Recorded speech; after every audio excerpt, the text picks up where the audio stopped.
Good morning, buenos días, Egunon. Soy Javier Baztarrica, director gerente de Iniciativas Innovadoras. Somos los organizadores de esta primera conferencia internacional Include. Iniciativas es una empresa consultora navarra que llevamos ya 15 años en el ámbito de los programas europeos. En primer lugar, quiero dar la bienvenida al señor consejero de Políticas Sociales del Gobierno de Navarra, don Íñigo Alli, que me acompaña aquí en la mesa y al que quiero agradecer que haya tenido la deferencia de estar hoy acompañándonos en esta apertura de la conferencia. En segundo lugar, quiero dar la bienvenida a Pamplona y a Navarra. Welcome to Pamplona and Navarra, our partners in Include. Francesca Di Concetto from the Istituto per la Ricerca Sociale in Milan. The Montesquieu University of Bordeaux in Aquitaine, France. The Vytautas Magnus University in Lithuania. And the Arcola Research Group, the United Kingdom. We welcome you here and I hope you will enjoy your visit in Pamplona. This conference is included in the first Include International Framework for Active Inclusion Policies approved by the European Union in 2012 in the framework of the Lifelong Learning Process program. It will develop between 2013 and 2015. This is the first conference of the project, and it will be followed by other conferences in other countries participating in the project. And I would like to also thank all the participants of this conference. Thank you for sharing with us your knowledge. And I would like to extend this welcome to the rest of the participants and the Chamber of Commerce of Navarre and the Innovative Initiatives team and all the other organizers of the conference. And now I'll give the floor to Mr. Íñigo Alli Martínez, the regional minister. Thank you very much. Welcome to Pamplona, Navarre, Spain, and I hope this will be a day that will be valuable for all of you and for all of this Include network. I'd like to congratulate this company. My predecessor has explained, and all of you who work in policies of immigration, integration, and all of you who work into or towards removing all the language barriers in your home countries and in other countries. I would like to focus the opening of this day of this workshop, and then I will give the floor to the director of the migration policies and the one who coordinates the language mediation office in Navarre, because they will be able to share with you valuable knowledge. In Navarre, we are changing, we are working towards a new social model. No one can be excluded from the system. No one can be deprived of support, and the people who work in this social policies team in Navarre are people who work with the elderly, with battered women, with people with mental disabilities, people at risk of exclusion, poor people, etc. And we cannot apply the support model, the assistential model. No one can be left outside. The new model for Europe and for Spain and for Navarra, and Navarra has to be a pioneer. This model is that we need support. We need to give support for all policies, for all programs, for all resolutions, for all subsidies, to be focused on three achievements for these people that I have just mentioned. The first achievement for them is for them to develop as people, as persons, to empower them, for them to develop their skills, not their limitations, not to be known because of their limitations, social, economic, etc. The second achievement is inclusion. They have to coexist with one another, and we cannot stigmatize them or separate them.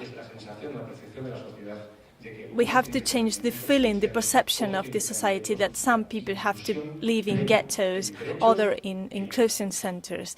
We all are persons with obligations, with duties and rights. And the third achievement for these people from our platform is that they have to be autonomous, independent. They have to be self-catered with their rights and abilities and also limitations. And we have two fundamental principles. The first one is that everyone that lives in the community of Navarra and in Spain can decide or can make a decision so as the life project they want to lead and the type of support they want. And the second fundamental principle is that for me to get out of my plight, my bad situation, my poverty, my economic problems, my disability problems, my limitations, I have to be active actor of my present, my life, and my personal development. And the support I get will be linked to the effort I make. And this empowerment has to go through the realization of oneself as the maximum, the person responsible for our own development. Of course, these are principles, but these are the core of all social policies. In matters of immigration, pure immigration, Navarre has an average percentage of immigrants at around, well, we have 640,000 population, and 9.3% are migrants, immigrants. And Navarre, where the citizens of other countries or other regions have come to Navarre when they were looking for a different place or a better place, because 7.9% of the immigrants have been naturalized, nationalized. 23,400 people that have acquired the nationality with all the duties and rights adherent to it. They have a double nationality, and we are, together with Madrid, the community with the highest population, the highest percentage of immigrants, nationalized immigrants. So this is an indicator, this is a sign that families have found here what they were looking for when they left their home countries. And this is all. I encourage you to keep on working so that mainly language will not be the main barrier, the main obstacle families and people find, especially in the most vulnerable aspects. In the rural network, in the rural areas, and between women within the female population. And we have developed a strategy, a cooperation strategy, and we have identified that there is no coexistence or hostility. It is called cohabitation, and the plan that we have developed for the next 4 years is working towards the full and effective cohabitation, regardless of the ethnicity and the race and the origin of the provenance of the people, based on participation and with the effort of the professionals of the government of Navarra and the department led by Sara Soto, who will talk about this later. And the second principle, the second axis, is that it has been done with the support of the Public University of Navarre and the study of La Garra, Falces and Cintruénigo, 3 municipalities in Navarre with a high percentage of immigrants, 25% of the total population of those municipalities. And with the analysis and the study and the participation of a lot of people, we have been able to extrapolate the results to the rest of the region of Navarre with 33 specific actions, with indicators, with deadlines, with a calendar and with the leadership of the government of Navarre and the commitment on the participation of the social networks and the social associations and the trade unions. And this is all. I just want to say thank you, welcome to Navarre, and congratulations. I hope you will enjoy your visit and you will feel at home, and that this will be a very valuable day. Congratulations to the Chamber of Trade and Commerce, because they are organizing this type of social initiatives, and for organizing this type of workshop here. Thank you very much and congratulations. Thank you very much, Mr. Regional Minister. Now I'm going to present the rest of the conference, and I hope you will like it. And I hope we will be able to extrapolate all these initiatives to our working environment.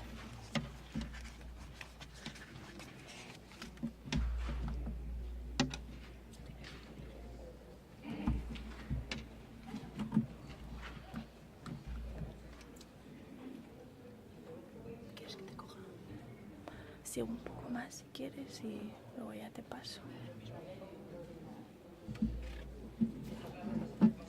Thank you very much, Mr. Regional Minister.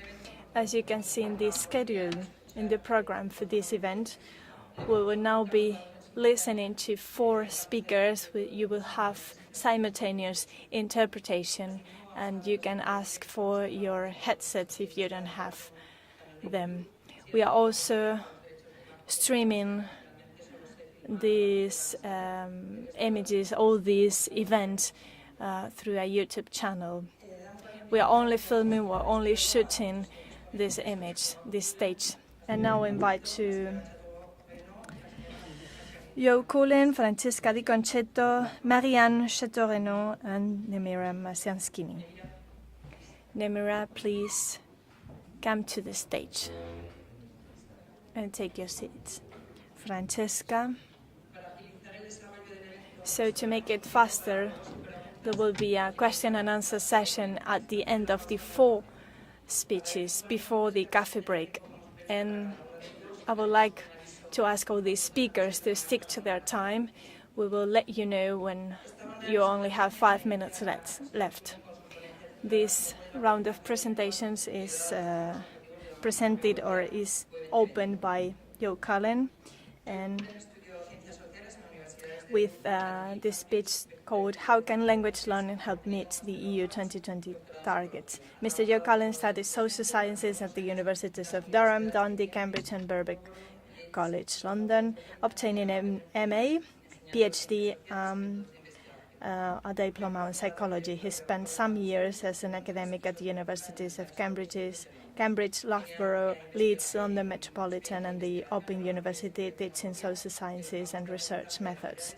He's currently Director of Faculty Research, London and Principal Associate at the Tavistock Institute in London. He has wide experience in research, evaluation and technology development, covering learning and skills, health, inclusion, technology and social policy. Mr. Cullen, you have 30 minutes. Yes? Okay. Firstly, could I say how grateful I am to the city of Pamplona for making me feel really at home by making it as cold as it is in London. I'm going to talk about language learning and its relationship to the EU 2020 targets. And for those of you who don't know EU 2020, it's basically the macro high-level policy that the European Union, European Commission tries to follow and tries to get its member states to follow. It's its 10-year growth strategy, and it's focused on, creating the conditions to make the European Union the most competitive economy in the world and also the most inclusive. And it has 7 flagship initiatives which are listed on the slide, and I've marked in red the ones where language has some sort of relevant dimension to it. So Youth on the Move is one of these flagship initiatives is designed to help young people to find jobs, to get good education, to get training, and to be mobile. And of course, if you're going to be mobile across borders in the EU, you need language skills. The second area where I think language has a big impact on EU 2020 is the agenda for new skills and jobs. Creating flexibility and securing the labour market, again, requires some sort of language skills. And the third main area is the European Platform Against Poverty. And again, as we've seen, one of the key areas where language relates to social exclusion is in relation to immigrant populations. So those areas are the areas where language potentially could have a big impact on achieving the targets of EU 2020. So there are 5 key targets that all EU member states are committed to achieving by 2020, which is, I guess, in 5 years. And again, I've ringed the ones in red where language could potentially have a big impact. So firstly, the big target for employment is by 2020, 75% of 20 to 64-year-olds will be employed. And again, language is quite important in creating conditions where people can be mobile in the labour market. The second area where I think language could potentially have a big impact is in education, so reducing the rates of early school leaving below 10%, and by 2020, at least 40% of 30 to 34-year-olds will have completed their third level education. Thank you. Can you hear me better now? And the third key target where I think language could potentially have a big impact, again, is poverty and social exclusion, where the target is at least 20 million fewer people at risk of poverty by 2020. So language potentially has a big role to play in social inclusion and meeting these targets. However, these targets are not really potentially being very well met. At the moment, this identifies where we are in terms of reaching those targets by 2014. The European semester is a sort of gathering where EU members of state ministers gather every year to check on the progress towards meeting these targets. And in the last year's European semester, we found, or it was identified, that from less than 7% in 2008, the current EU unemployment rate has reached 10.8% in 2013. That's 9 million more people unemployed than there was in 2008. And of course, unemployment levels vary dramatically from the lowest 4% in Austria to 27% in Greece. And youth unemployment is more difficult, with 23% in the EU overall, but over 50% in Greece, Spain and Portugal. Again, since 2008, the number of people at risk of poverty and social exclusion has increased by more than 6 million people, and there are now 124 million people at risk of poverty in the EU. Equally, the number of people facing severe material deprivation rose by around 7 million. Almost half the EU states have not reached the target of 75% employment rate. Early school leaving is still 10% or above in half the member states, and a third of member states have not reached a target of 40% in tertiary education. So really, if you look at it in relation to target figures, we're not doing very well at all in terms of reaching the targets of social inclusion. And this diagram shows how bad the situation is. Basically, all you need to do is look at the red bits. This is the areas in the EU 2020 targets where member states haven't reached the targets. So there's loads of red.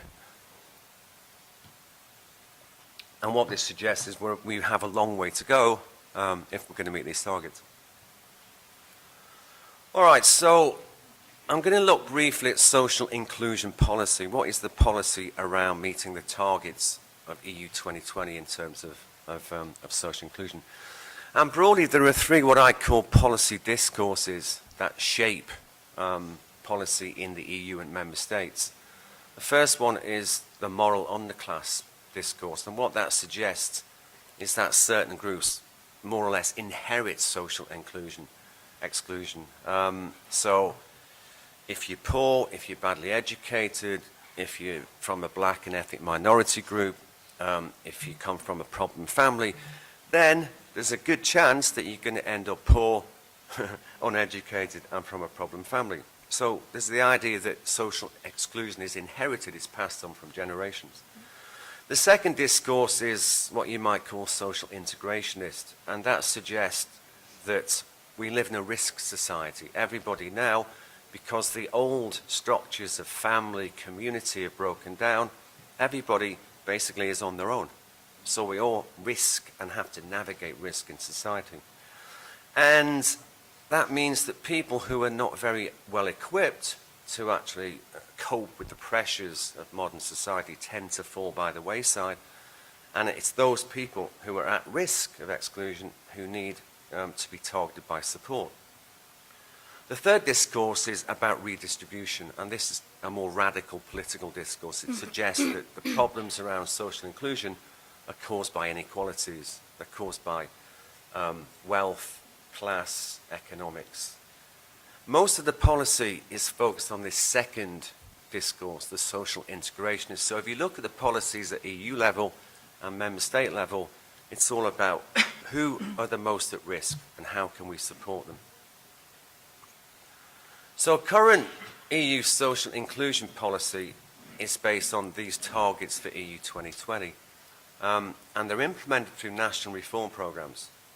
So each member state also has a set of indicators called the Laken indicators, which measure how they're performing in relation to these key targets on poverty and social exclusion.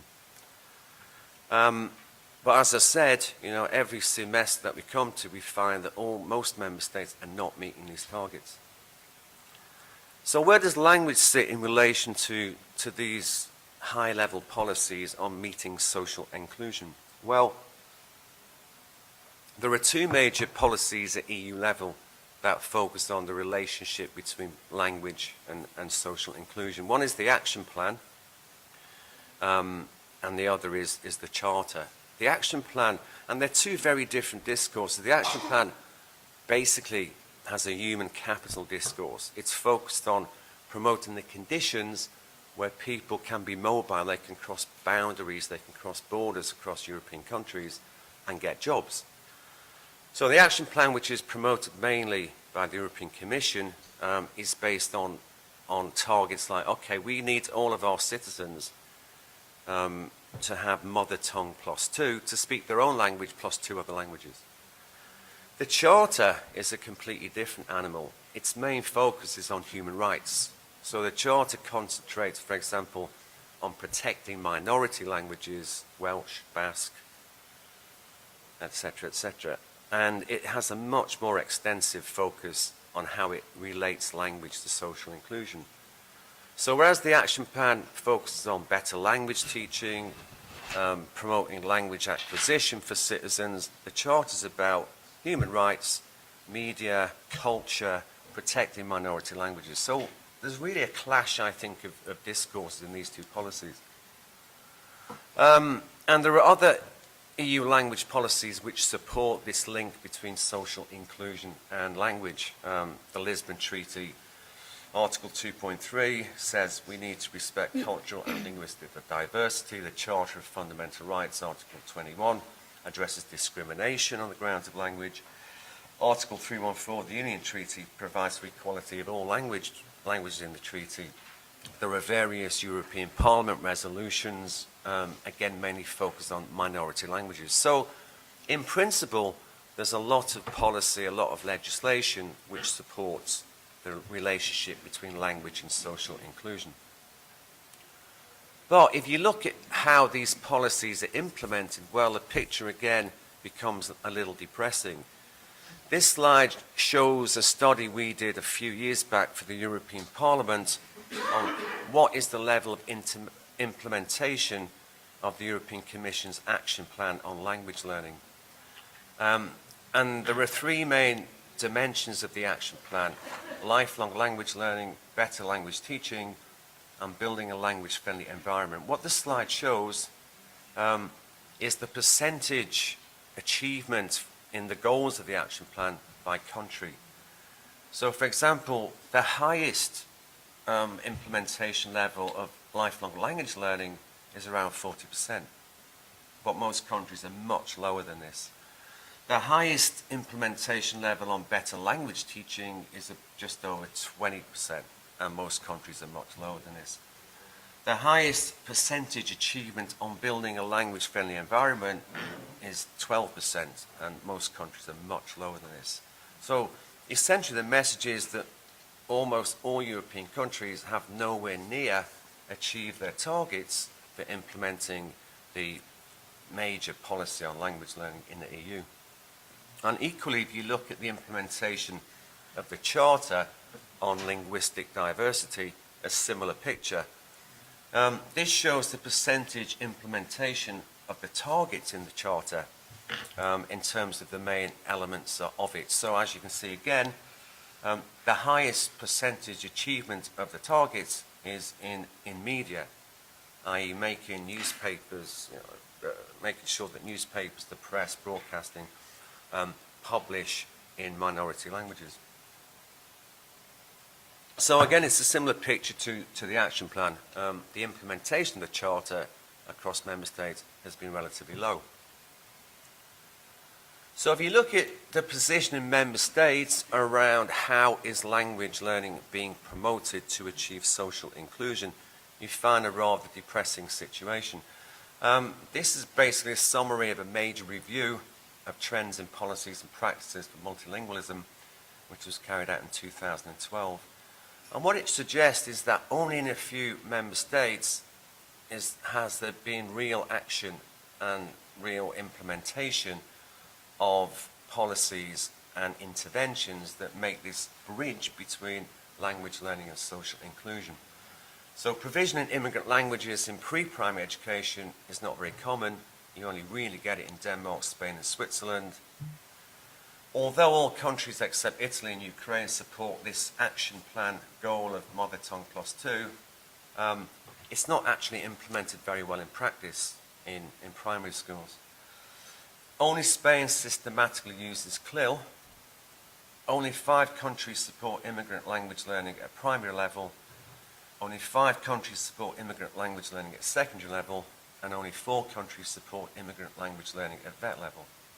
So again, the idea that there's this proliferation of policies across member states where language learning is used to support social inclusion is a myth. So, if I'm going to answer the question, does language learning policy support social inclusion? Well, I think the evidence suggests not. As I've shown, only one of the 16 elements embedded in the 3 strategy areas of the European Commission's Action Plan on Language directly refers to social inclusion. The Charter on linguistic diversity has a strong affinity with social inclusion objectives. Its discourse and its rhetoric support social inclusion. But, as we've seen, very little of the targets of the Charter are actually implemented in practice. For example, only 6% of all projects that were funded by the European Commission in language learning and were awarded the European language label use language learning as a tool to support social inclusion. And only 1% of the projects that were funded by EU funding were specifically targeted at immigrant and ethnic minority groups. Current policy agendas are based on essentially regulating the flows of migration between countries and secondly, promoting integration and cultural diversity. And clearly there's a tension between the current discourses that we're seeing about limiting immigration across borders and the discourse at the heart of EU policy, which is about opening up borders to promote diversity. And as we're getting into election time, where I come from, we're beginning to see, as we are in many EU countries, the rise of the far right in politics on the rhetoric of anti-immigration. So at the moment, I think we have a major tension between the discourse of open borders and migration and the discourse of keep everybody out in their own countries and outside the EU. And I think this tension reflects contrasting perspectives on language learning and social inclusion. So if you look at some indicative examples of interventions that try to make this bridge, you find some really contrasting discourses around how this should operate. I've taken 4 examples of interventions that try to relate language learning to social inclusion to illustrate how these different discourses operate. The first one, the Learning Migration Network, works on what I call a deficit model. And what this suggests is that social exclusion is driven by ignorance. So if we put money into providing better information on how other people's lives work, how immigrants' cultures are, then that will create more tolerance and will reduce social exclusion. Mazel Tov is another intervention where I think the discourse, the model that links language to social inclusion is based on embedding. And the embedding model goes something like this. We can achieve social inclusion through language learning by embedding it within the everyday lives that immigrants face. So if we manage to, if you like, reflect the ethnographies of immigrants' lives and relate those to the ethnographies of mainstream countries' lives, we'll get assimilation. TRIO is an example of a model of language and social inclusion which uses what I think is the assimilation model. And the assimilation model, I think, is widespread in most of the EU countries. The assimilation model suggests that social inclusion is a process whereby people become immersed in the language and culture of the host country. So the effort and relationship between language and inclusion is based on getting immigrants to act more like us. And finally, Multiculti, which is a UK program, is what I would call a more radical model. Multiculti works on providing support in languages to reinforce the human rights of immigrants and ethnic minority groups by giving them access in their native language to key information, like what's my housing rights, what are my rights in the law, what is it that I can do if I get arrested. But what we find, I think, if we look at the pattern of the funding in interventions that use language to support social inclusion, is most of the effort goes in the assimilation model or the embedding model. All right, I'm going to talk a little bit about governmentality.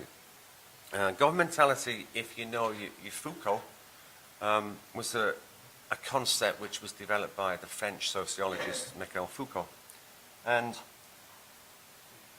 Foucault argues that basically all governments, the function of all governments is to achieve total control over their subjects.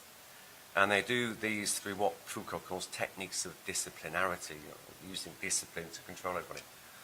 Foucault, interestingly to me, argued that what we've seen in the past few years is the rise of neoliberalism. So neoliberalism as an economic, if you like, model has come to dominate policies across the EU and indeed across most of the world. So the neoliberal model has had the effect of delegating, if you like, control from government down through intermediaries and ultimately to people themselves. So what Foucault argues is that because neoliberalism has come to dominate economics and policies, more and more member states and their governments are delegating responsibility for welfare, for social inclusion, for immigration, down to things like NGOs, to businesses, and ultimately to people themselves. And so people are becoming increasingly, and I think the opening address to me amplified and reinforced this thing.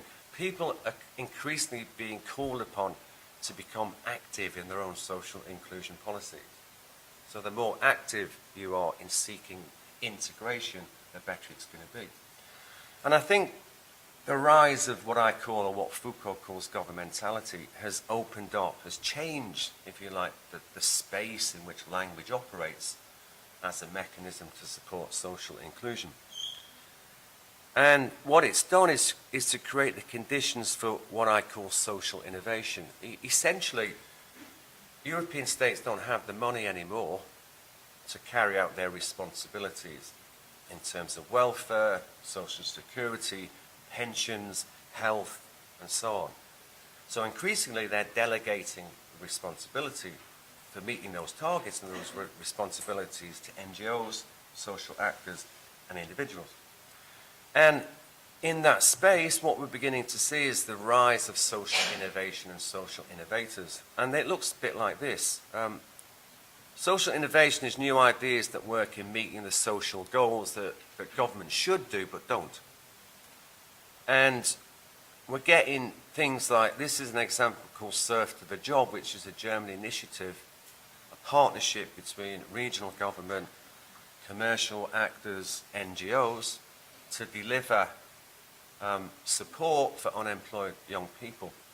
And it delivers the support by making it easier for young people to find jobs in the job market, and particularly for immigrant young people.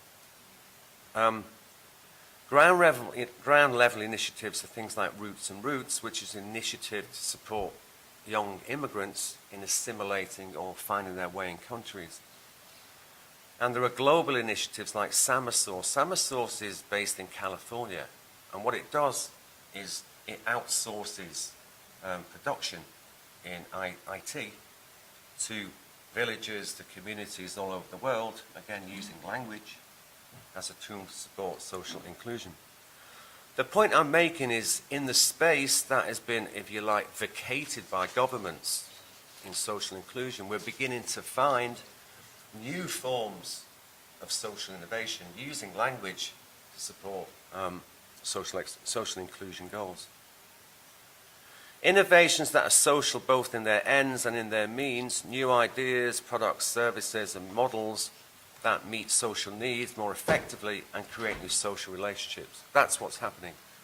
And language is now beginning to be used as a tool by these new types of social innovation.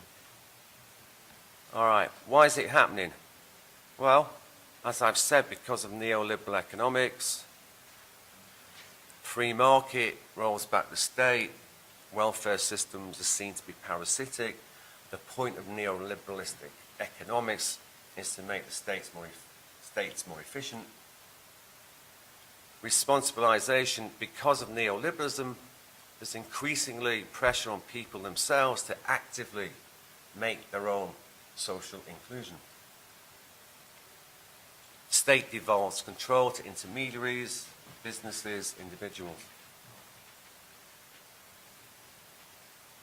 There's been massive cuts in budgets, massive cuts in welfare services.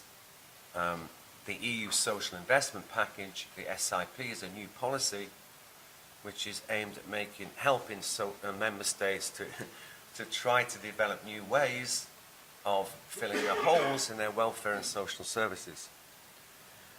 And because of the fiscal crisis, the financial crisis, increasing pressure on welfare budgets, social services are beginning to fail people. They're not delivering what they should.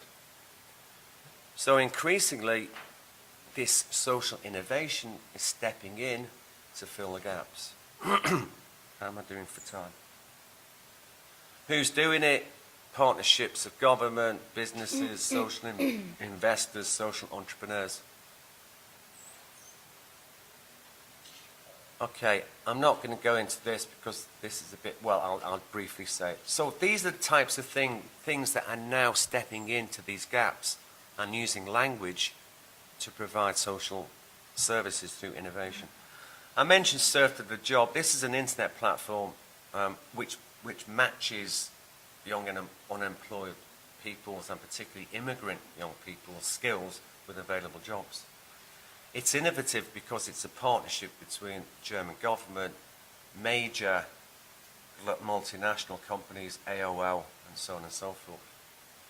Trio is another social innovation in Italy, which again uses languages to support the social inclusion of immigrants.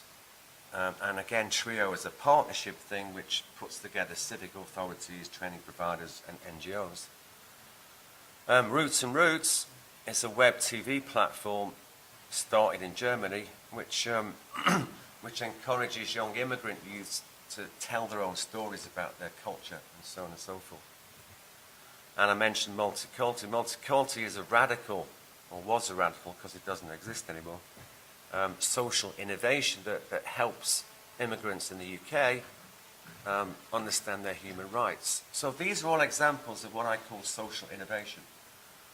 And I guess that's my main conclusion. If we look at the policy structures that aim to make a connection between language learning and social inclusion, we find that on the surface there's quite a lot of investment in using languages to support inclusion. But if you look at it in terms of practical considerations, these structures of these policies are not very well implemented. There are huge gaps in how EU governments are achieving their targets on social inclusion, and there are huge gaps in the way member states achieve their targets in terms of the action plan on multilingualism and the Charter on Linguistic Diversity. So,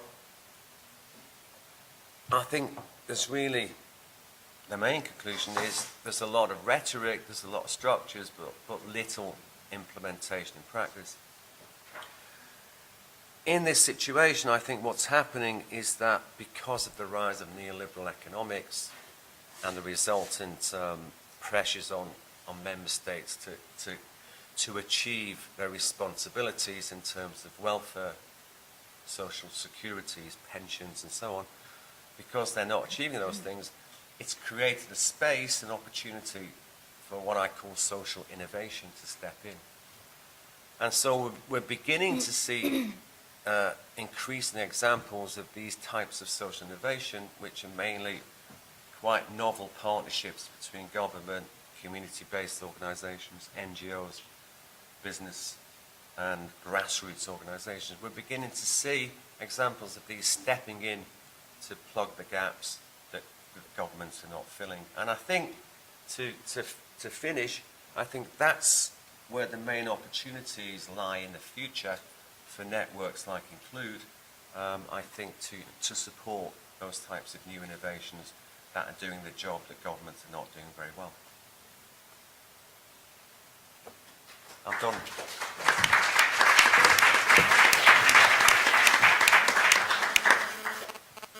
Muchas gracias, señor Cullen. Gracias por su ponencia. Thank you for your Interesante ponencia. interesting contribution. And to respect the timing, thank you. As we said before, today we hold the first international conference of the Include project. I would like to introduce you Francesca Di Concetta as a coordinator of the project. Francesca has a master's degree on languages at the Geneva University. She's an expert in management and coordination of the European Union-funded project. She has more than 20 years of experience in this field. She is a team member of the ERS, Istituto per la Ricerca Sociale in Italy, partner of the Include project. Francesca is going to present the Include network.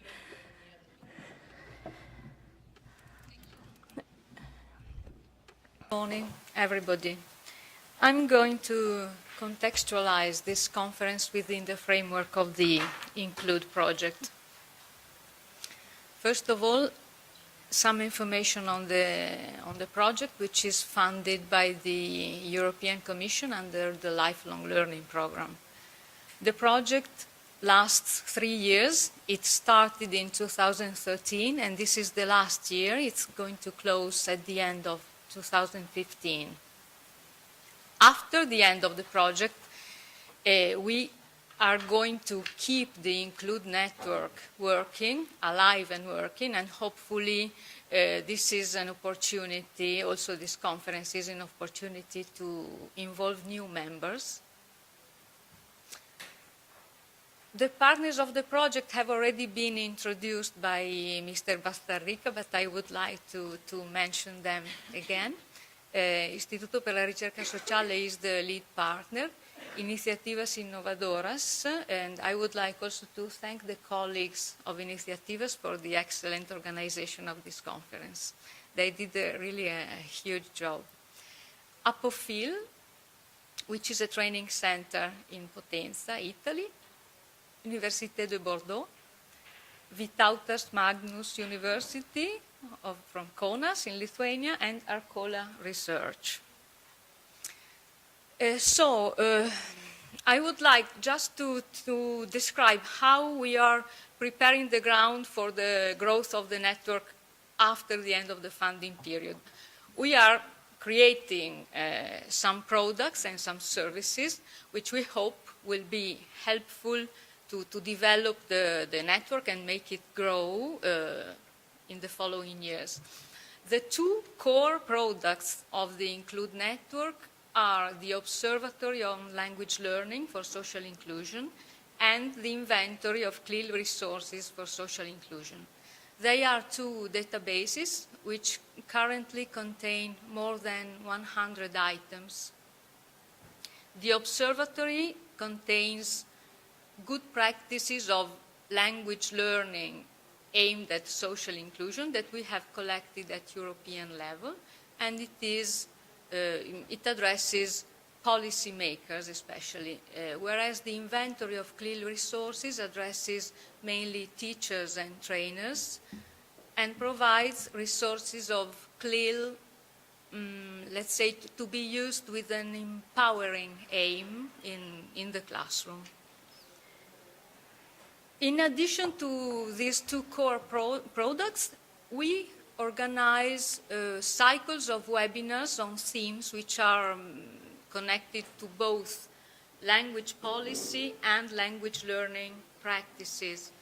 We did 3 webinars in 2014, one on minority languages, one on teachers' professionalization, and one on CLIL as a potential catalyst for social inclusion policies in Europe.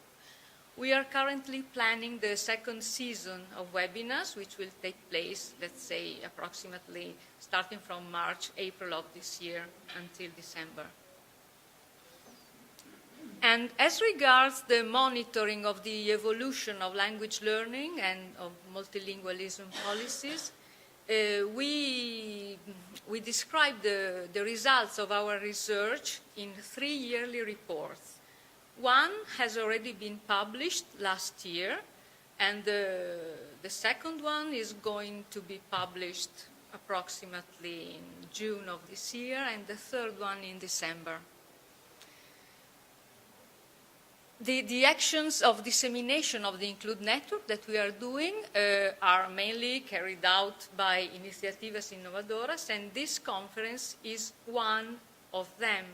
So we use these conferences where we involve speakers on themes that are relevant to the core topics of the project, to disseminate both the information on the project and also to raise awareness of the importance of language learning for the aims of social integration of immigrant minorities. Finally, we are going to produce a roadmap. Finally, at the end of the project, we are going to produce a roadmap for the integration of language learning in the European inclusion policies. These are the products of the network. Then, of course, more initiatives can be taken, and new members of the network are welcome to propose initiatives that they consider to be interesting, and we will be happy to publish them in our website.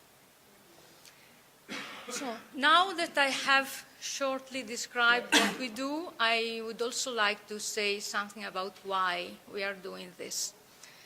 And our main goal is to promote a change in how language learning is perceived in the perspective of social inclusion. So this change, first of all, should be a change in attitudes. This means that we would like to demonstrate that language policy and language learning is relevant for inclusion. This is something which should be done and which should help policymakers in their everyday job, in designing policies which can, let's say, connect language and inclusion, because as Joe said, this is not something that can be really taken for granted. Then we would also like to promote a change in knowledge of this topic, and this is why we have created the observatory and the CLIL inventory.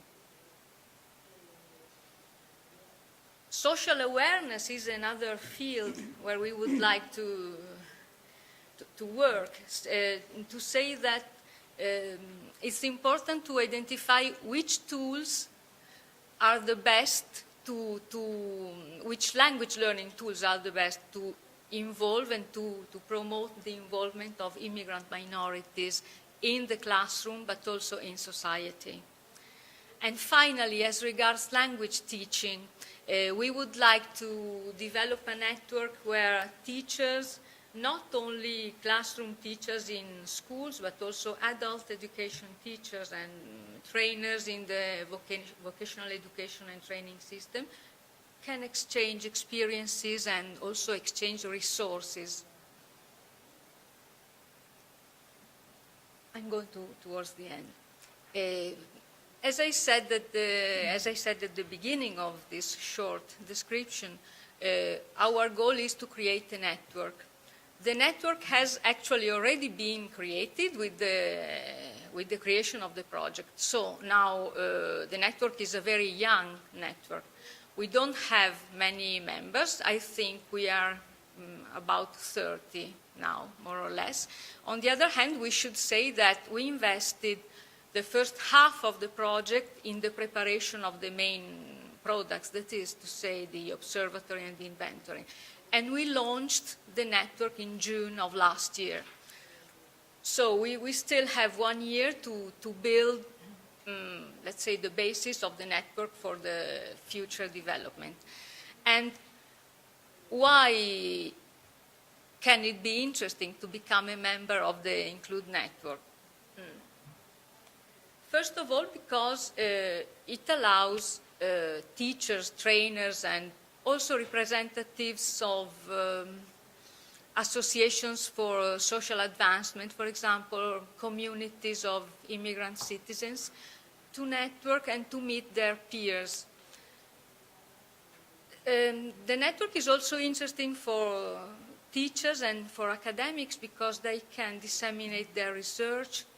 They can lecture in our webinars. We are very willing to host webinars or initiatives, training webinars by our members and by all those people who think they have something interesting, something new to say about language learning.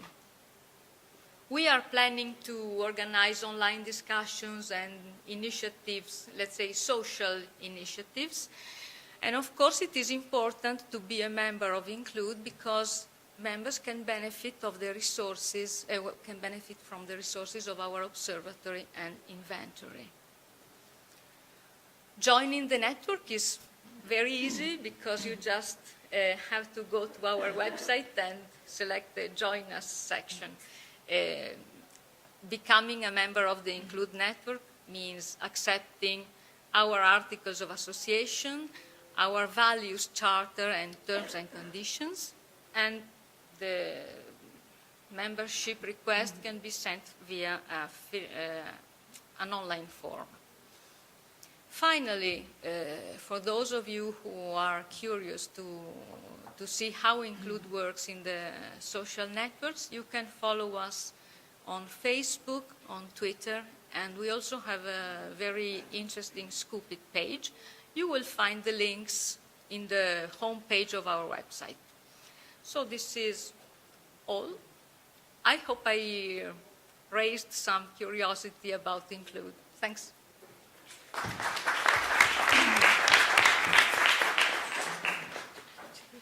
Gracias, señora.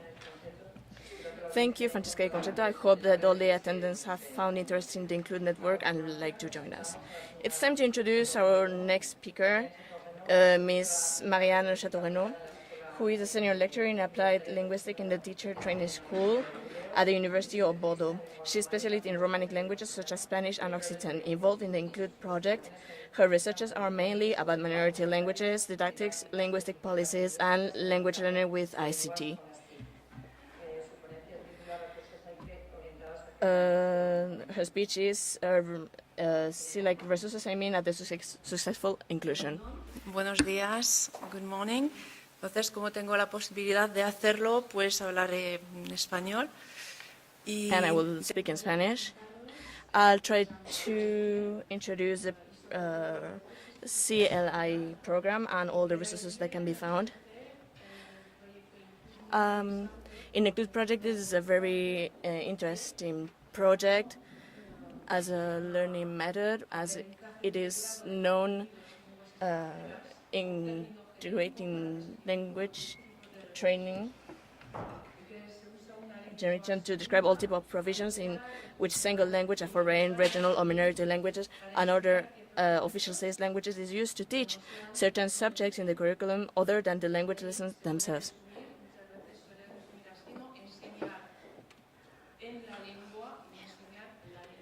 And we are trying to teach not only the language itself, but all that it involves. We have many research on the CLI project, and they do find themselves interesting for social integration. Before talking about the resources, we will explain how it is a teaching that promotes cooperative dynamics that will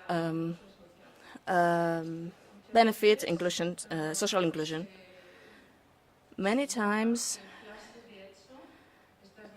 we see that in the classroom these dynamics are a powerful tool for integration.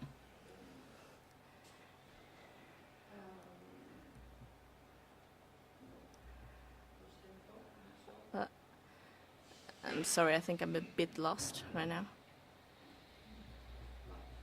Yeah, there we go. So we can have, we can promote multicultural relationships that are very positive, that strengthen links between classroom mates, and it betters the special needs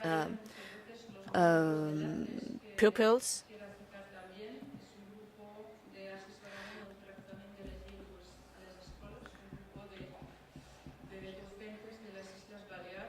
And it is also, and a group of Balearic teachers have research on this CLIL project, finding a lot of benefits on its program.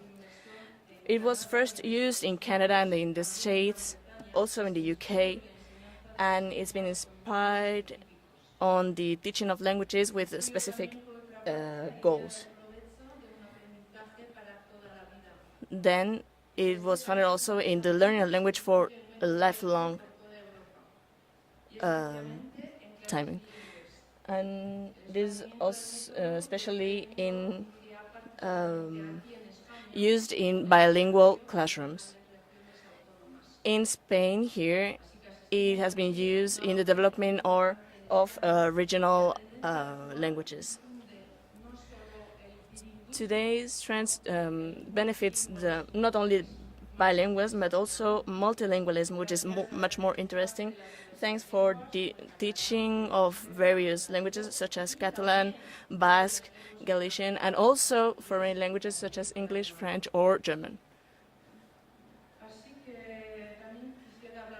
I would also like to speak about this trend in Spain, as I find it very interesting. It's a model country for the CLIL. We see a variety of languages and a variety of resources and models due to the variety of linguistic policies. In the monolingual region such as Andalusia, that promotes CLIL since a lot of years, or also in bilingual regions, such here in Navarre or Catalonia or in the Basque Country. As our colleague Jokun said, I think it is interesting to show how EU policies that protect minority cultures and multilingualism policies can mix up and better the social inclusion. I think that is what is happening right now in Spain.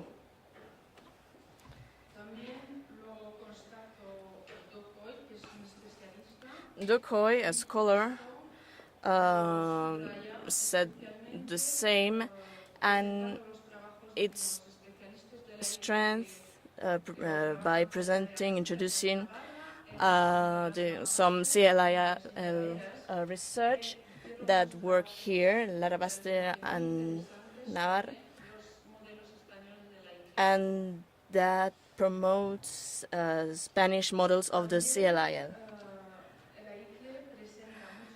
This project has a lot of benefits for training, for teaching, and before introducing the resources, I would like to explain how pupils can benefit from this kind of teaching.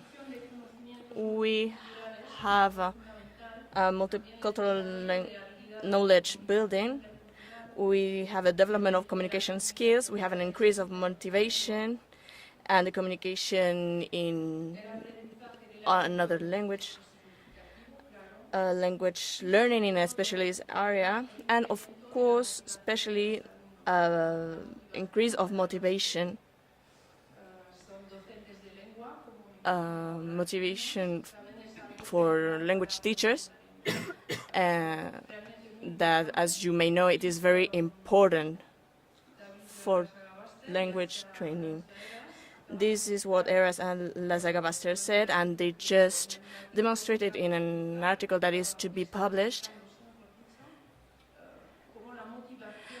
They say how motivation increase with this CLIL, and that how it can reduce the gender difference in the classroom, which is also important.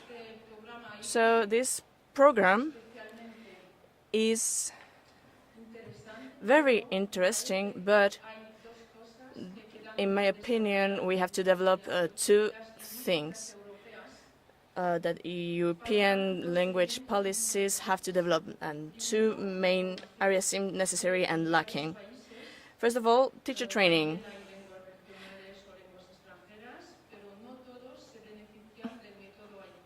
In many countries, they have two co-official languages, but they do not benefit from this project, and they do not have teacher training enough. For example, in France, we have many languages, and this program doesn't even exist.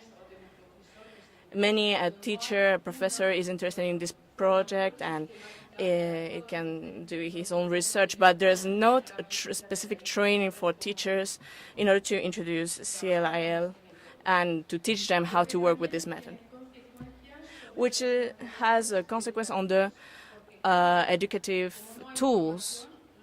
As there's no training, teachers have to self-train, and the main thing is where to find the resources. In my opinion, it is important that those resources have to be in hand. Therefore, the work we do in Include with the inventory, with the resource inventory, it is necessary in order to find the more interesting and suitable resources for teachers.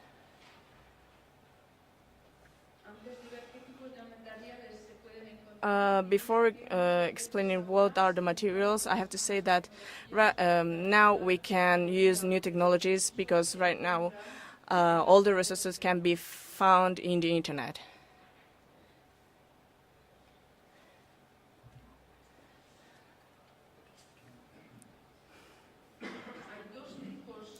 There are two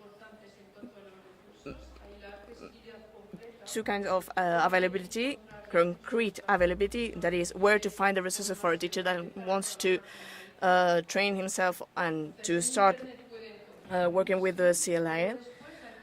But then we need pedagogical availability. That means it's not only about finding the resource, but he has also to know how to organize himself to expose the resources to the classroom. We must organize some guidelines in order to teach them how to organize themselves. So it is a pedagogical availability problem. We need to find these resources, but we need also to explain how to use them. In the resources we can find, we have institutional materials. That means that are issued directly from the institutions of the country that will upload in the websites. For example, some CVs or some guidelines to teach, for example, history in English. They will find English history books, but we also find authentic materials that are materials that have been elaborated and created by colleagues that work in this field, and this is a kind of sharing your material. Also, we have personal material. That means a teacher will organize his own resources and invent them for his own classroom. So we have a lot of variety of resources. We have videos. We have two kind of resources, which is teacher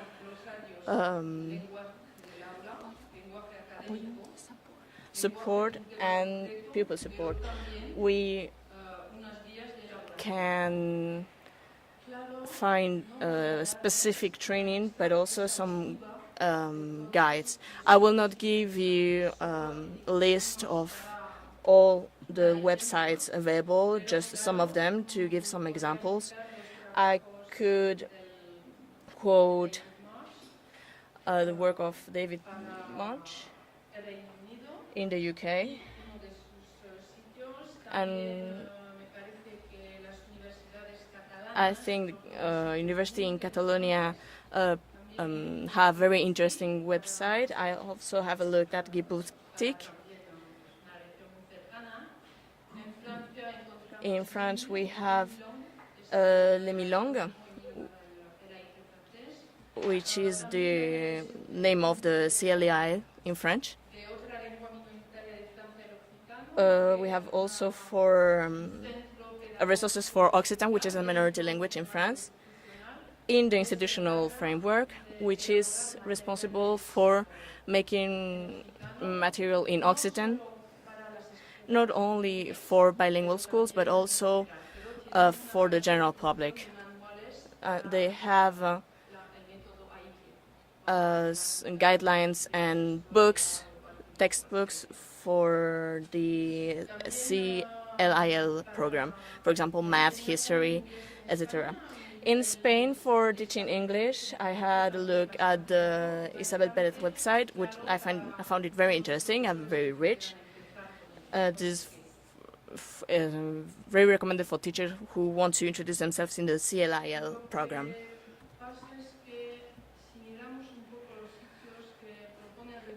If we have a look at the sites that provide resources, I think there are some lags. Maybe I didn't have a complete look, and there are more resources, but in my opinion, the resources aren't developed for all the public. They're mainly focused in primary and secondary schools and of general curriculum. For pupils that are follow a technological path. There's not material. I will speak about it later. And also, in my opinion, a big problem is the lack of other languages that are not the dominant languages, that is, minority languages. For those languages, there are not many resources available. At the beginning,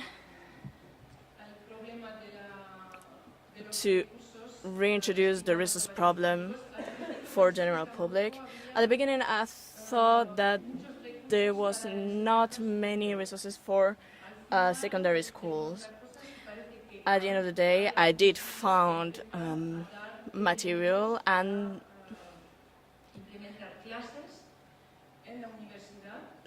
apparently also there is material for university, material in different languages. But in France, for example, we don't really have resources on that, and we have to have a look at other countries in order to find those materials. So it all also depends on the country. Also, there's a lot of material for primary and secondary schools, but then we find not resources for migrants, for adults. We can't find material for associations who wants to teach or alphabetize in a different language to migrants.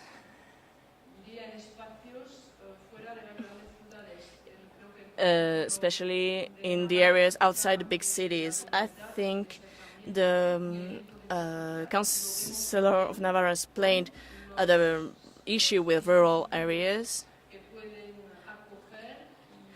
and we need to develop the material available for them, and in order to teach different languages to migrants.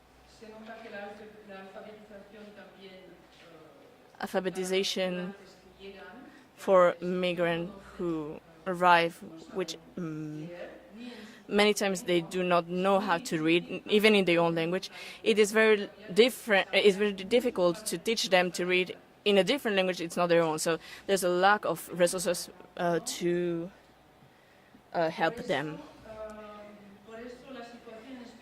In Spain, I find the Spanish situation very interesting because we find both situations. We have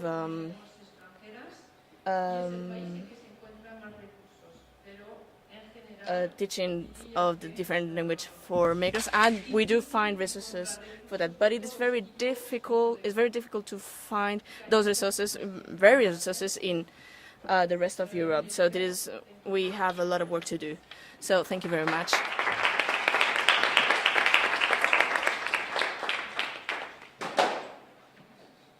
Thank you very much, Mrs. Chateau-Renaud, and now we're going to introduce you to our next speakers, which is the case of Lithuania, and the paper it's called Synergy of CLLI as an Opportunity for Soft Skill Development, a Lithuanian Case.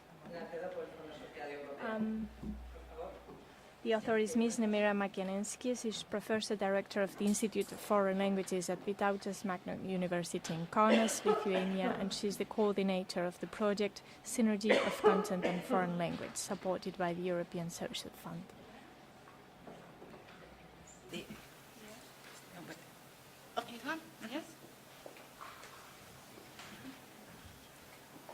Labą dieną visiems.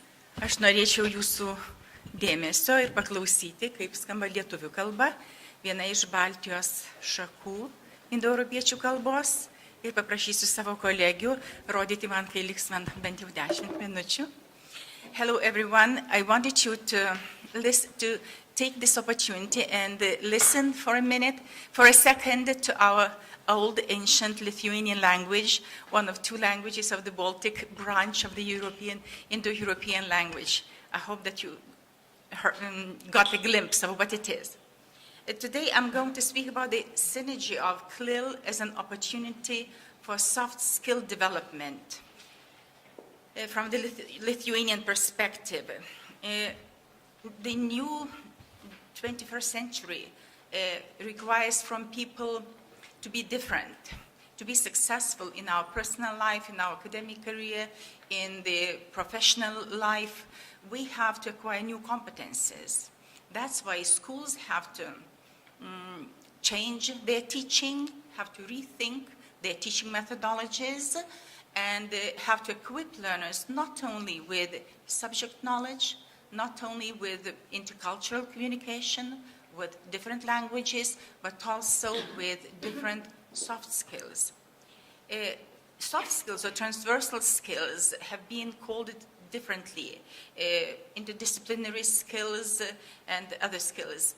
And I listened to one very interesting webinar of the European Association of Employers, and they said that on average 92% of the employers in Europe are looking for transversal skills.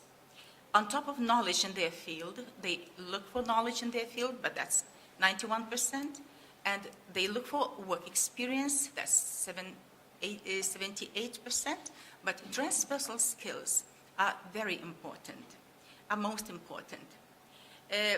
Composition of these soft skills is listed differently by different sources, and but all of them actually using different terminology. They refer to all those skills which can be applied on any job that you have to do, and these are the skills that really require a certain preparation on part of the person, next to the other competences that they usually acquire at schools. The European documents also speak about transversal skills, entrepreneurial skills, science, technology, engineering, math-related skills, and also on language learning skills. And the language competences for employability, mobility, and growth, which accompanies the Rethinking of Education, this communique, they say that learning a language can create opportunities for people to acquire transversal skills.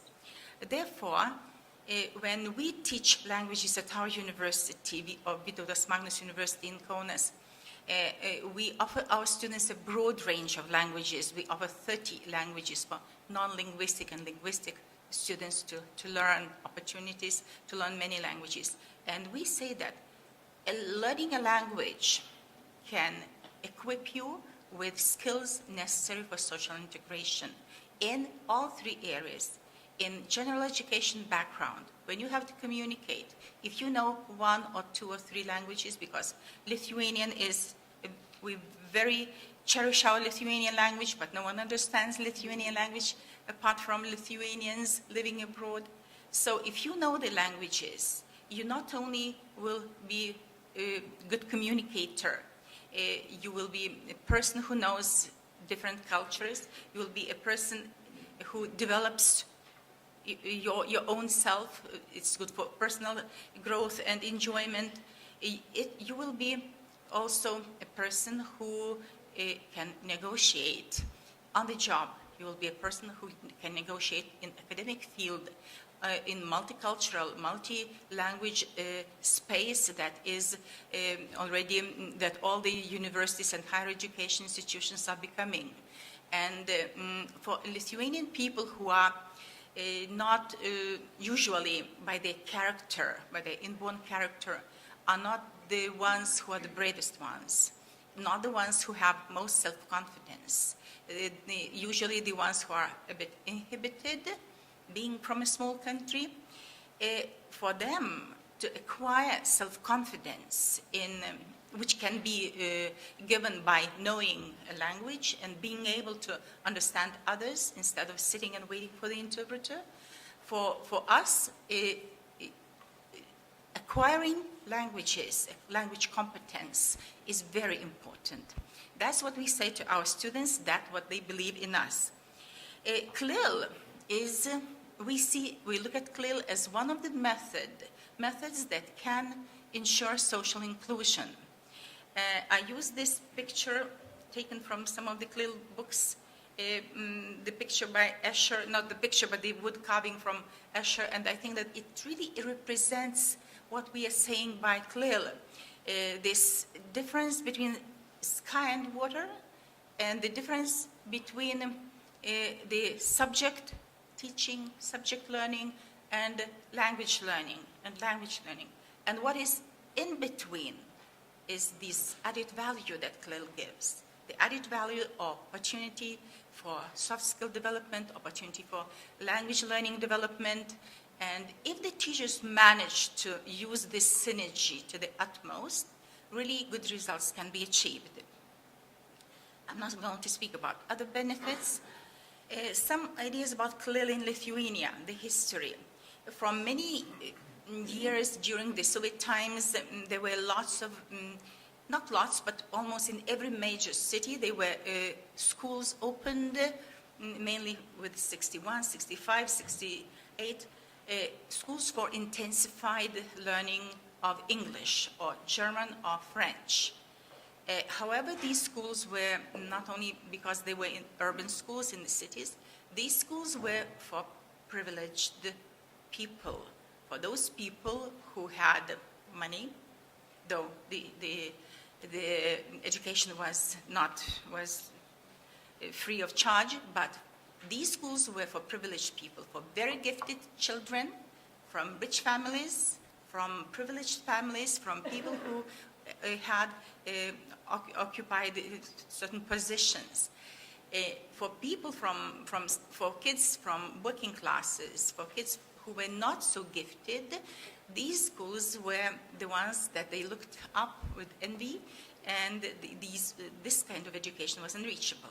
But we can say that these schools, the teachers worked in these schools using CLIL method, though they did not call it CLIL, because a lot of subjects, when the students started studying the language since the first form, when they were in the 7th, in the 8th form, they started learning a lot of subjects in this language. So they acquired good education, and this education allowed them to continue learning. And again, as we know from, as you mentioned, this social exclusion comes from generation to generation. So that was a really example how these kids sent their children to the same school. So this small tunnel of good opportunities was very, very narrow. And now, when CLIL started to be supported by the Ministry of Education and encouraged to be included in different secondary schools. So we started from the year 2001, and there were some projects. And nowadays, CLIL still exists mainly based on the projects. We have the ministry, we have the Embassy of France, who support EMIL projects throughout the Lithuania. We have other projects. We have projects initiated by universities, and one of the projects I will refer to, supported by our university, is summarizing the peculiarities of CLIL in Lithuania. As I said, it's like initiated and based on project support. It's mainly taught through by functional bilingualism. That is not by monolingualism. That means that we refer to two languages when we have to compare concepts, when we have to compare ideas, to make our students understand them better, those nuances we use the Lithuanian in CLIL classes. But then mainly the classes are taught in the language, but not necessarily all classes, and not necessarily the whole class is taught in the other language. It is mostly implemented in 35, 40-hour modules at schools.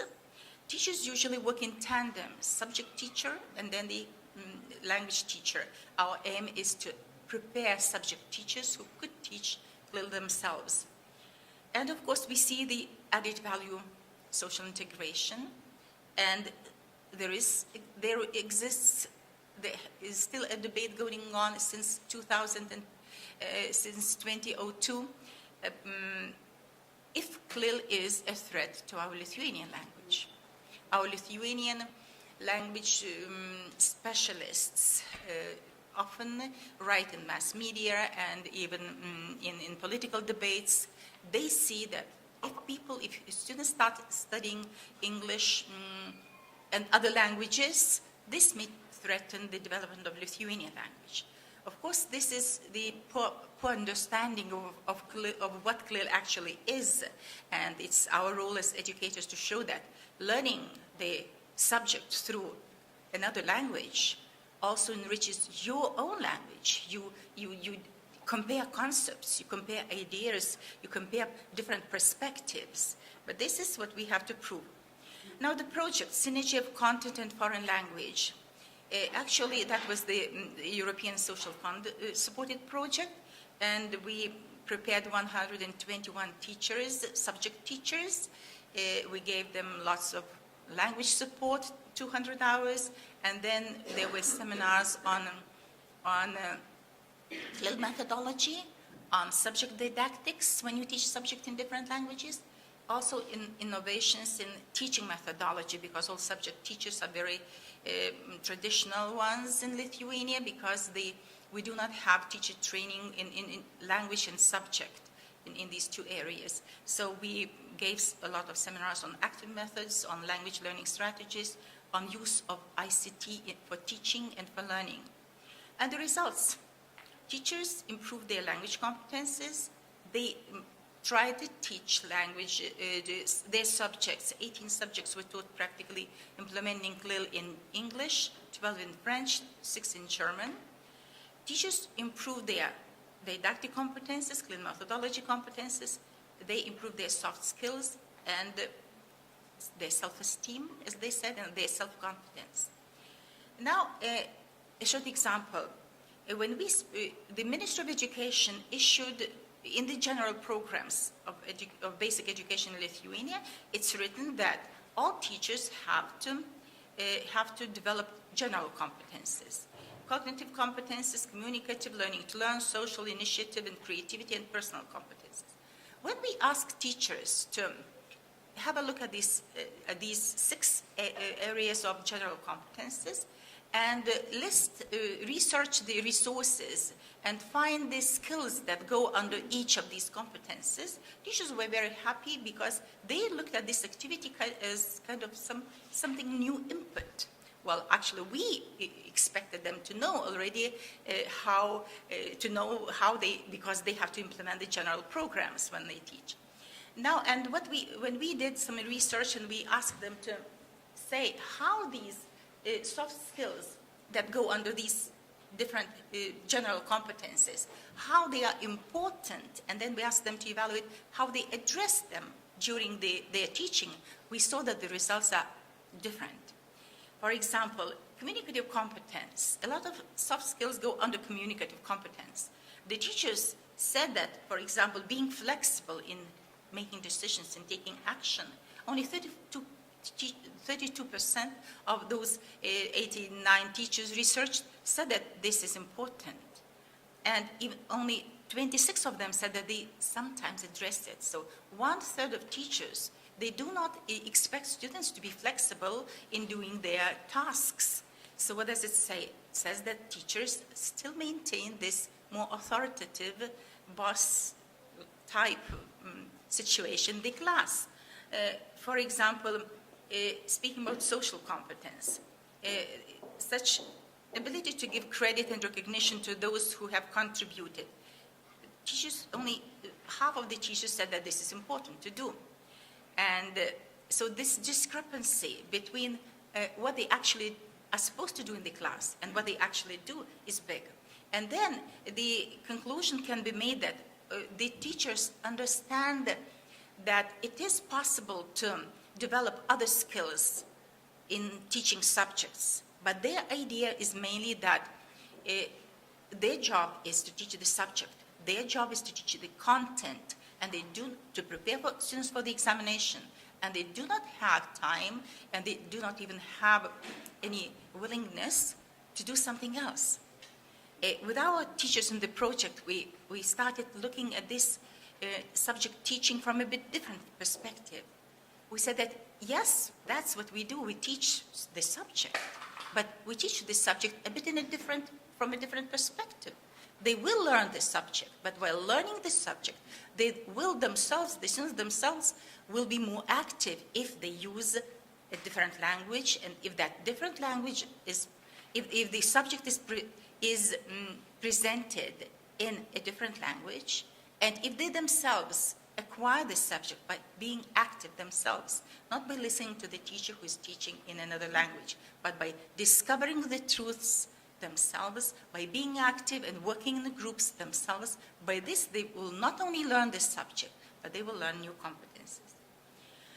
So, we can conclude that CLIL creates educational environment where natural development of language competences takes place, where natural development of subject competence in a foreign language takes place, where natural development of general competences and soft skills take place. However, teachers have to rethink the aims and learning outcomes that can be achieved through teaching their subject, and they have to consider the value of interdisciplinarity knowledge and transferability of soft skills in teaching their subjects. And efficient CLIL implementation requires the whole school policy. Not the teachers alone are there. Their initiative is not enough if there is no whole school policy on this. And it requires also the changes in subject and language teacher education. Thank you for your attention.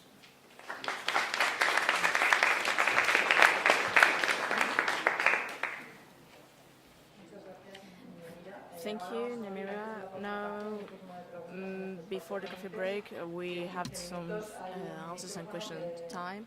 There's a mic for those for anybody who wants to ask a question or make a comment.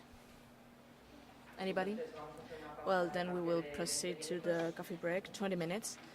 Please, we'll be back at 11:20. Thank you very much.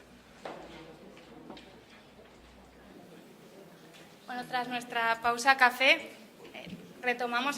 We will restart this international meeting, and now the next speech will be made by Sara Soto Aechu. She is the chief of the attention to immigration section in the social policies department of the government of Navarra. She has a BA in social work and sociology, and she has a master in intervention and social services management. She also has a diploma in advanced studies, a PhD in analysis in the welfare strategies of social intervention. She's an expert in immigration, exclusions, and social integration policies. And she's made several research and speeches in multiculturality and immigration and social integration. If you had any question, we will proceed after the two speeches that are to be forward. Thank you. Good morning. As the councillor has said, in the government of Navarra, we have designed for these 3-4 next years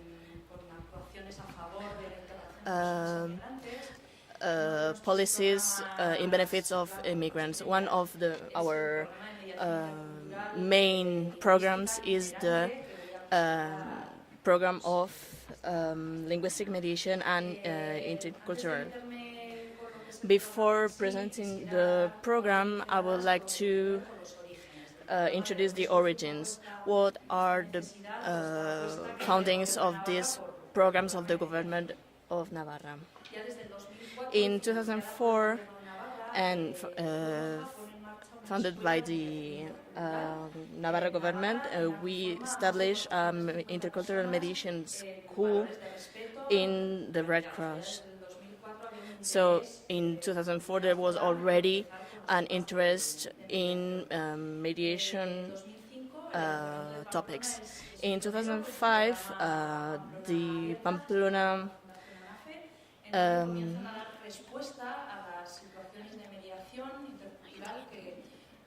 City Council established the program Open Pamplona, Pamplona Abierta. And so we found the concerning in the region in 2 years, in 10 years before. It was a regional program. It was localized in Pamplona, the city of Pamplona, and it was focused in the competencies of the government of Navarra, for example, healthcare. We have other cities like Burlada, Marañón, that are pretty close to Pamplona and pretty, big enough, that have an interest in migrant population that is arriving and to solve this mediation problem. The Navarra government established in 2006 an office for the attention to the immigrant, and that will solve mediation problems. And so they established a program of linguistic mediation and interculturality. So they established a research to see what is the immigrant population in Navarra at the moment, and to establish what can be the findings of the program. They made interviews, they proposed many programs of integration, and the conclusion is this one. There are difficulties and tensions regarding linguistics and in different fields. For example, in the healthcare field, they have different viewpoints of what is healthcare in migrants and people who are already from Navarra. In the work field, they do not understand each other, so they really saw the need of establishing this program, this mediation program. In 2008,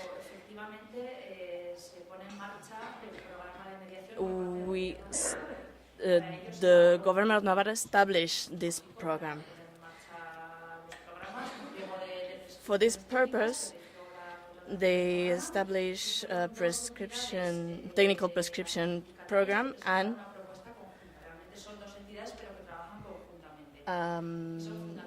the organization that are in charge of this program are two, ANAFE and Red Cross, and they co-work together. They organize all that has to do interculturality in the area of the region of Navarra.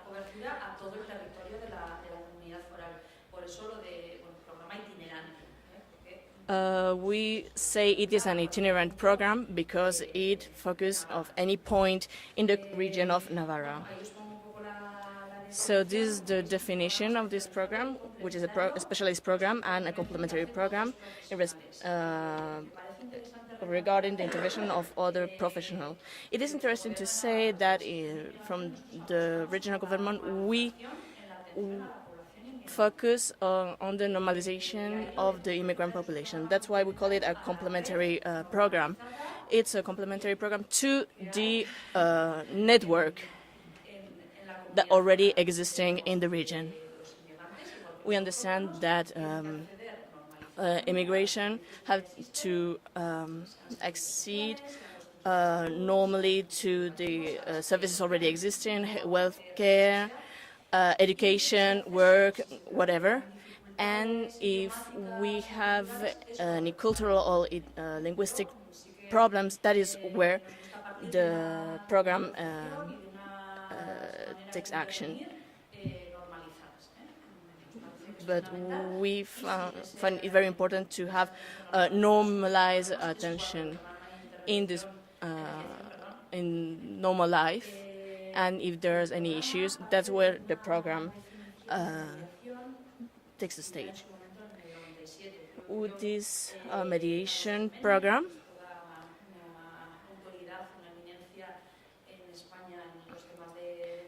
and this is the definition Carlos Jimenez provided on this program, and this is the definition we take.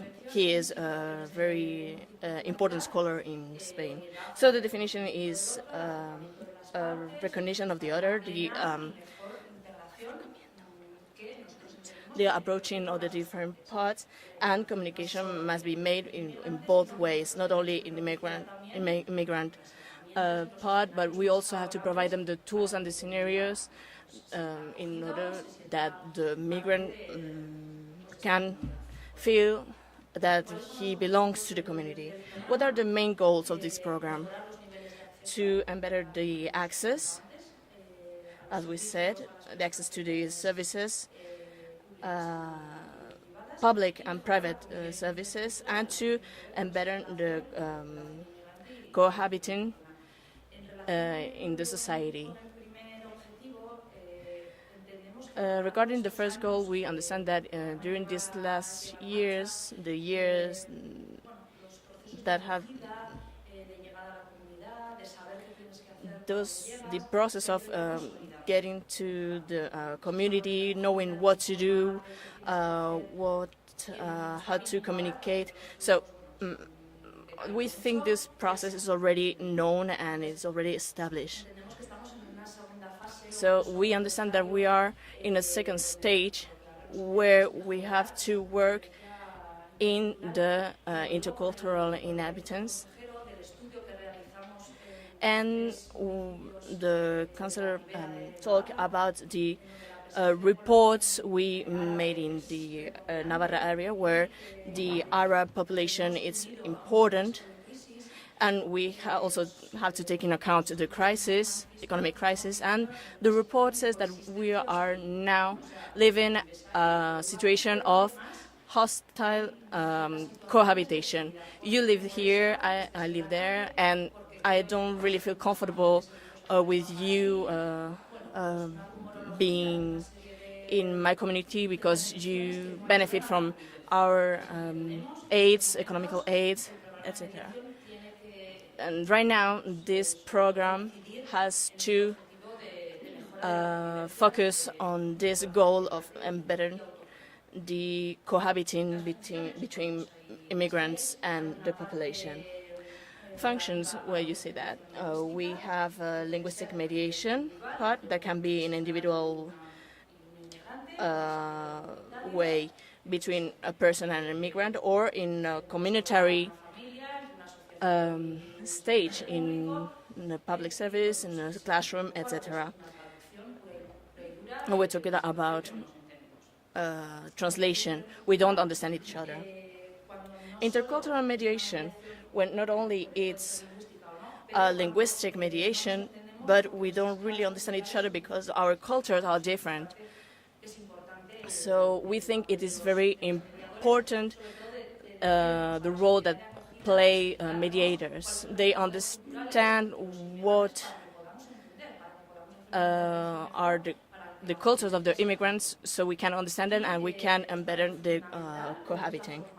It is basic the training and counseling to professionals that are working in intercultural fields, and to politics that keeps in make the public policies, areas and levels of actuation.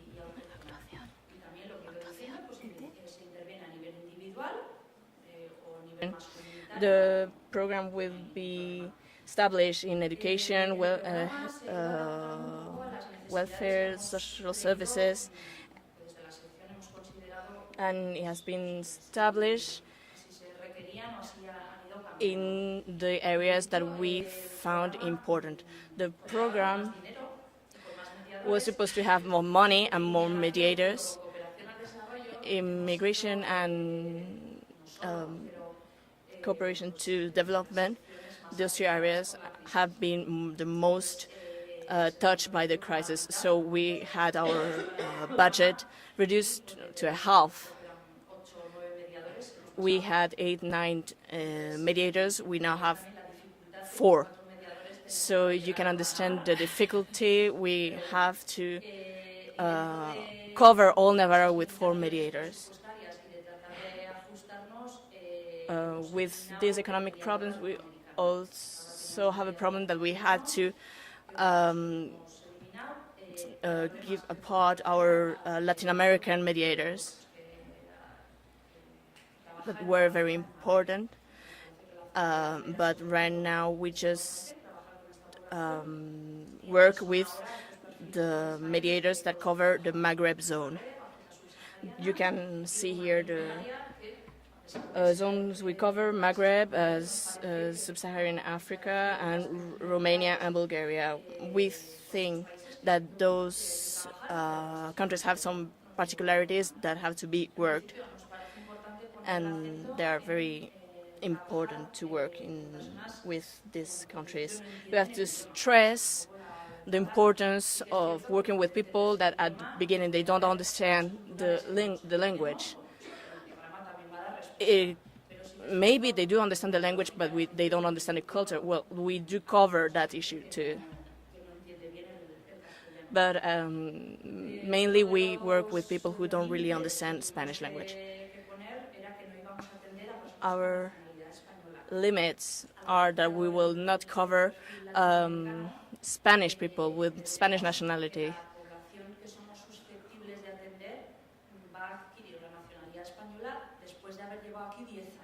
The people we are working with will get the nationality after 10 years. So we think 10 years is a reasonable time in order to get some knowledge, to get some linguistic knowledge and cultural language. So we think people who already have Spanish nationality, they do not need our help and they will be excluded of the program. But we are pretty flexible with this. This is just because we have to follow some criteria. How to access the program? So the migrant has to ask for the access. The social workers will inform the migrants of how they can access. And well, now we, as I said, we have reduced the mediators and we have reduced all the resources in general, and we have a lot of complaints regarding mediators' availability. It's not an instant availability. Maybe social services need an urgent mediator within a family, and they are not really available right now, but in a 4-day time. So this is questioning the results of the program. The mediators and the money we have available are really effective in order to give a response to the urgency situations. This is the lack we have. We are not really successful in urgent situation, but it is mainly budget program. So you have here some data of this year, 2014 actually. We made 1,300 mediation. One mediation can have more than one intervention. We have over 3,000 intervention. We helped more than 800 people, and we have over 300 different resources. So this is the work we do mainly, and that is pretty much it. Thank you.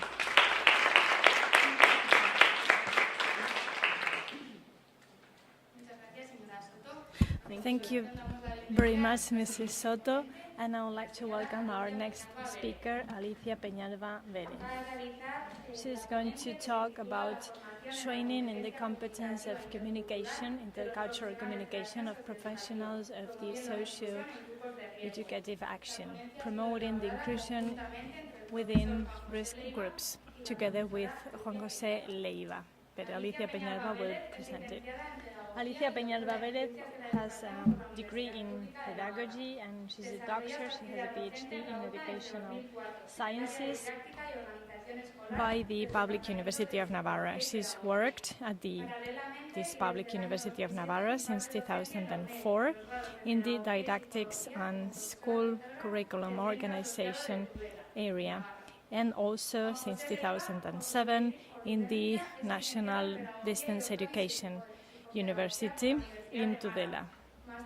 Juan José Leiva Olivencia has a degree in pedagogy and a PhD in psychopedagogy of the Malaga University, a master in European Counseling for Multicultural Affairs from the State College of Teacher Education, Linz, Austria, and he's a tutor and professor at the Associate Center Maria Zambrano of the National Distance Education University in Malaga. He also teaches some specialization courses. Good morning, everyone. I'm very happy to be here because I'm learning a lot of things from you. And while Sarah was talking, I was realizing that my speech is very much linked to what Sarah has been explaining. And first of all, I would like to apologize on behalf of Professor Leiva because he hasn't been able to come over due to work reasons. Excuse me. I was saying that I saw the link between what Sarah has been saying and something that I've realized. She was saying that there is a need to train the professionals, and this is the title of my speech. Big titles, even if they are difficult to follow. But this title means that we need to focus our study in why the need to train the professionals in terms of contributing to the inclusion of groups at risk of exclusion. And why do we think that these professionals have to learn languages if they want to be able to promote the active inclusion of these groups? And why they need to learn them within the framework of the multicultural linguistic competence. And this is the origin of this is a quotation by Joan Subirats. When I read this quotation, I talked to my colleague Juan, and I thought of three specific experiences I've lived. The three of them are linked to social and education actions. Our action is always focused on the educational plane, the educational aspect, but we live in all these three contexts. The social context is also linked to something that Sarah has mentioned. Yes, I'm going too fast, I know. In the mediation program, the training on mediation imparted by the Red Cross, and I participated in that training a few years ago. It was a wonderful experience. There was a social worker who was receiving that training, and she said, she confessed before all of us that she wanted to get that training because she had no empathy with the immigrants that she had to cater in her daily work. And she was working at a setting where she especially had to face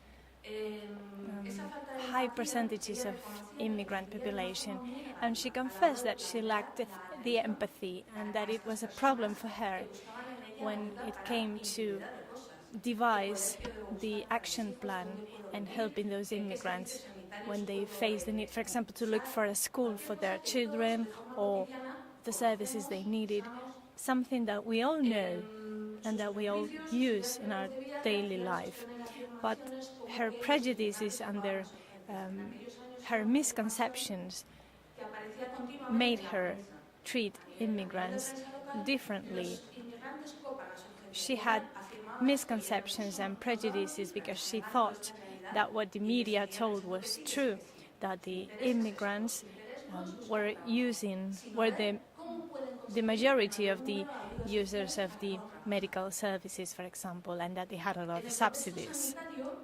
In the health context, and this is a more personal example, I remember when my daughter was born by cesarean, a C-section, and when I was taken to the reanimation room, I was very hungry and I wasn't able to eat or drink after a few hours. And in the maternity ward, I don't know elsewhere, but in Navarra, people are very serious about it. You cannot eat or drink, and we were all scared of the nurses. So, if it is forbidden to drink and eat, it is forbidden. But there was another person in the room who was from Arab origin. She only spoke French, and she was completely disorientated. But her partner was there, and I didn't want to gossip, but I was next to her, and I was looking at the nurses, telling her what she had to do, hygiene measures, don't stand up, don't get up, don't eat, don't drink. And the moment the nurses left, her partner, told her, translated everything to her, but very sparingly, because as the nurses left, her partner produced a sandwich from nowhere and a kind of Coke, and I was suffering for her because I knew she shouldn't drink or eat, and I was worried the nurses would come back and tell her off. But I wasn't relevant. She was only trusting her partner, and she was trusting that her partner was translating or interpreting wisely what the nurses told them. And then I have another anecdote. A primary education teacher was talking about how we handle language, and she had many Latin American pupils, and she said that she had a problem with the parents of a 5-year-old,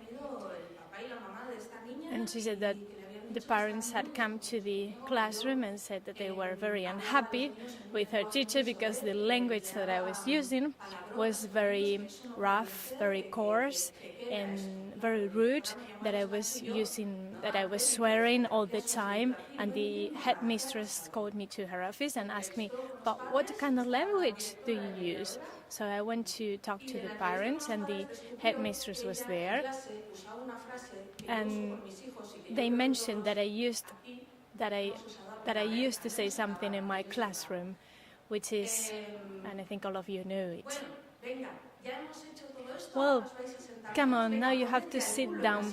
Well, sit down, put your bottom on the chair, and start studying now. Start writing now. And you cannot use that word, ours, bottom.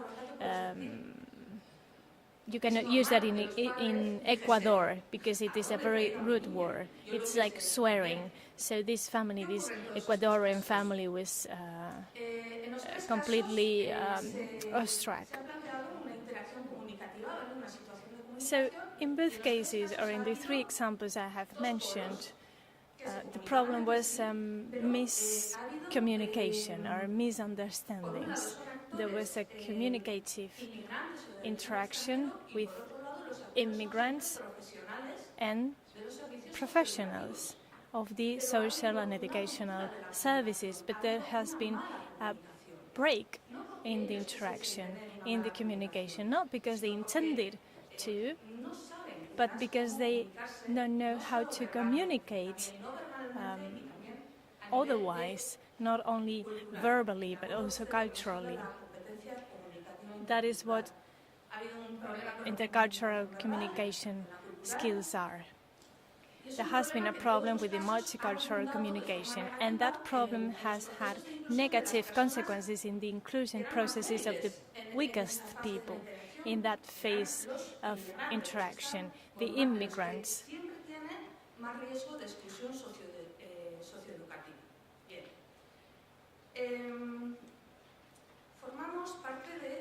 We are part of multicultural societies. We know it. Societies in which different cultures coexist. We share the same physical space, but that coexistence or cohabitation doesn't imply interaction or equality interaction or on equal grounds. These societies have intercultural demands, not multicultural demands, but intercultural, because they are based on the cultural diversity, and for them to be built, there is a need for the interaction of all the cultures. Each culture has to be recognized from an inclusive perspective.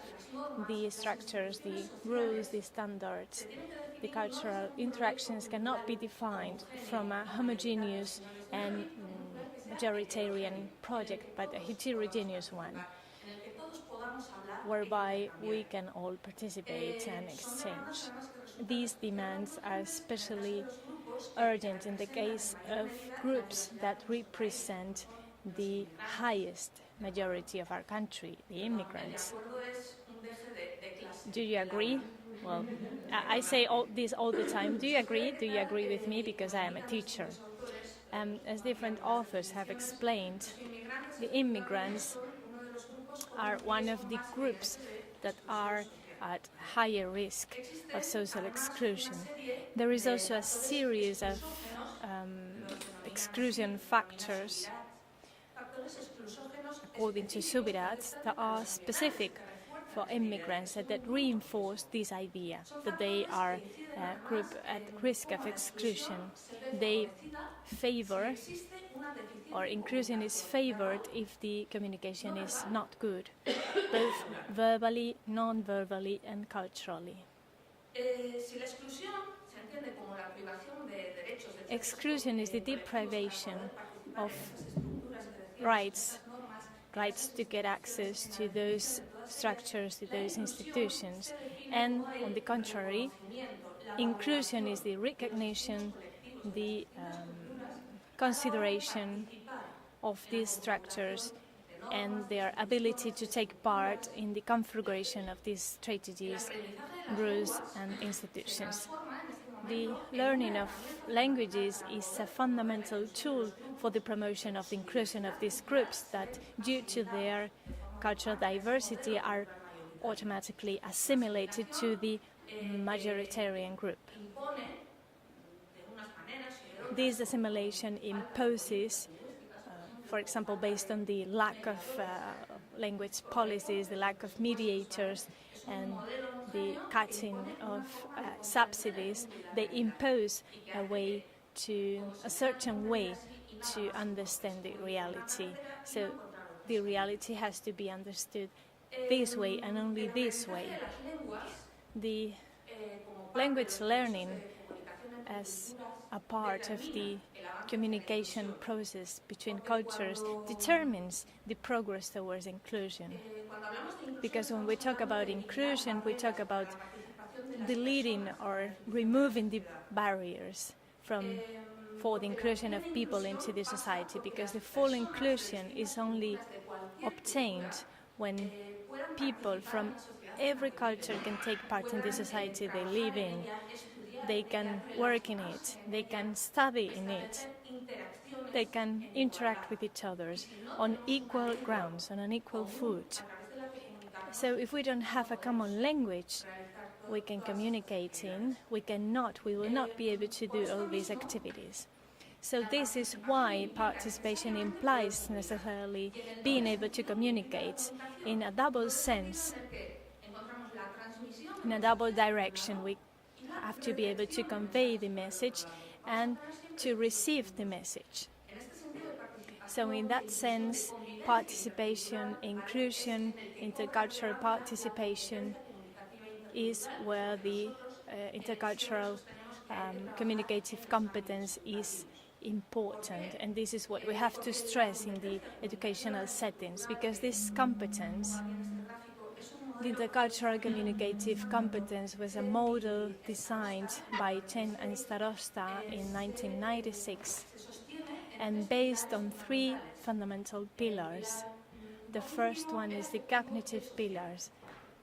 The cognitive, the cultural, and the social pillars. They cannot be defined in terms of perfection, but adequacy. And what does adequacy mean? Adequacy means that I can be competent enough. I have to be competent enough, not perfectly competent. I cannot be perfect in a culture that is not my own. It has to be adequate. Adequate empathy, adequate competence, in order to break the prejudices. Because sometimes we only repeat what we hear in the mass media, even if there are some data that contradict it.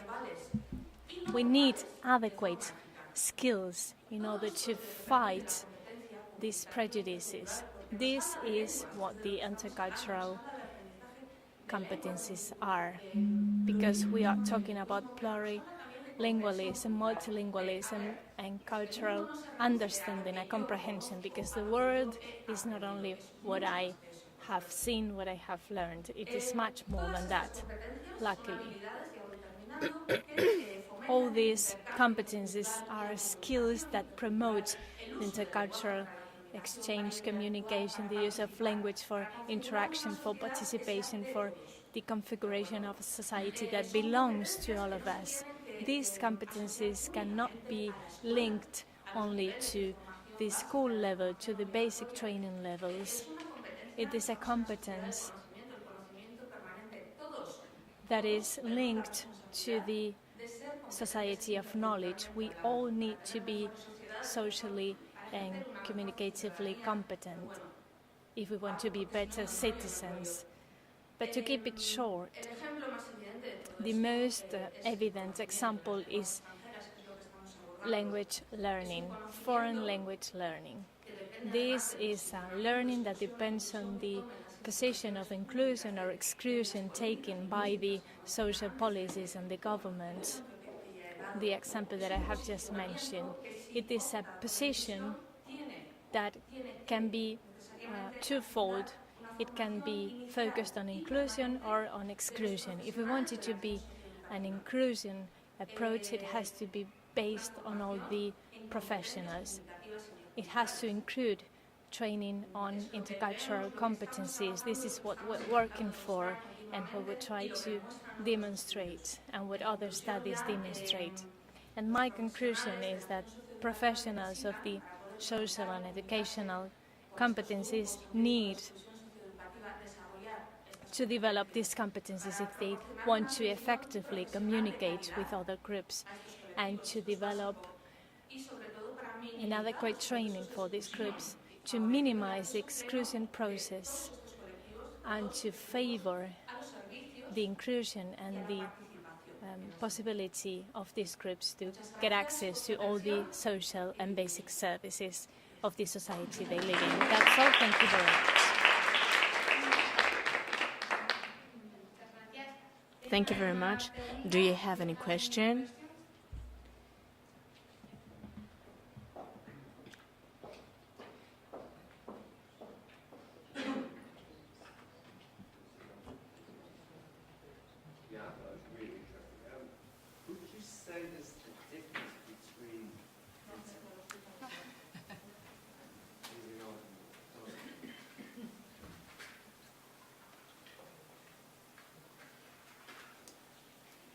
Say there was a difference between intercultural communication competencies.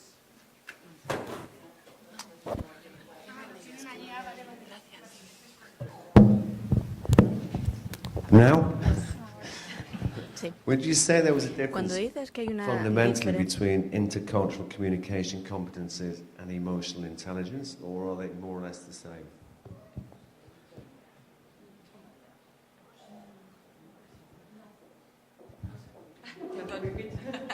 No he dicho no, realmente I que- didn't really.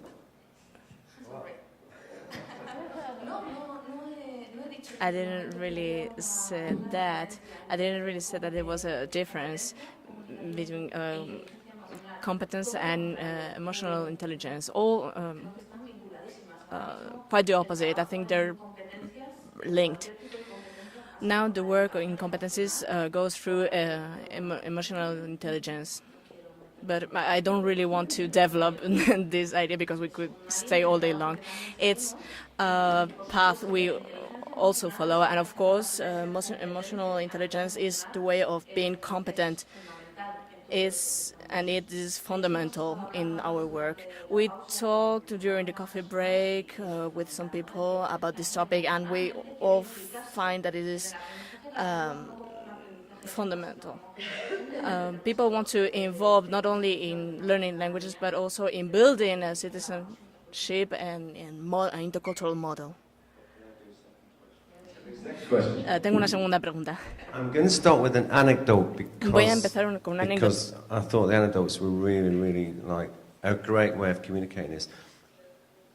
And I was evaluating a program a few years back, which was working with the Chinese community in Manchester, and it was about HIV prevention. So they were running their own campaign, and they had a little leaflet which was in Cantonese and Mandarin with little pictures about how you could get HIV and how you couldn't. So there was a picture of a teacup, and you couldn't get HIV from drinking tea. And there was a picture of a mosquito sting, and you couldn't get HIV from a mosquito.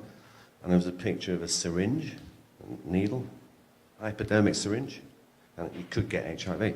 And we had a mediator who was with this couple who were from peasants from Canton, rural Canton. And she was having a big argument, and we said, what's the problem? She says, don't worry about it, they're just stupid peasants, they don't understand. And when we finally discovered what they were confused about, it was because in their dialect, the word for a syringe was exactly the same as the word for mosquito sting. Now, the mediator wasn't going to tell us this information, so the long sort of point of this is, isn't it about power relationships between the mediators and the people they're supposed to be supporting? Yeah. And how do you work with this? And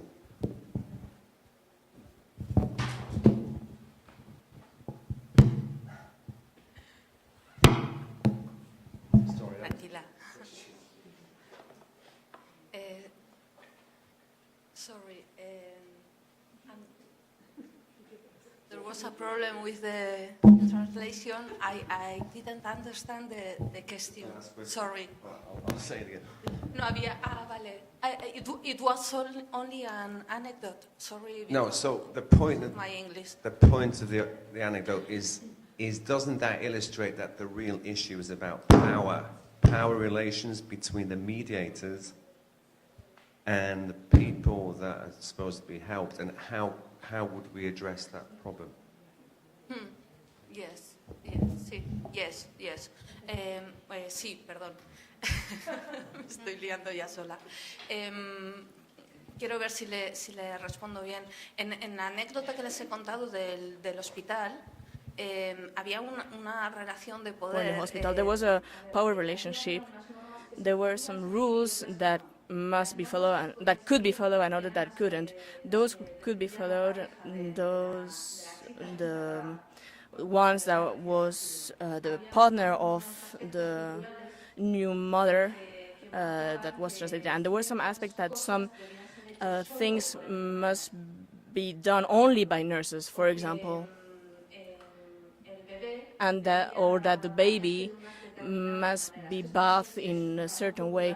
I don't know if this is a cultural thing or something particular to this couple, because we could say that, well, we know that Arabs are a certain way. It also depends on the age of the Arabs.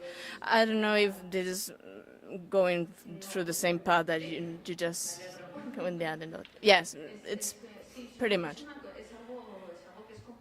It's complicated, of course, but if we don't start helping, oh, we should be that, we should learn that. If we don't start, we will never achieve our goals, and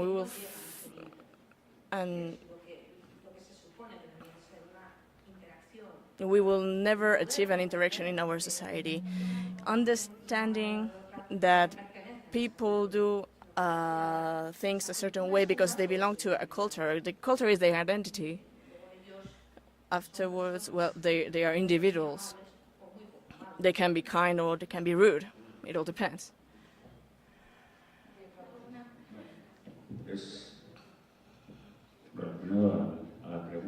Yeah, regarding the Mr. Kwon questions, I think that he is talking about that in Chinese they work with ideograms, and ideograms can have different meanings depending on also the speech, the tone they use. So a mediator has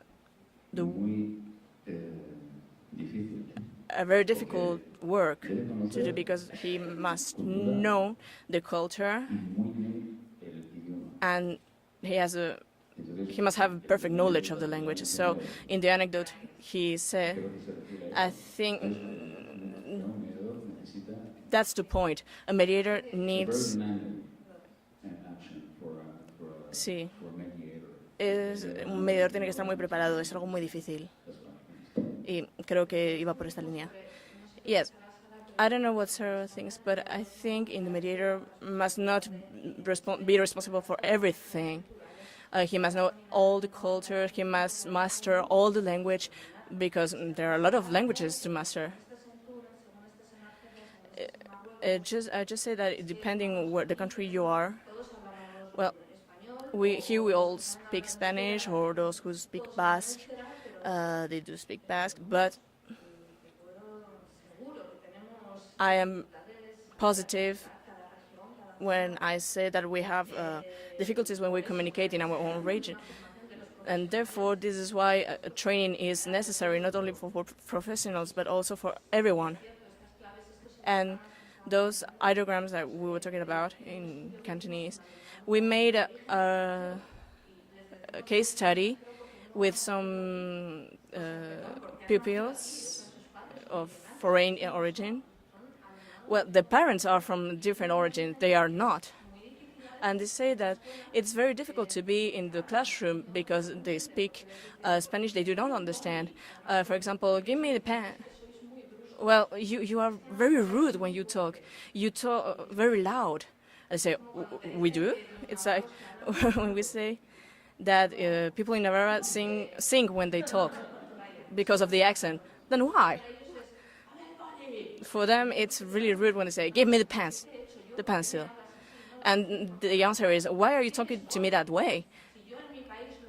And for example, why do you call it a pen when in my country it is called whatever?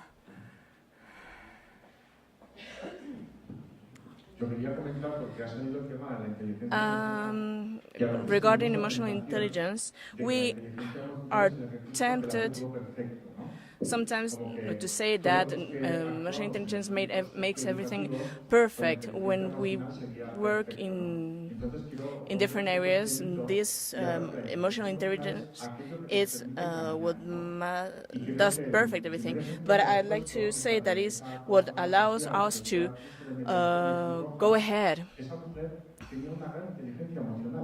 For example, I have an example in the Red Cross. We have a woman that has an extraordinary emotional intelligence, and she was able to communicate, and she builds her own reality in order to improve her work. We must use it as a resource, but as a tool that allows us to be better in our field of work, whatever educational, social, welfare. We must go ahead with social intelligence. It must allow us to build. It must be a tool. And we must not use it to be perfect mediators, but we must use it to understand when are we doing things right and where we're doing things wrong. It's not the solution for everything, but it must be used as a tool. Any other question? Comments?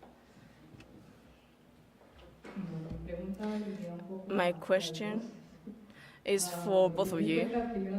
Taking into account the anecdote Ms. Peñalba exposed regarding the Latin American kid and the parents, I am from Colombia, and I lived in Spain for a year.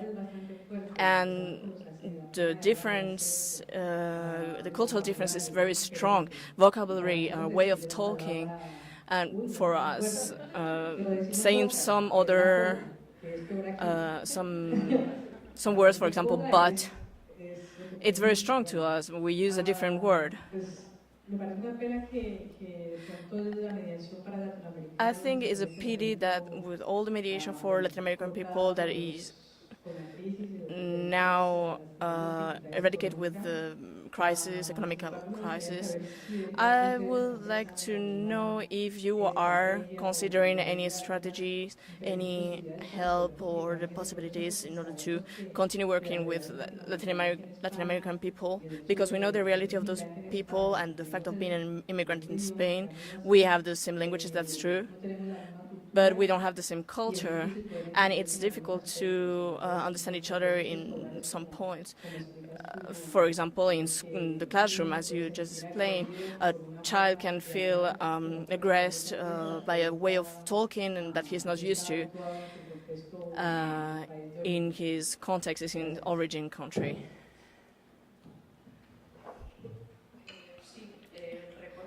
Yes, the budget cut, that's what leads us to lose quality in the program.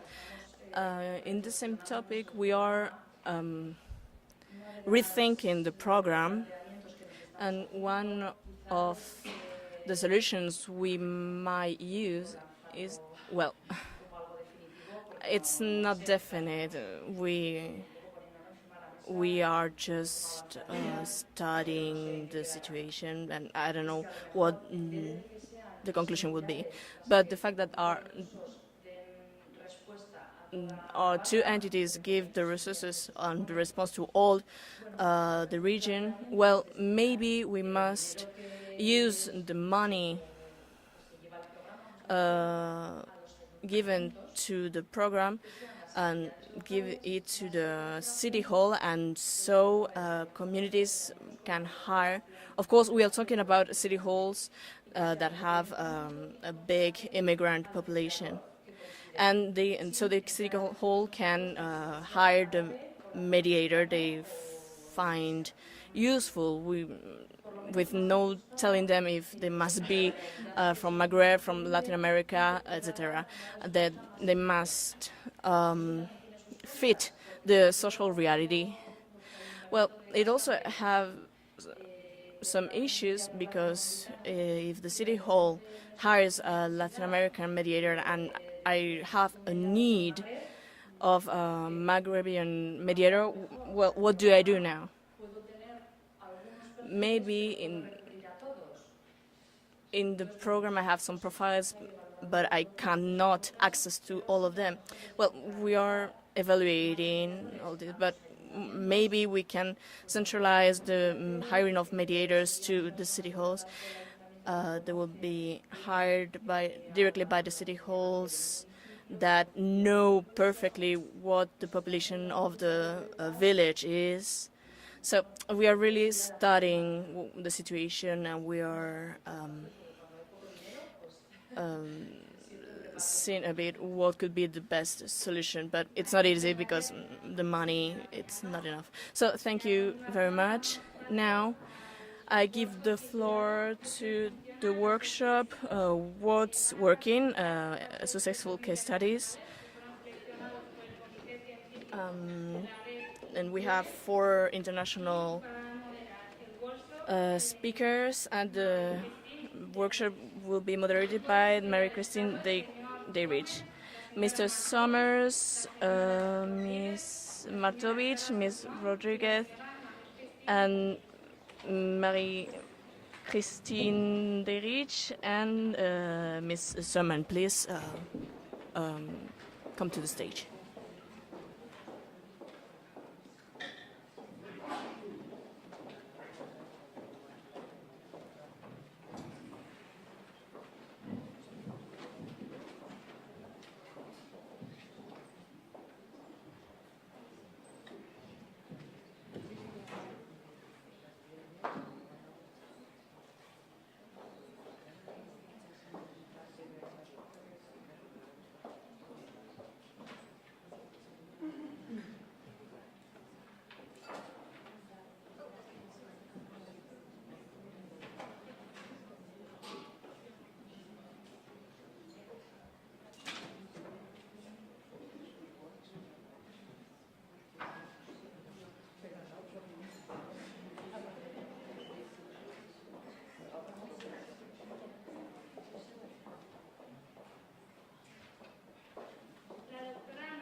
So Dr. Marie-Christine Dayrich is professor in the University of Bordeaux,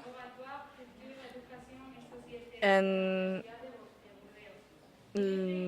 she directs some research on the application of linguistic policies in education and training to teachers from primary schools to secondary school.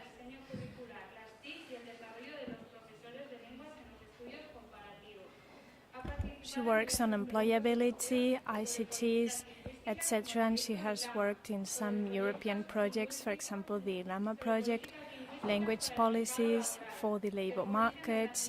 That was at the origin of the creation of the Include network. Each of the experts will talk for 10-15 minutes, and then we will have a question and answer session.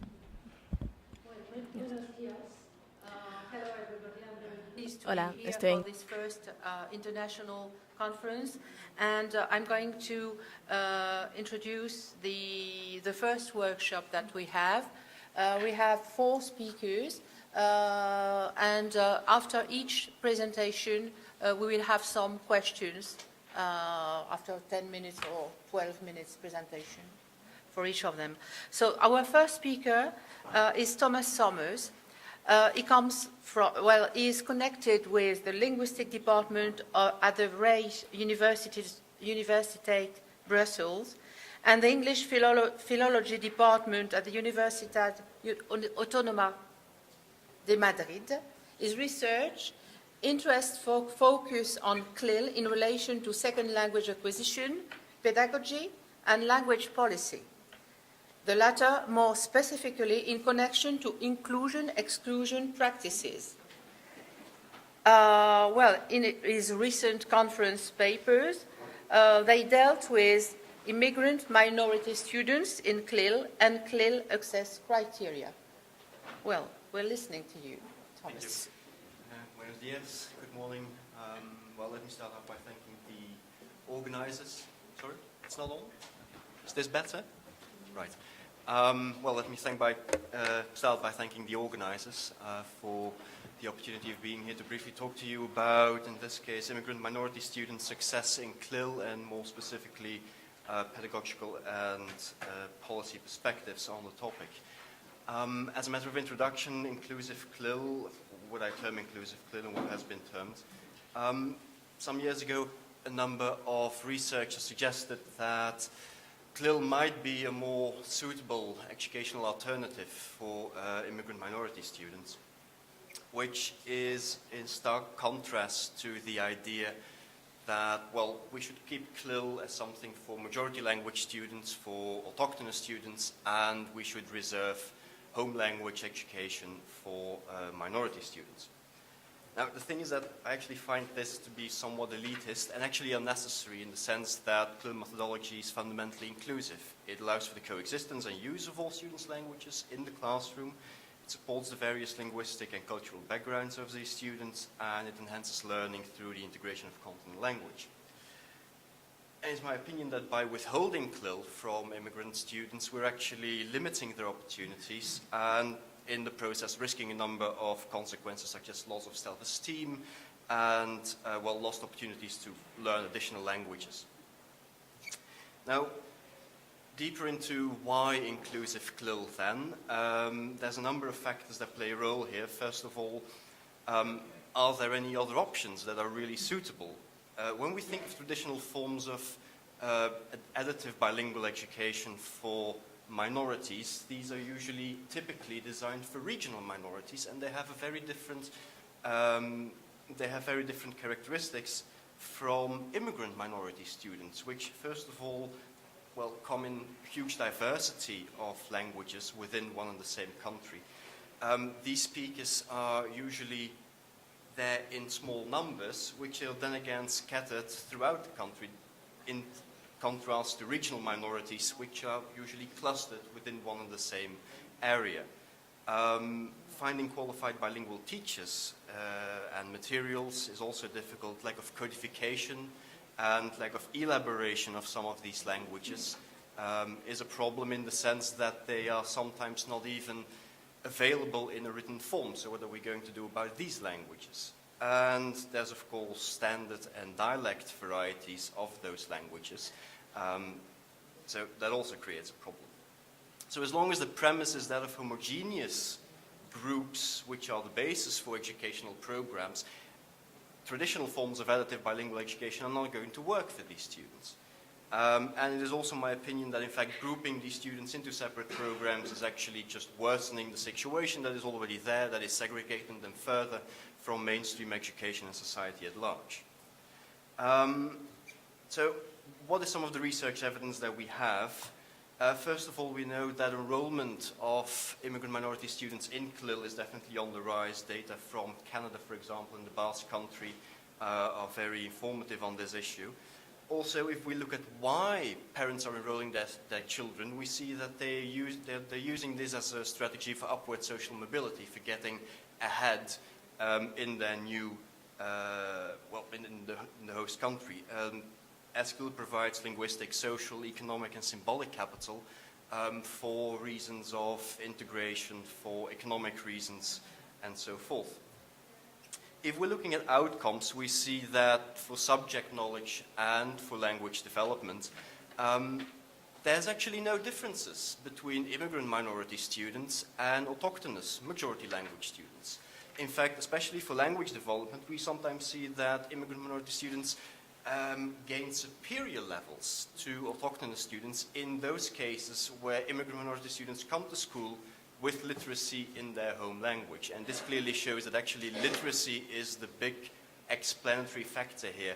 It's not so much socioeconomic background, which of course correlates with literacy, but in and of itself, if you have a literate student from a low socioeconomic background, they will still succeed. So literacy is here definitely the point. And also it's often thought that when we talk about literacy, it's literacy in the home language. And then people say, oh yeah, the home language, this is the focus of the sentence. No, the focus of the sentence lies on literacy. As long as students come to school literate in whatever language, they will succeed. There's a lot of evidence here that couldn't fit on the previous slide, so I give it to you here. There's also a number of added values that CLIL provides. In contrast to other programs, it offers the possibility to acquire advanced levels of functional proficiency in additional languages. It allows students to participate in precisely those kinds of activities that provide scaffolded, interactive, and motivating experiences to facilitate access to content. It allows students to develop positive self-image and motivation. Jill will be talking more about that. And it allows them to acquire important capital, as been said before, to achieve success in the currently global economy. Now, some factors that relate to how we can actually achieve all these positive outcomes. First of all, socio-affective factors. CLIL is, by definition, so to speak, open towards multilingualism. That's its most definitive characteristic. And so support, recognition, and valorization of all students' linguistic and social identities is a major factor here. In the form of flexible language arrangements, that is that, well, language is a flexible thing in class, and it's not just one language that should be used in the classroom. Many various languages should be allowed at the same time. It also provides greater social cohesion in the classroom in the sense that we get a tighter community of practice, because all of a sudden all students have the same background knowledge when it comes to the language of instruction. Native students, autochthonous students, are no longer have a leg up on the immigrant students because it's not their native language anymore in the classroom. So all students are somewhat in the same boat here, which of course raises immigrant students' self-esteem and motivation. And then there's the concept of investment, which really comes down to the fact that CLIL provides a form of education that raises students' motivation because their realities and interests are in line with the program objectives. That is, the acquisition of language knowledge in function of the global economy and the culture around them. As for linguistic factors, we see that in CLIL students have lower anxiety and a higher willingness to speak for the simple reason that they're not scrutinized as much as they are typically in second language classrooms. And that is because they have more interactional space. They have more space to give their opinion, to talk about the content, and so forth. And this ties in with the dual focus on content and language in a number of pedagogical aspects that that result in natural meaning-driven opportunities for language development. And as a last point, the aspect of code switching and translanguaging in CLIL allows, on the one hand, for cognitive benefits in the sense that they valorize prior knowledge. I mean, you can't access your prior knowledge if you can't do it in the language in which it has been codified, which, of course, for immigrant students is their mother tongue. So to allow multiple languages in the classroom means to activate prior knowledge of these students and to also at the same time grant them their voice, grant them all the background that they carry into the classroom. As for cognitive factors, first of all, CLIL leads to better understanding as a result of language-sensitive teaching through those scaffolding activities which were actually designed first and foremost to allow majority language students to better understand the content in the foreign language. But these same scaffolding strategies also do the same for immigrant minority students. Deep semantic processing as a result of metalinguistic skills that are used in dealing with the linguistic problems of the CLIL classroom. If you think harder about the language that is being used in function of what you're discussing, you're actually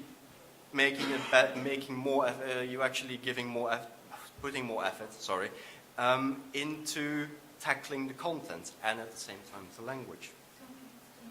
Sorry, yeah, okay, I'll be speeding up a bit then.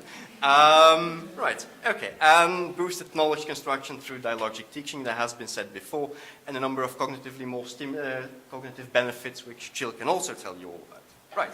Not in this presentation. Not in one. Afterwards then. So how do we make sure that all these positive aspects are actually there, that CLIL is properly implemented? Well, first it has to do with access to CLIL. Eurydice published in 2006 and in 2012 an overview of access criteria to CLIL. We see now that in 2012 there are hardly any access criteria anymore, but this of course has to do with overt access criteria. What about the hidden ones? What about the implicit subjective ones? Because we know that school administrators see immigrant minority students as a threat to their program's outcomes, because they think that number of misconceptions and personal beliefs that it's too taxing for immigrant students and that they need a high level in the language of instruction. So parents are being dissuaded already at the gates, already at the access to the school. Immigrant minority parents are being dissuaded from enrolling their children. It's what Absalom called a silent agenda of selectivity, and this can also trickle down into the classroom where you get a vicious circle of only the best students being given access, and the expected levels of ability, of linguistic ability then determine the pedagogy, which means that teaching through a different language becomes teaching in without any language scaffolding, which then of course results in only the very best students managing, which is actually a submersion situation. So now all of a sudden CLIL immersion has become submersion. This is not what we want. Moreover, language competence alone is not a sufficient predictor because, as we know from research, even the elite students start opting out of CLIL or don't choose for CLIL in the first place for the simple reason that it's too demanding and that they're afraid for their marks. So, in conclusion, where do we go from here? First of all, we need more information about what's actually going on in CLIL classrooms.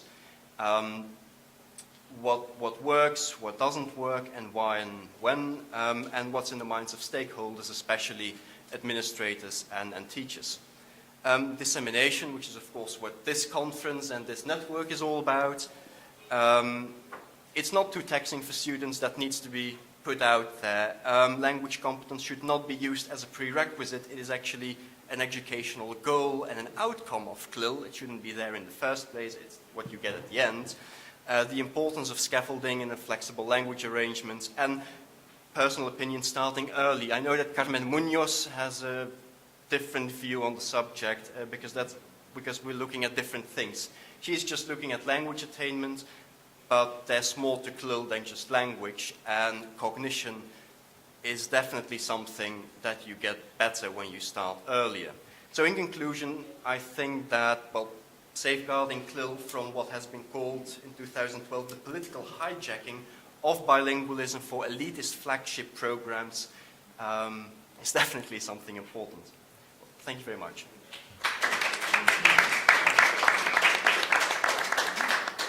Gracias. ¿Tiene preguntas? Thank you. Have you got Very much. Have you got any questions? for Thomas? Well, may I venture a question if you don't have any question now? You spoke about community of practice, and in a community of practice there are no experts. Everybody shares the same expertise or whatever. And, well, what about teacher training? Do you think they are ready to be non-experts in this situation, or is it a different kind of expertise? Well, yeah, with teacher training, there's there's always more need for better teacher training, especially when it comes to inclusion. But yes, I mean, CLIL does reason from the perspective that teachers should be coaches and not the person who is in front and who knows everything and is now going to tell you all about it. So yes, but this is not new in and of itself. The idea that teachers should be more of coaches and should sort of guide their students more than telling them what is and what is not. And is there any research on that point you've heard about? There's an educational research, definitely libraries and libraries full of studies on the subject. As for CLIL simply incorporates that aspect. I mean, it's one of the novel points within education that we should move from a transmission-oriented approach to a more guidance-oriented approach, co-construction as it is called. Yes. Yeah. Any other questions? Preguntas? So now I'm going to introduce our second speaker. She's Dr. Anna Martovic. She's a linguist and language teacher. She's president and international coordinator of the Association for the Promotion of Polish Language Abroad, which is called APPLA. an initiator of a European bilingualism campaign aimed at Polish-speaking parents. She's a member of educational committees in Scotland, an author actively involved in discussions on community heritage language in the UK and other countries. Dr. Anna Markowitz, we're listening to you. Thank you. Thank you very much. Thank you very much for the opportunity to join the conference. I'll definitely join the network with my organization, and I will advertise it to others that I work with in Scotland, the UK, and Poland and other countries. I'm very happy to be here, and thank you for having me. The topic I'm going to talk about sees the inclusion a little bit from a bit different perspective. I acknowledge the fact that it is important for the migrants to learn the language of the new country they came to live in, and very often they do require support. But for me, as a migrant as well, I was born in Poland and I moved to Scotland 10 years ago. So from me and from my perspective, the inclusion is also about the identity and how the new country sees my identity and sees the identity of the children who are born to migrant families, and they are being brought up in minority languages in the countries where the dominant language is a different language. Or we can talk here about mixed couples as well, of course. But it's about identity very much, and about education, about heritage language education. So the education, the heritage language is a language where you learn the language, acquire it in a country that is not the country that it's officially spoken. And my ideas, my research, and my interests are around the topics of education, heritage languages, bilingualism, and the struggles around it, as I already said. And children in particular, not as much about adult language speakers as about children of migrants. We already had a very nice overview of the policies of the European Union. This is 1977 directive, so over 40 years old now, and it is about the support for migrant language speakers. Member states shall, in accordance with their national circumstances and legal systems, and in cooperation with states of origin, take appropriate measures to promote, in coordination with normal education, teaching of the mother tongue and culture of the country of origin for the children referred to in Article 1, children of migrant workers. That was 40 years ago. Since then, we had many policies, many recommendations, many conferences. We had this paper, 2008, Green Paper on Migration and Mobility, Challenges and Opportunities for EU Education Systems. And there's a couple of nice phrases and sentences here that very well summarize the situation, so I'll take the liberty of presenting you a longer chunk of text. There is some evidence that reinforcing the heritage language can be educationally advantageous. Well, in fact, there is a huge body of research saying that if you've got home language well developed, you are far more likely to succeed acquiring the next language, next languages, learning new languages. And literacy and the ability to read in your home language also helps you to acquire these skills in the new language. Fluency in the heritage language is valuable for the cultural capital and the self-confidence of children of migrants.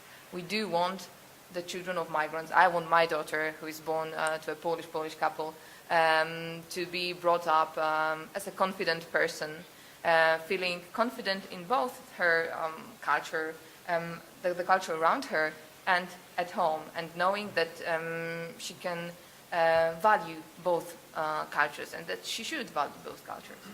And it may also represent a key asset for their future employability. Furthermore, on an eventual return to the country of origin may be a desirable option for some migrant families. Education in the heritage language will ease this, and this is of course true. If the children are not able to read and write in heritage languages, the parents who even would like them to come back to the country of origin would hesitate to make this decision. Deepening knowledge about one's own culture and about the cultures of others may support migrant pupils' self-confidence while providing value for all pupils. Such intercultural education in no way needs to weaken the primary focus on the identity, values, and symbols of the host country. I find that this is a really important point here, and that there is, unfortunately, the attitude that if you start thinking about supporting heritage languages, you're jeopardizing your enterprises to help them develop the language of the new country, because this should be the focus, this should be the priority, and not the home languages. And there is some false reasoning here. It involves, above all, building mutual respect, developing understanding of the negative effects of prejudices and stereotypes, and cultivating the ability to take different viewpoints while increasing knowledge of and seeking respect for the core values and fundamental rights of the host society.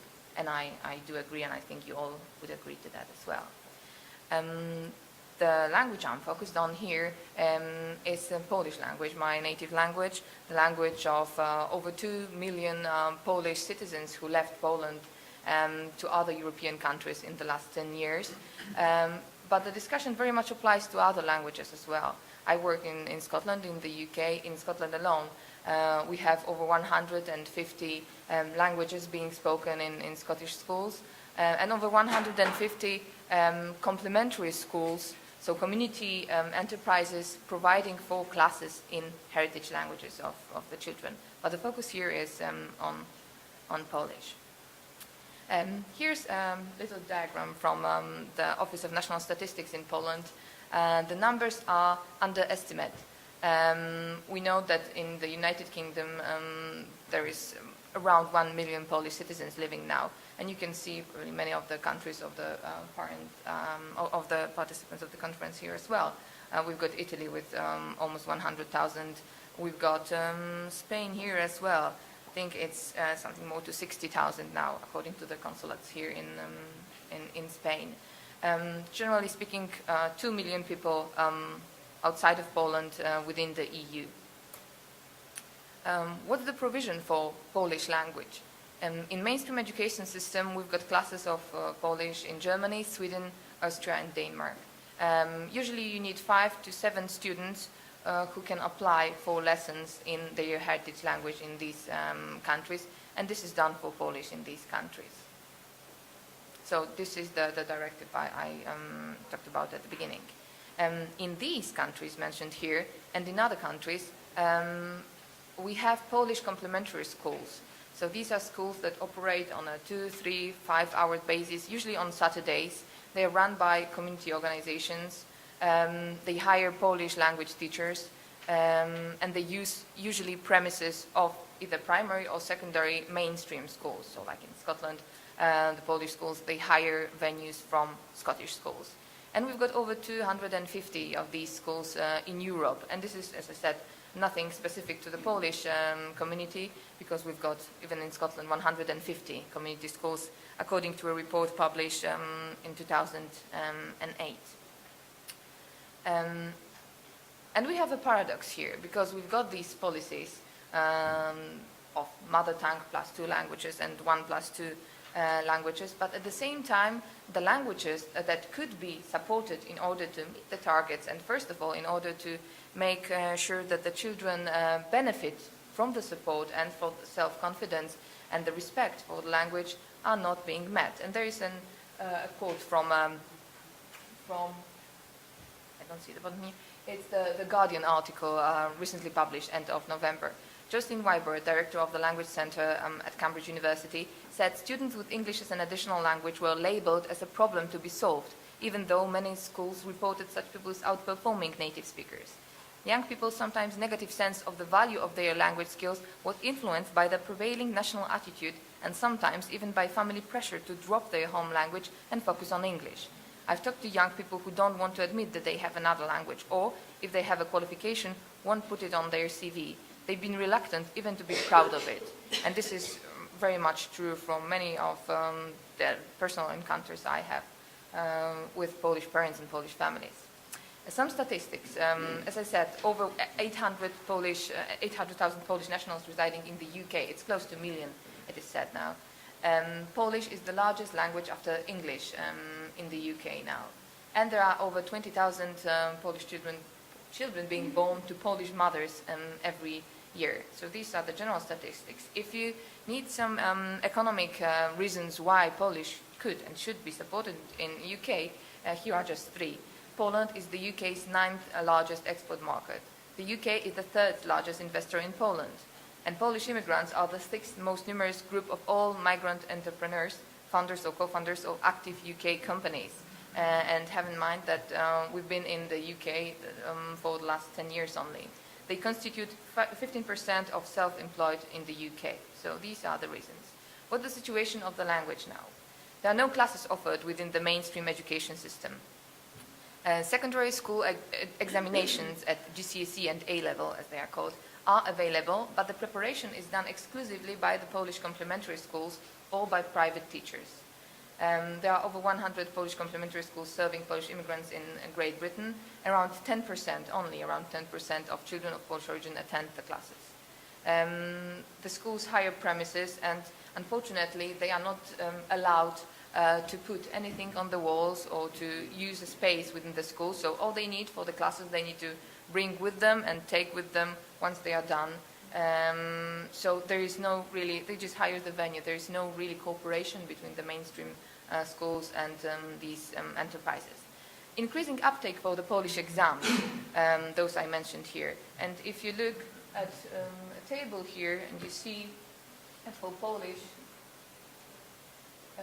here we've got over 4,000 entries, and the marks, the highest marks are at the 86% level. So they perform far better than others, except for modern Hebrew in, well, this is the heritage language, so it's a different situation. But if you think about the fact that this is all that is supported by the complementary school system, and that there is no real discussion between the education system and the complementary enterprises, this is quite surprising. In Scotland, where the education system is regulated by the Scottish government, we've got 12,000 children of Polish origin in mainstream education system. They make up 25% of all pupils speaking language other than English at their main home language. And there are twice as many children speaking Polish at home that there are speakers of Urdu, which is the next group after English. And the numbers are rising significantly year by year. And here's another graph. This group here, these are children in primary 1, so first class of primary school. And these are children at the end of high school. These are the numbers for them. So if you look at that, these are majority children already born to Polish families in Scotland. And these are children who arrived late with their parents. So we may expect, well, we know that there is lots of heritage speakers, and that there will be the need and the possibility to organize some additional classes and help them maintain and develop their home languages. In Scotland, there is no formal provision for the language in the education system. There are no classes offered. There are no exams available. Scotland has a different educational body for running examinations. And at the moment, you cannot sit Polish as an examination subject the same way you can do it in England. You can sit the English test, but it's quite expensive. And teachers of Polish language are unable to register as teachers because the language is not taught at schools, so they don't require teachers. But if you would approach a headmaster who would be willing to hire a Polish teacher, he cannot do that because the teacher does not have the recognition. And there's no category for Polish within the modern language suite at the examination and teacher registration bodies. There are 17 Polish Saturday schools in Scotland, and this is all happening where the government is supporting initiatives such as Curriculum for Excellence, where each child should be given the best opportunities in the education system.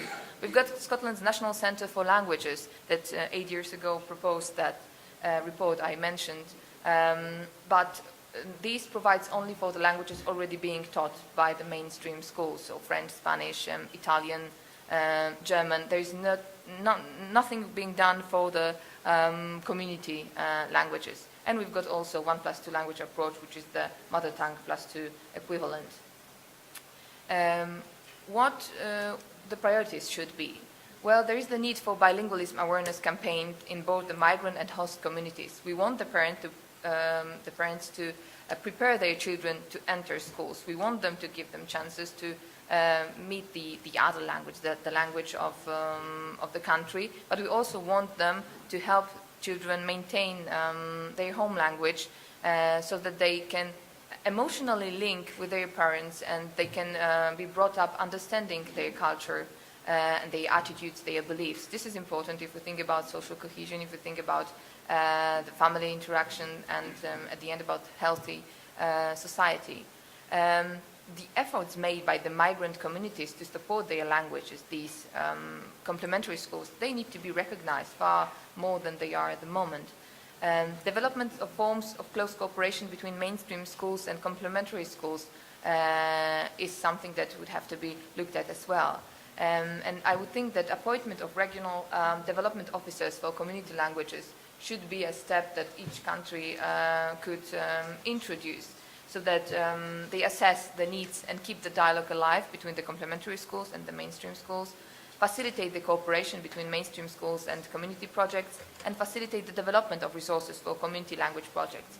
And I am just recently started working for a BMIS organization which is empowering ethnic and minority communities in Scotland, and my task would be to do this as a pilot, to develop these ideas, facilitate training, facilitate the exchange of information, networking, and resources. And I'll be very, very keen to hear your comments and your experience from the other side. Thank you. And this could be your conclusion? Yes, Yes. that's my conclusion. Thank you very much. Thank you.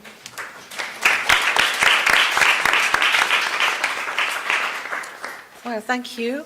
Have you got any questions? We've got a short time after this rich expose. Well, there are just a short remark on my part. It is, well, I think the very first time we mention heritage language education in our group, and this is very interesting for us. And maybe we'll have, with this new perspective, we'll have other elements in terms of inclusion and social inclusion, notably with the family and second generation.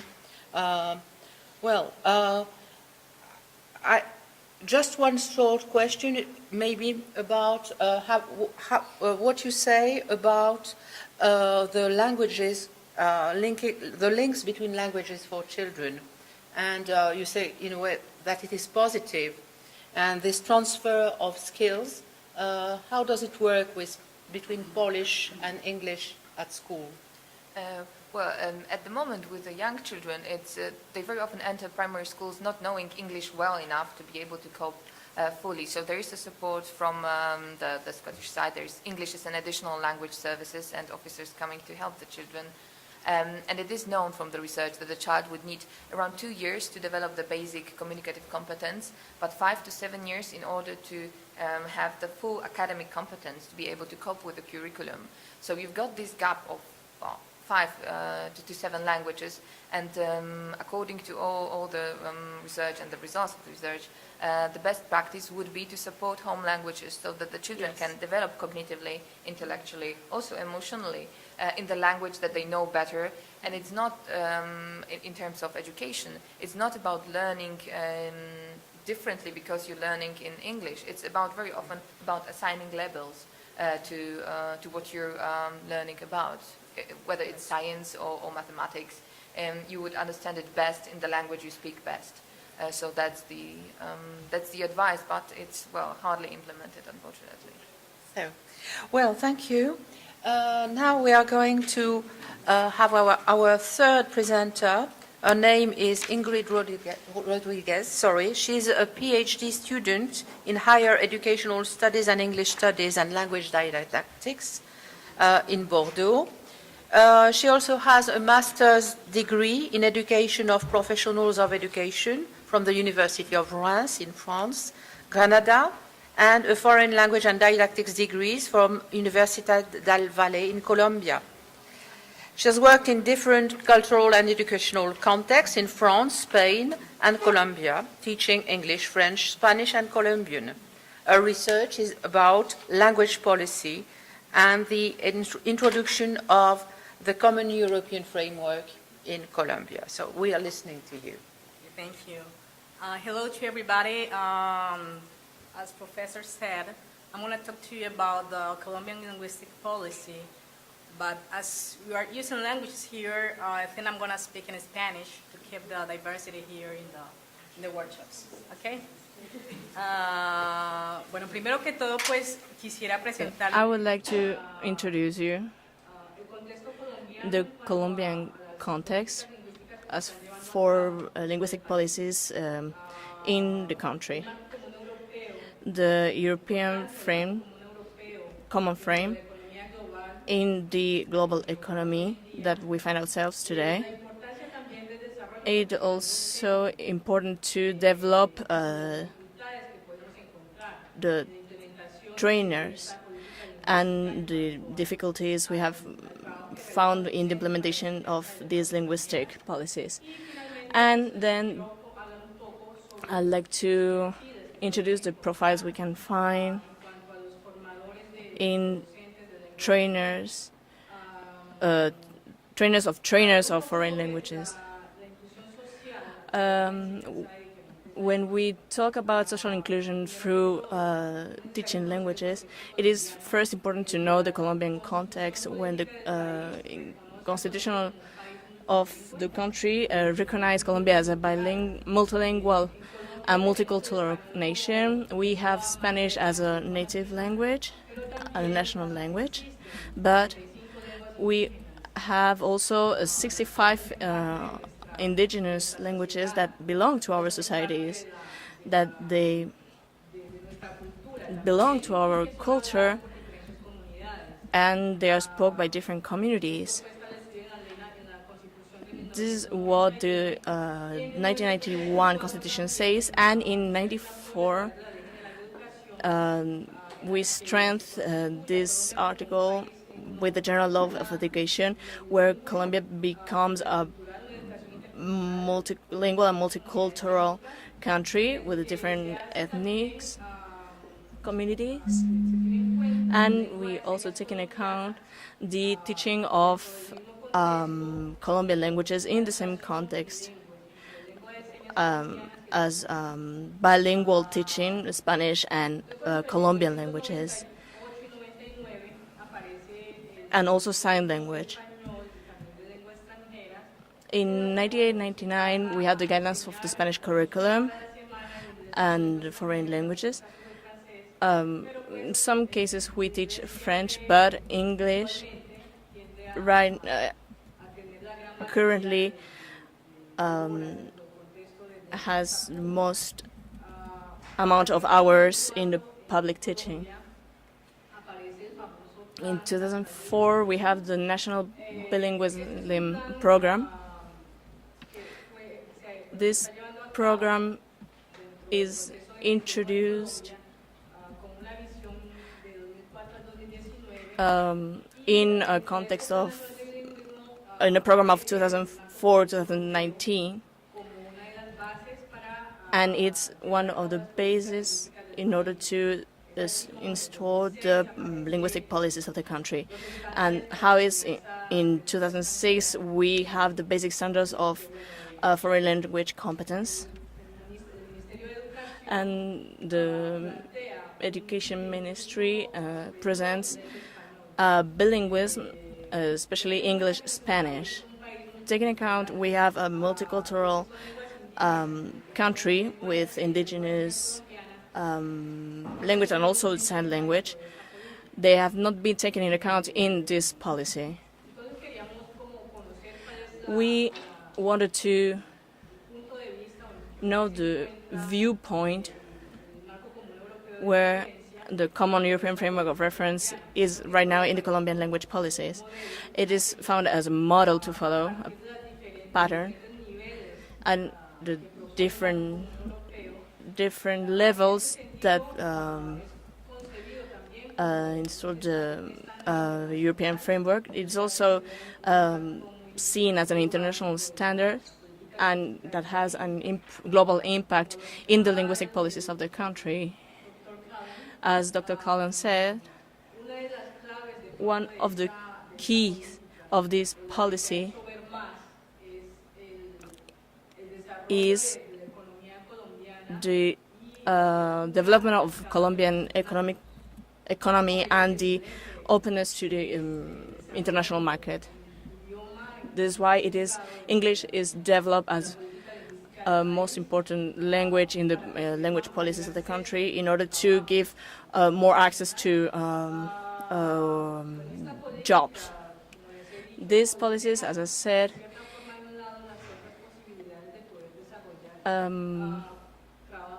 leaves no chance for other language to develop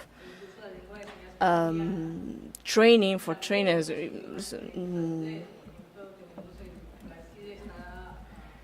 Not even sign language or autochthonous languages.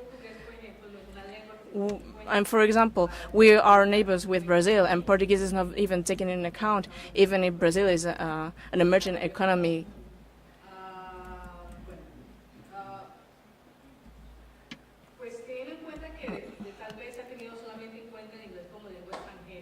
Taking account that only English has been presented as a foreign language, I think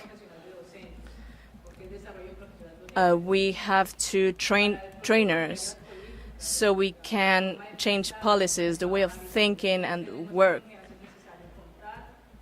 In order to do that, we need to have the knowledge of the teachers.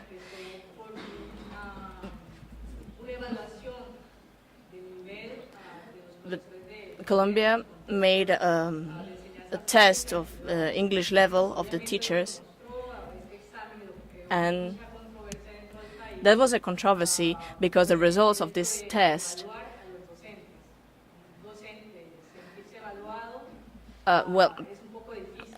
it is difficult for trainers to be evaluated. It was a controversy because they didn't want to pass this test. As for communication in English of these teachers, when we see the levels of the European framework, most of teachers do not reach B2 level. And the students have the same results. They don't even have the main skills, main competencies.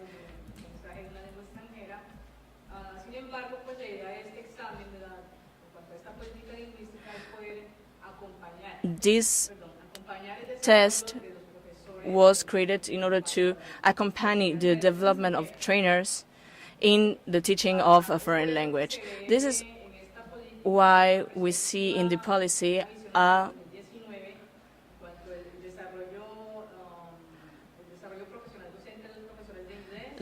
development for English teachers till 2019 in order to improve the learning of foreign languages in the Colombian society. What is happening in the development of teachers that teach a foreign language?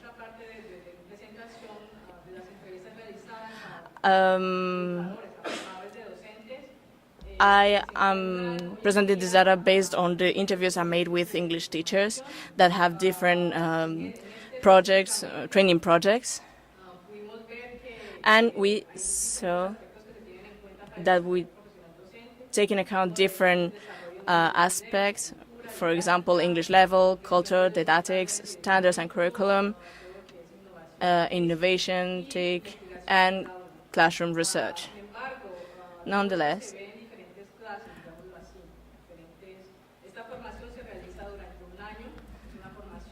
this training is done in long term, 1 year, and it must be a process that and teachers must take into account the different aspects that must be trained in order to teach a foreign language. We have some research project. We have different professors from different fields, primary teachers that have not been trained in foreign language, and some teachers that do have a training in order to become a language teacher. But the reality of the training of these teachers, they find different issues. For instance, the teacher without the language level required, the lack of planning, lack of knowledge, and the lack of knowing how to teach foreign language, lack of materials in the institutions. Also, we have to take into account the difficult social context. We have 40, 50 pupils per classroom. This is not obviously the best scenario for teaching English or a language. And this teacher do have motivation, are motivated, but this is a long process, so many teachers quit halfway the training for different reasons. What they ask for is sustainable professional development in order to teach properly foreign language.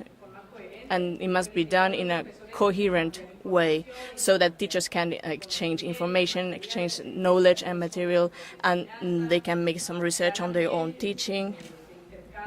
And also, they can exchange in the topic of foreign language, etc. And also to interpret correctly the curriculum and the updates, which is very important. The European framework came to Colombia only for the foreign language teaching, but in education, general education, we have not improved. As for personal training, it has had an impact on teachers, and they feel more confident.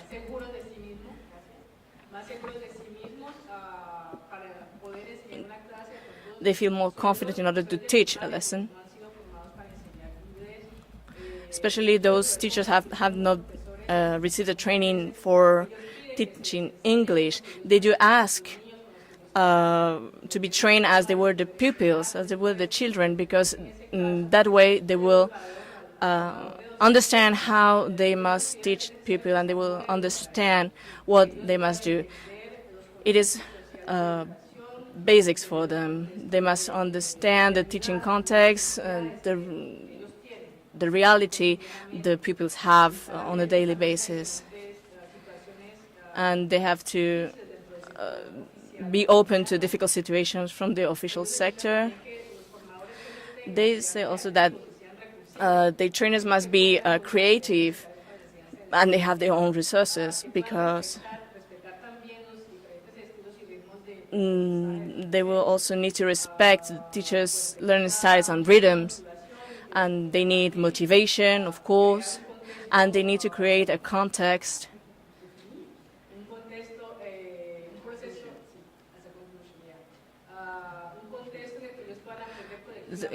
where they can learn collectively, and a context where we can change the education in the country. Well, that's my conclusion. Thank you very much. Well, muchas gracias, Ingrid. Have you Ingrid?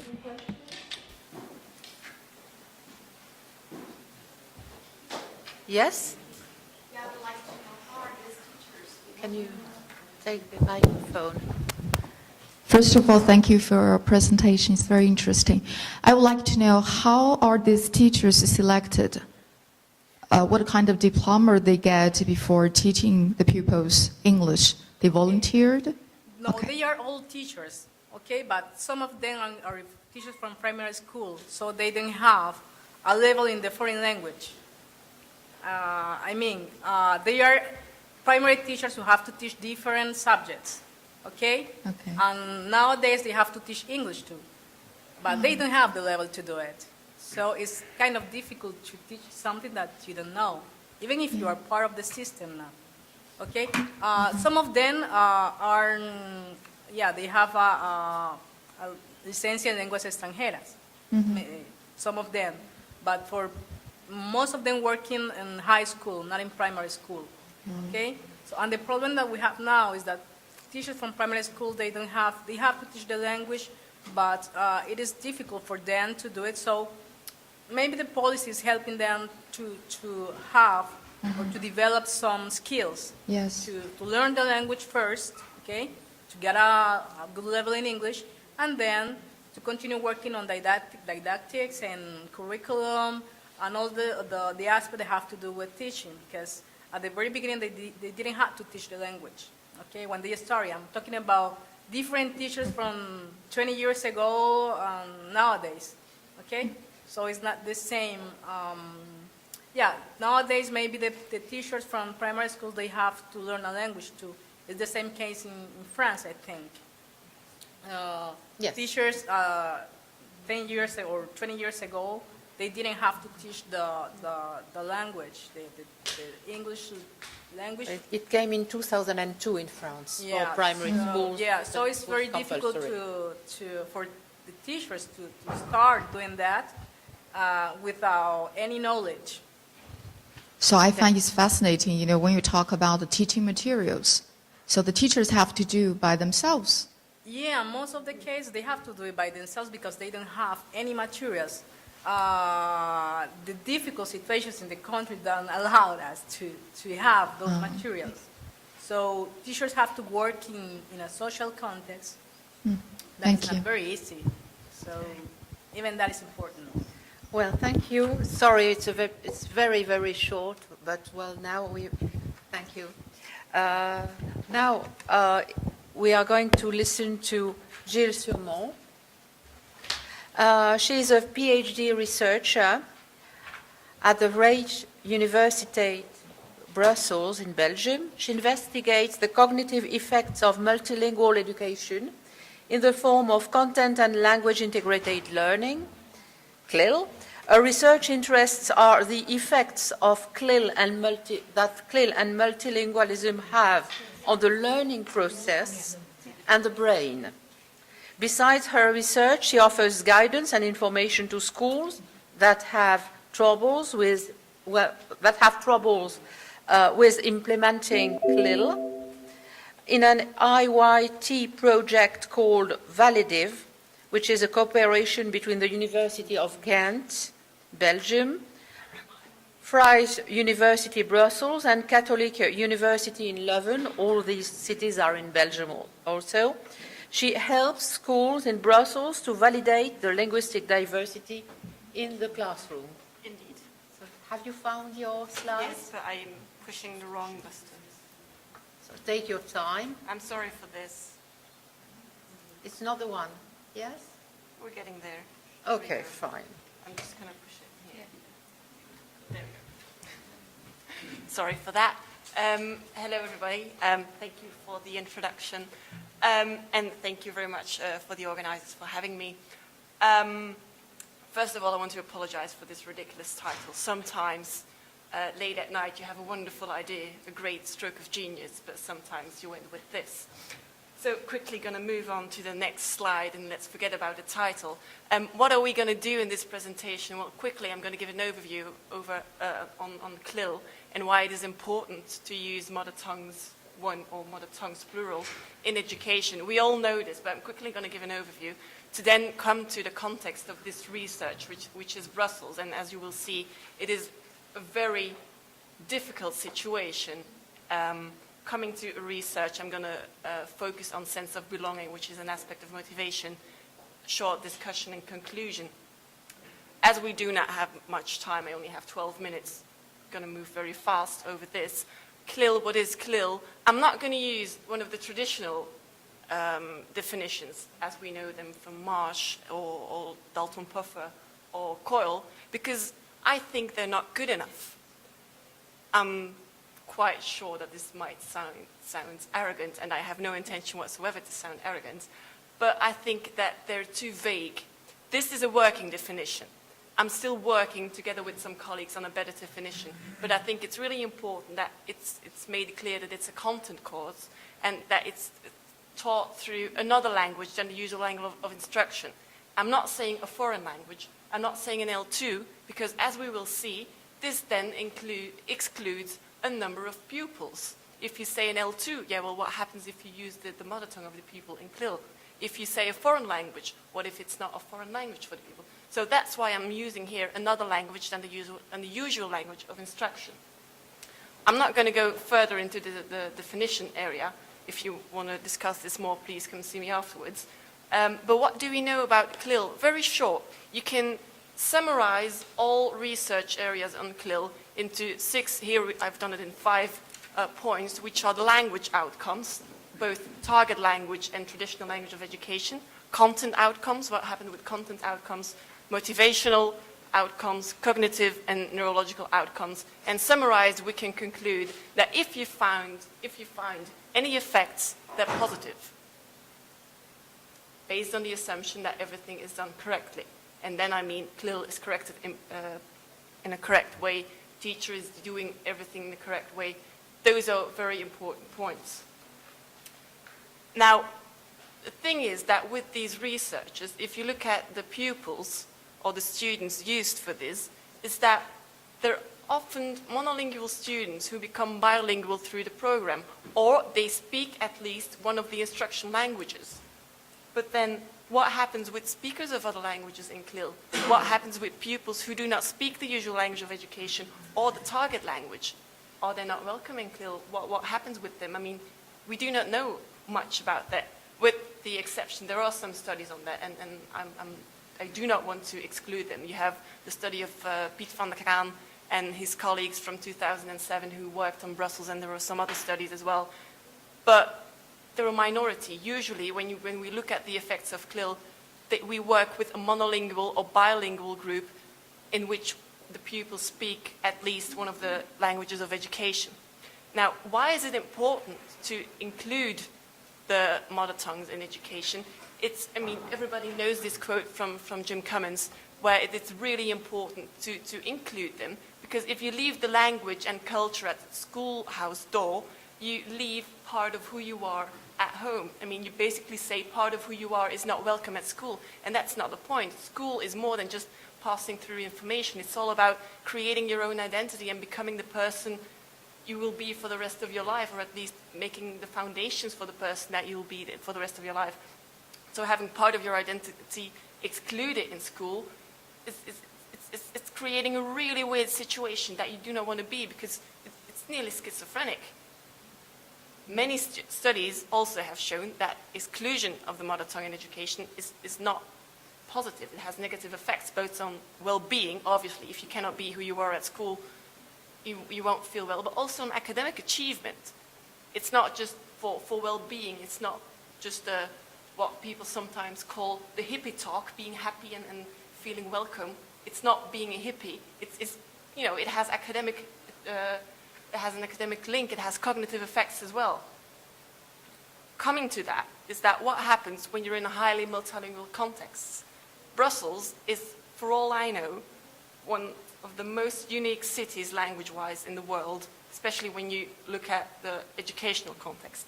Please let me know if there's another city like Brussels, because I mean it. I really need to know. I'm really interested to know this for definitions and research that we're doing in Brussels, because Brussels is officially bilingual.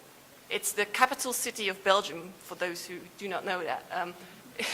Just pointing it out there.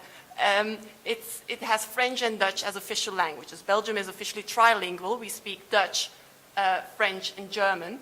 And Brussels is the only bilingual city. It's the blue area on the map. The yellow area is Dutch, French is the red area, and the German part, which is not highlighted here, is because we work with communities, and it's really difficult to explain all, but that's just a very small part near the German border. But if you look at Brussels, the reality, you will see that only 5.2% of the people are monolingual. You will see that only 17% of the people speak French and Dutch. There are on a sample of 2,500 people, there are at least 104 mother tongues, different mother tongues. So if you will look at the total population, I'm quite sure that there will be more mother tongues present. The most spoken languages are French, about, let's say, 88%, 89%. English, nearly 30%. Dutch, which is the official language, 23%. So it's an official language in Brussels, but only 23% of the population speaks it. You get why this is becoming really difficult. When it comes to schools, it gets more complex because Belgium in se is a very complex country to understand. I'm not going to try to explain it, it's surreal. But when it comes to the education system in Belgium, schools belong to a community. So schools belong to either the Dutch community or the French community. There's a language law that states that education has to happen in the language of the territory. So schools belonging to the Dutch community, the education language has to be Dutch. You cannot ignore it, it has to be that, otherwise you're illegal. You lose your license, everything like that. So the education language is Dutch. French part, it's French. You get the idea. In Brussels, officially bilingual, schools belong to the communities. So what happens? You have schools, huge buildings, the left sides or the top floors, no matter how they divided it, okay, is Dutch. The down floors or the right side is in French. Playgrounds between 10 a.m. and 10:15, you can only speak French. Between 10:15 and 10:30, the other pupils enter, they only speak Dutch. That's the situation that we're in. It's either French or Dutch. Dutch schools, Dutch-speaking schools in Brussels, they often have an assimilation policy in which they have the idea of here we speak Dutch, because if you only have 23% of your population, of your entire Brussels population that speak Dutch, what happens?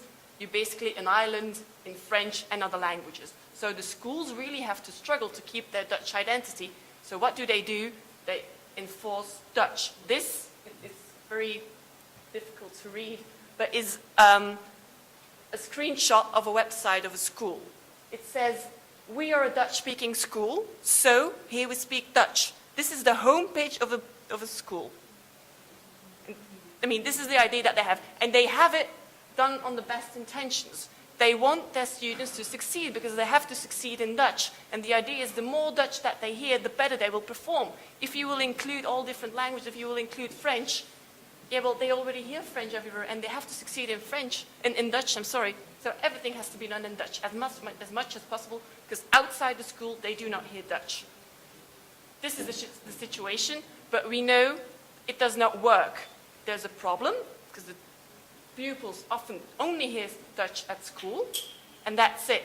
So what I'm looking at now is the introduction of CLIL using French, which is the lingua franca in Brussels, is it a possible solution? It's impossible. It's practically impossible to include all mother tongues as an active educational language. I mean, it's impossible. You cannot find, teachers for every language, unless you have like a whole lot of money, but that's not the case. It's education. Nobody invests in education. Not like this. So what happens if you introduce CLIL in Dutch-speaking schools with French as the lingua franca? And I'm going to look at motivation. I mean, I look at a lot of things, but here in this situation, I'm looking at the sense of belonging. What is sense of belonging? It's basically the way that they feel connected to the school, the way that they feel connected to their peers. Do they feel at home in school? Are they part of the group? And why is this important? Because we know that it's a motivational research. It influences the motivation of pupils, and there is a link with academic performance. So it is clear that a sense of belonging actually has, it's part of their development. What have I done? I've investigated 79 pupils in 4 schools, Dutch, in the 4th grade.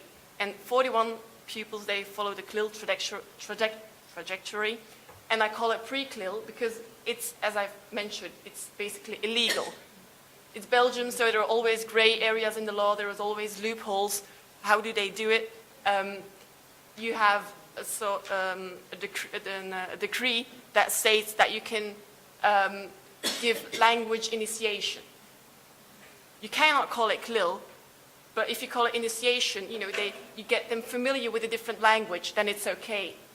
So that's what schools do, but therefore they have to, they repeat a course. Like, for example, an introductory course into science, they will take content that has already been seen in the Dutch course, and they will then give it again in a somewhat different version in the CLIL course. So they basically repeat content, but then in a different language. So that's why I call it pre-CLIL. Pupils were controlled for on age, gender, and SES. And I used the standardized procedure based on the work of Eccles on a sense of belonging, using a questionnaire with a 5-point Likert scale, having questions like, I consider most lessons to be boring, I like going to school, I feel at home in school.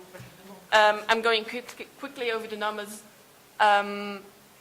We found on the question, I feel at home at school, we found a significant difference between CLIL and non-CLIL pupils, concluding that CLIL has an influence on how they feel at school. But, however, that's only on one question, so it's not spectacular. However, this was only sense of belonging, and I still believe that the introduction of a lingua franca in a very specific context, as Brussels, has to be most likely beneficial, but on sense of belonging, we do not find many things. Using a lingua franca does not mean that teachers do not have to be stimulated to use mother tongues. There are many ways to include different mother tongues in the classroom, be it not as a language of education. You can use them, and I think that teachers really need to be stimulated to do so. Further research has to be done also on language knowledge, content knowledge, things like that. And one thing I have to add before I round up, I know I'm out of time, is that it's also important to know that CLIL in Brussels, there is no framework. There is no guidance for teachers.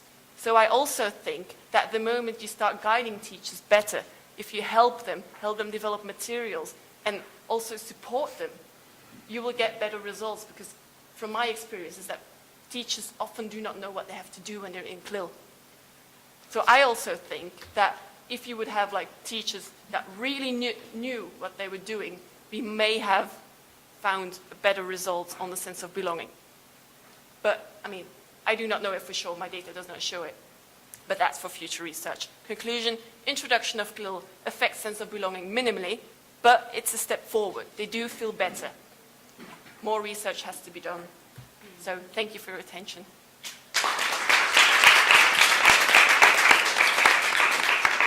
Well, thank you. We are really running short of time, so I would like to end this workshop by congratulating the four of us who did a marvelous job for our network, giving us new perspectives. And let me say that the very last point about a sense of belonging is very helpful to analyze all that you presented, as well as the context, the notion of contextualization at the same time, because you cannot do everything the same way everywhere. And for example, the fact of having the lingua franca to help with CLIL cannot work everywhere. But still speaking about this sense of belonging, maybe this could be one of the main elements in order to further our reflection. It means that it is kind of acceptance as a member of a part. And it is also belonging sometimes it is through excluding others. And this leads me to a very, very last element, which is the notion of citizenship, which could be dealt further in our project, and also the notion of levels of involvement in different projects. So, well, thank you, all of you, and now it's time for the following session, which is the panel, I think. Thank you.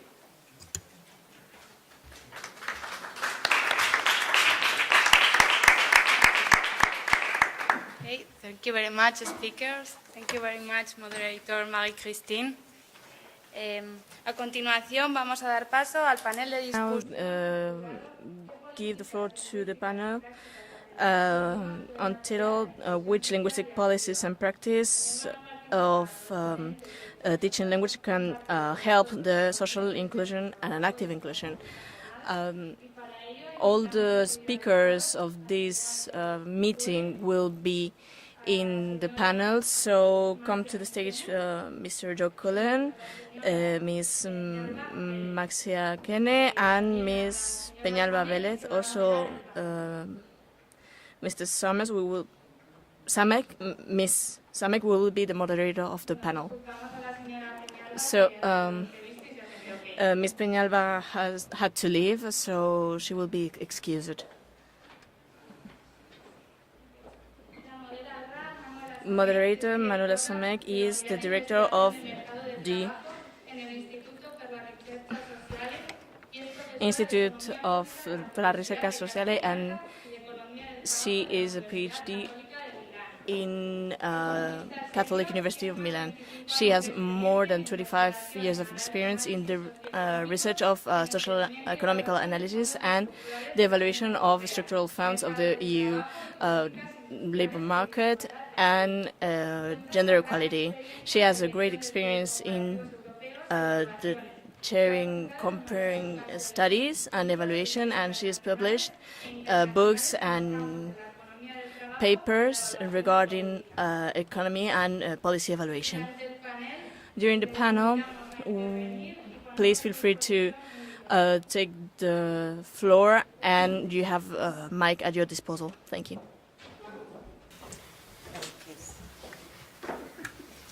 Okay, so this is the last session. I guess you are a bit tired. It is a long morning. I know that Spanish people eat very late, but I'm hungry, so I have biscuits. No, thanks. So I had 4 questions, but I only asked 1. And I would like you to tell me, since, well, I don't know much about these issues of CLIL and other methodologies to teach and to use language as a tool of social inclusion, which I really understand it is important. And what came up from this morning is that it is rather acknowledged that language is important for social inclusion. There is an action plan, there is a charter in Europe, but very little has been done, and there are very scattered experiences around Europe, very different from one country to another. So, and since this project will have at the end to propose a roadmap to the Commission, I guess, to proceed in this, on this way, what I want to ask you is, where should we start from to have these different methodologies for children, like CLIL, and for adults, like the use of intercultural mediators, as it was presented by the Spanish experts. Where should we start from? So what I want you to tell me, 2 tools, 2 ways that we can start from in order to improve the situation and to have more schools using CLIL, if we think it is effective, as it seems, and in the adult integration of adult immigrants, how we can use the language to support social inclusion. So I would like each one of you to say just in 3 minutes, and then we can have some discussion also from the floor. So I would start with you. You listen to me? Yeah? From my point of view, I think that it's very important to take into account the teachers. They are the heart of the changes in education. Maybe we have many policies, different policies, and when you talk to teachers, they don't even know them. They don't understand them. They don't, maybe if this is not that they don't want to apply them, but they don't have any elements to understand and any elements to put in practice what other people or researchers create to improve the English teaching or the foreign languages teaching in different countries, I think that they should be part of these policies. They are the ones that should be asked from the very beginning to participate when creating these policies, and also to keep working together as we are here today. Teachers' networks are very important. That allows to continue working in processes. If teachers understand, if they think that they are taken into account, if they can exchange with other people, so with other teachers, I think that things can be better. Things can change when teaching languages. Thank you. So, yes, training teachers, but how can we concretely do it? Should we put the training with CLIL within university programs, obligatory university programs for teachers? I think that, for example, I'm going to take into account, I'm going to talk about the Colombian case. When you are learning to be a teacher and you are part of a program, in Colombia we analyze the different methodological processes through history. So in that way we can understand teachers did a long time ago, what happened and what is happening nowadays. If we can understand the different processes for teaching, maybe we can apply them later. Yeah, it can be not only for the programs for the students that want to become a teacher, but also for the ones who are working. Okay, because those ones are part of the system, and if they cannot change anything, so maybe the new generations can do it, but for the ones who are working now, they need to have elements and motivation, as one of the presenters said. Motivation is very important. If you think that you are taking into account when working, when teaching, that your opinion is important, that maybe we don't have all the keys to have a wonderful teaching in our areas, but maybe if we can exchange and participate, also apply things, I mean, making mistakes, we can learn also. We can say, yeah, this works or this doesn't work, okay? So if we can make teachers participate and train, so it can be better maybe. So involve teacher more, exchange experience, and have a specific training session in university for new ones and for those who are already teaching. Nemira, what do you think? There is something else that we could do? Yes, I think that the project is going in the right direction, because with the opening of the project website, with the intention to create the network, there will be a possibility to look at the context, which is different in different countries, and maybe analyze the context, why languages are necessary, what kind of social inclusion can be avoided if you know languages. Different countries have different needs, so knowing the context, knowing the needs, having analyzed the needs, then the correct measures can be proposed. And I'm sure that there will be clusters of countries which have the same problems, which might be absolutely different to other countries, to other needs. And I'm sure that there cannot be one road or one route for clear implementation.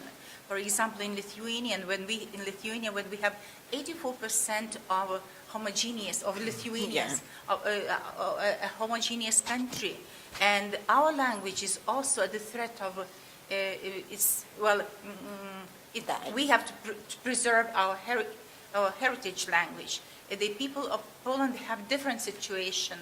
We heard their situation in Scotland, but we have a similar situation in our native country. So there are different issues that have to be solved, and therefore different scenarios, having analyzed the situation, the needs for multilingualism, for plurilingual competence development, individual multilingualism, then those different routes might emerge. So I see this a very interesting and prospective future of the project, of the follow-up of the activities. Okay, thank you. So this is a little bit different perspective of a country where the risk is to lose your own culture, your own language. And this is this use of English as the only language, as the only second or third. English, the use of different languages. Yeah, this is one of the issues. Not only English as the third language to be used in schools. Jill? Well, is this, yeah, okay. I would like to add something on that pluralistic thing that you said, is that I think that a big issue that many don't seem to see, because it's been something that's been established for so long, is the phrase mother tongue plus 2 that's being used constantly for policy. But when you use the mother tongue plus 2 phrase or formulation, you already seem to think that pupils or learners or people from the EU only have one mother tongue. And that's a very restrictive view. I tend to say that the European Union, the policy should be that at the age of 18 people are trilingual or at least master 3 languages. But step away from the mother tongue plus 2 vision, because that's a very restricted vision in my eyes, and I'm quite sure that other people think alike. Something else is that for policy, you have to look at it from 2 perspectives, namely the macro level and the micro level. Micro level being then the schools and the support that you have to offer schools, because of course if you introduce a project like CLIL, it cannot be something that depends only on one teacher. You need to have, like a proper support, that if one teacher for whatever reason leaves the school temporary or forever, that there is a follow-up, that the project just doesn't collapse when that teacher leaves. But secondly, you also need to have the sort of macro level, and we determined 4 parameters that sort of help policymakers to make, or at least, a sort of framework that determine the linguistic climate, and those parameters are the standardization, period of standardization of the national languages. Because if it's a young standardized language, then people often feel very insecure about it. If you look at the countries with an early standardization versus a late standardization, you will see very interesting things when it comes to language policy. Language legislation in a country itself is also a very important role. If you look at, for example, Flanders or Belgium, that has a very restrictive language legislation, I mean, it's prohibited, absolutely prohibited, to use another language in education. Yeah, well, then you have a problem when you want to introduce CLIL. There are now, certain programs running, and there is a change in language legislation, but this is all very recent. I mean, we're 15 years later than the white paper. So standardization is a very important thing. That's a difficult word. Language legislation as well, very important. The threat that they feel. Lithuanian people were afraid that if they introduced CLIL, that Lithuanian knowledge would diminish. Same thing happens in Flanders. Yeah, but what about our Dutch? How do they feel how is the threat, the language threat perceived? And about language dominance, if you have a dominant language, it's very connected with language threat. To what extent is the language dominant? Because those are all factors determining the linguistic climate of a country or even a region, because it can, it can be different in different region in a country. So I think that if you want to have a roadmap for implementation of policies, that you have to look at both micro and macro level. Yeah. And micro being then schools, and how can we make sure that there is exchange between pupils and between teachers and information exchange. That's very good, but you cannot forget the macro level in which that regions support their schools. They can offer support for their schools, and then I think that the 4 parameters that we discovered, I mean, I'm sure that we're not the first to mention them, that they are taken into account and used to create a framework on how governments can move forward. Like, if you have a problem when it comes to language threat, how can we solve them? I do not know the answer, but I'm quite sure that if we look into it, we will find solutions. but we have to be aware of that. So that's my view. Yeah, you said two very interesting things. This idea that in Europe we cannot have only one mother tongue, but at least three.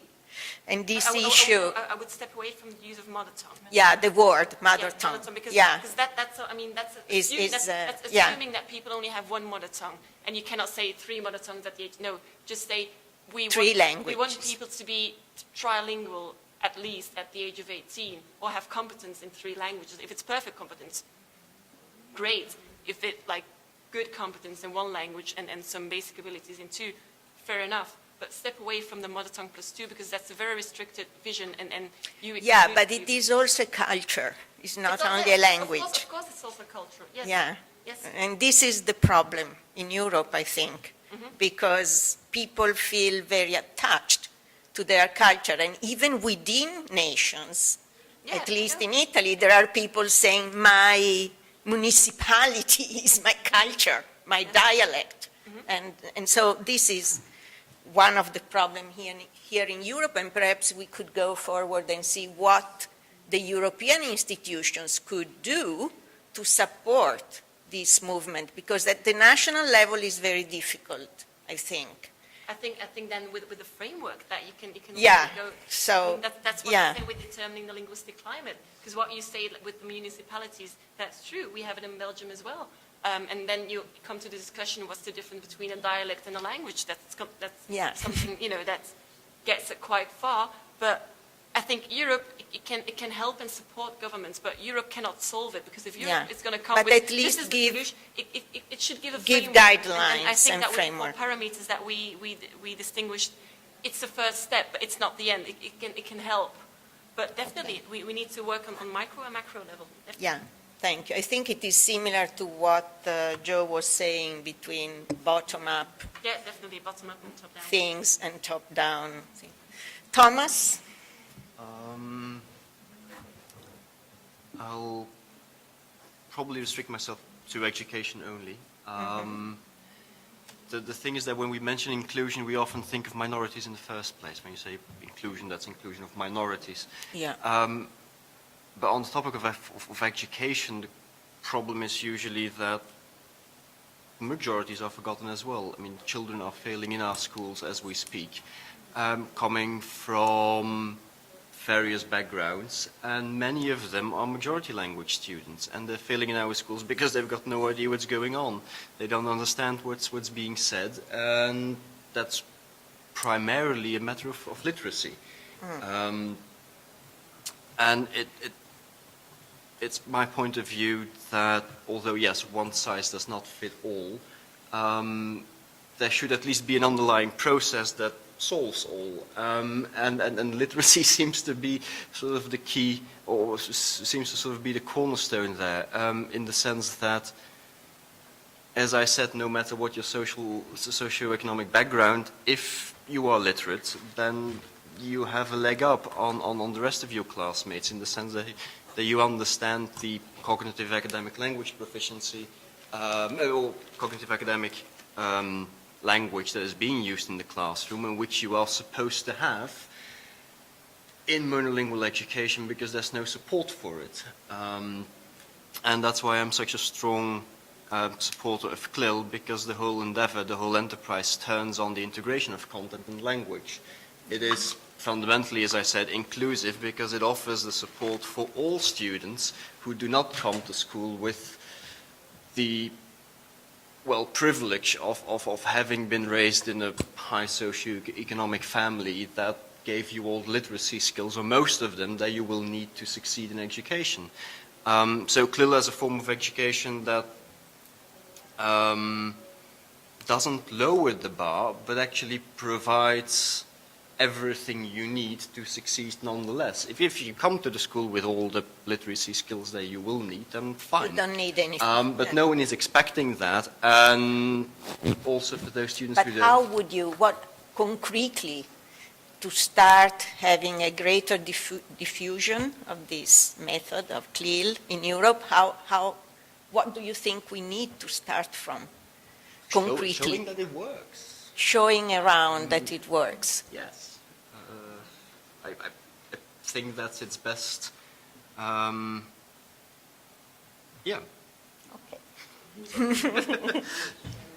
And raising awareness of school heads of parents. So awareness raising programs.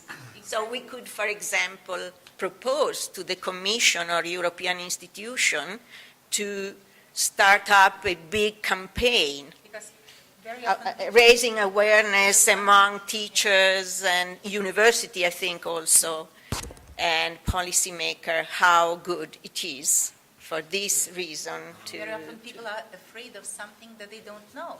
Yeah. Then when they learn, when they hear, when they see good examples, then the situation changes. Showing us good matches. Thank you. Anna. Yes, thank you. Well, I'm not an expert on CLIL. I don't work with CLIL. I told you what I work with. But I do think that many of these things coincide. So, yes, awareness campaign is the first thing I had on my list as well, in terms of both CLIL and the things that are relevant for my work, for the work even being done in other countries, including Colombia and indigenous populations. Established frameworks, yes, I do agree to that as well. And again, it's not just about CLIL, it's about the various perspectives on social inclusion from both the target language and the home languages. In terms of the mother tongue, it is confusing to use the full mother tongue. My experience from Scotland is that in this 1+2 policy, which is an equivalent of the mother tongue +2, it is assumed that the children who are born to migrant families are mother speakers of these languages. And on the one hand, there is no support and no provision for the heritage languages, so they take care of themselves in some way. But on the other hand, there is that in terms of language learning and language teaching, there is a problem that if you label something mother tongue, and if you think about the mother tongue user, you immediately think it's a fluent native speaker. And it's not the case. And this is something that is behind all the reasons for establishing community language classes and community schools. We do not want the children to be able to speak only about the matters that you're likely to speak at home, so about cooking, doing homework, and the very basic communication. These children, if they are not brought up with literacy and the ability to read, to analyze text in the language that is supposed to be their mother tongue, because it's their home language, they will not get the chance to develop professionally in this language as well. And I think here we can look up to states when the universities develop university programs for heritage language speakers. Because if you were brought in a migrant family with your mother language, home language being different to the language of the country, you need just a bit of work on your language very often in order to quickly move it to a higher level and be able to use it very professionally.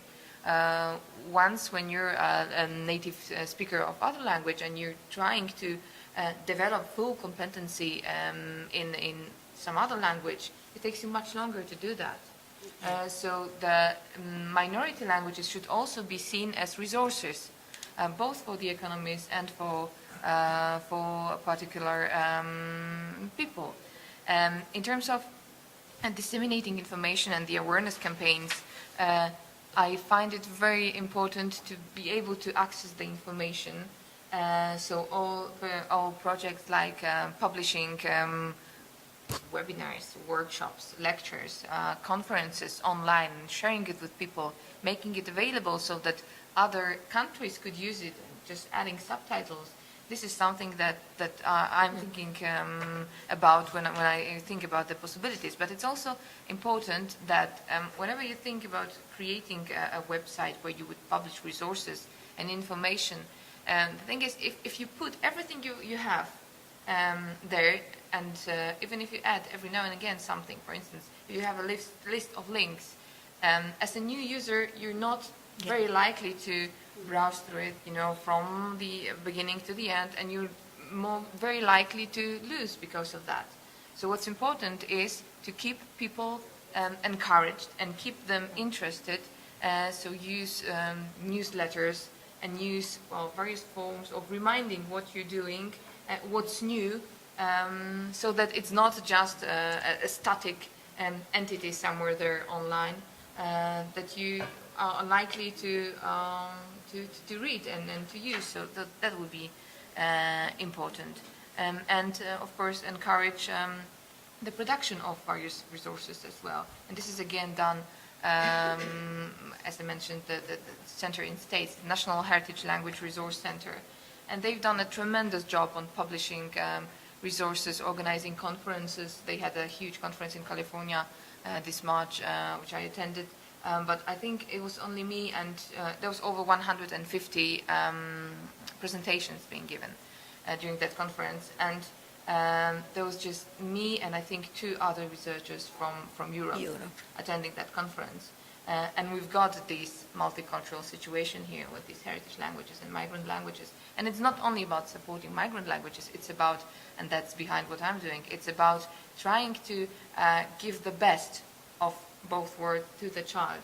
And it's the sense of belonging. It's how the children will negotiate, well, that's the term being used, negotiate their identity so that they feel secure with their heritage and in the country they Do you think it would be useful for this network to get in contact to the U.S. national and have exchange materials? And this is what I'm planning for the pilot that I'll be doing in Scotland.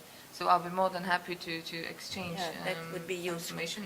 And another possible thing to have more teachers eventually be involved and looking at the material is to involve teachers' associations, trade unions, to see other intermediate organizations that could help. Because you need an outreach campaign. Yeah. It's not about people coming and finding you by chance. It's about going and showing them what you do, and there are so many opportunities to do it now. And teachers, from my experience, they are very keen on being able to develop professionally, especially if they can do it, in their free time and they can adjust it to their workload. So that would be important. If we do something in Spain or if we do something in France, we can easily make it available, just add subtitles and let people learn from what we're doing. Thank you. And then finally, Joe? For me, if you wanted to deliver a roadmap which would be which would effectively centralize language learning as a key catalyst in meeting social inclusion objectives, you'd need to overcome 4 main obstacles. The first obstacle is political, and I think I referred to this morning, but to me, and to put it a little crudely, I think there are 2 agendas and discourses battling for the soul of multilingualism, if you like, in Europe.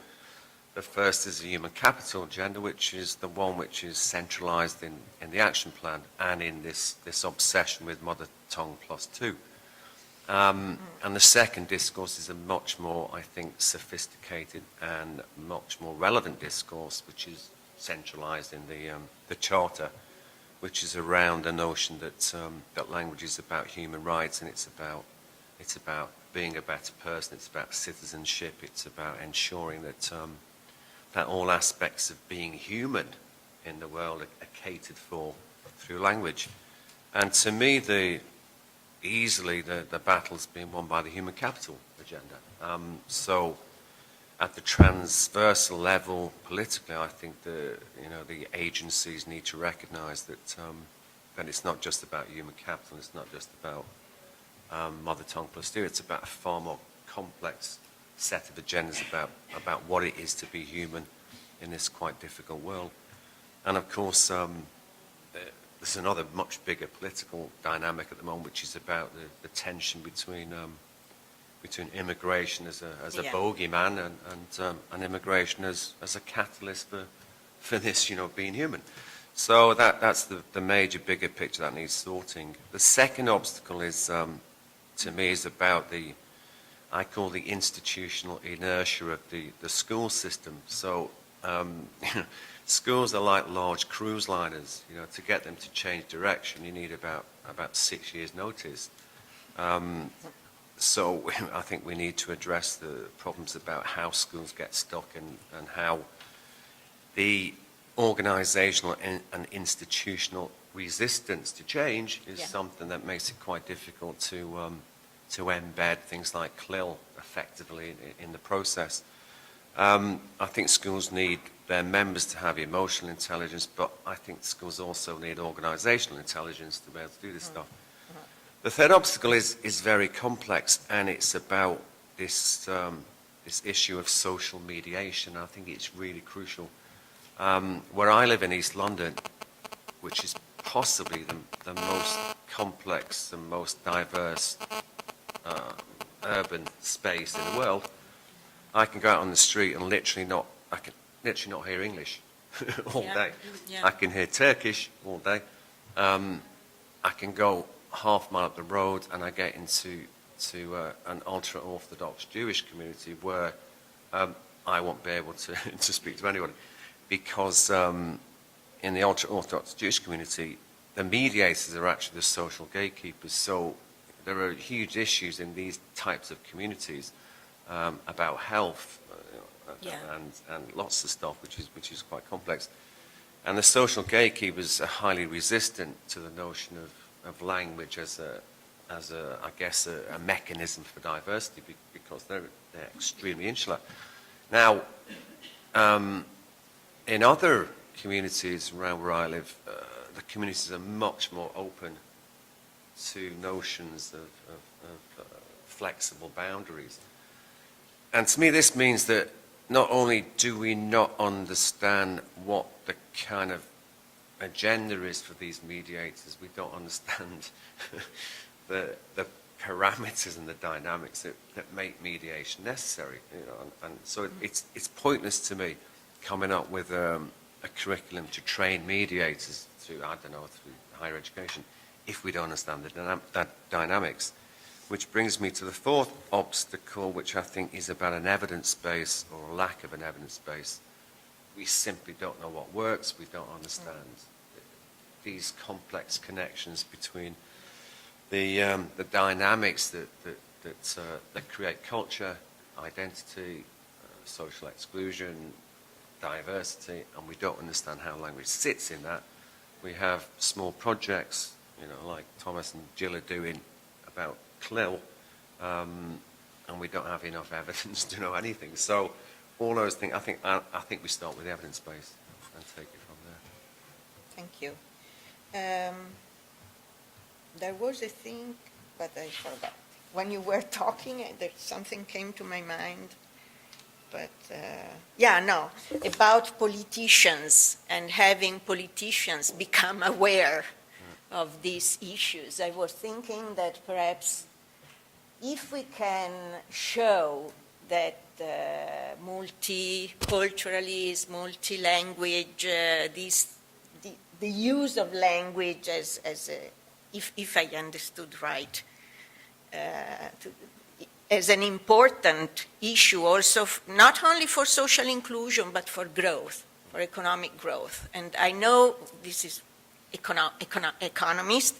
There is a literature in the United States showing that communities where there are diversity, where there is diversity, and firms where there is diversity, grow much more than communities homogeneous or close to diversity. So perhaps we should put together all these arguments in the awareness. The Commission did a study on this, and there's plenty of clear evidence that it has a very clear economic impact. If you go, the United States is growing much more than Europe because they tried at least, and they are made by immigrants. Europe is not made. It is starting now to have immigrants, so probably this is one of the issues. So perhaps what we could do for the roadmap at the end to provide some recommendation is to provide recommendation at different levels.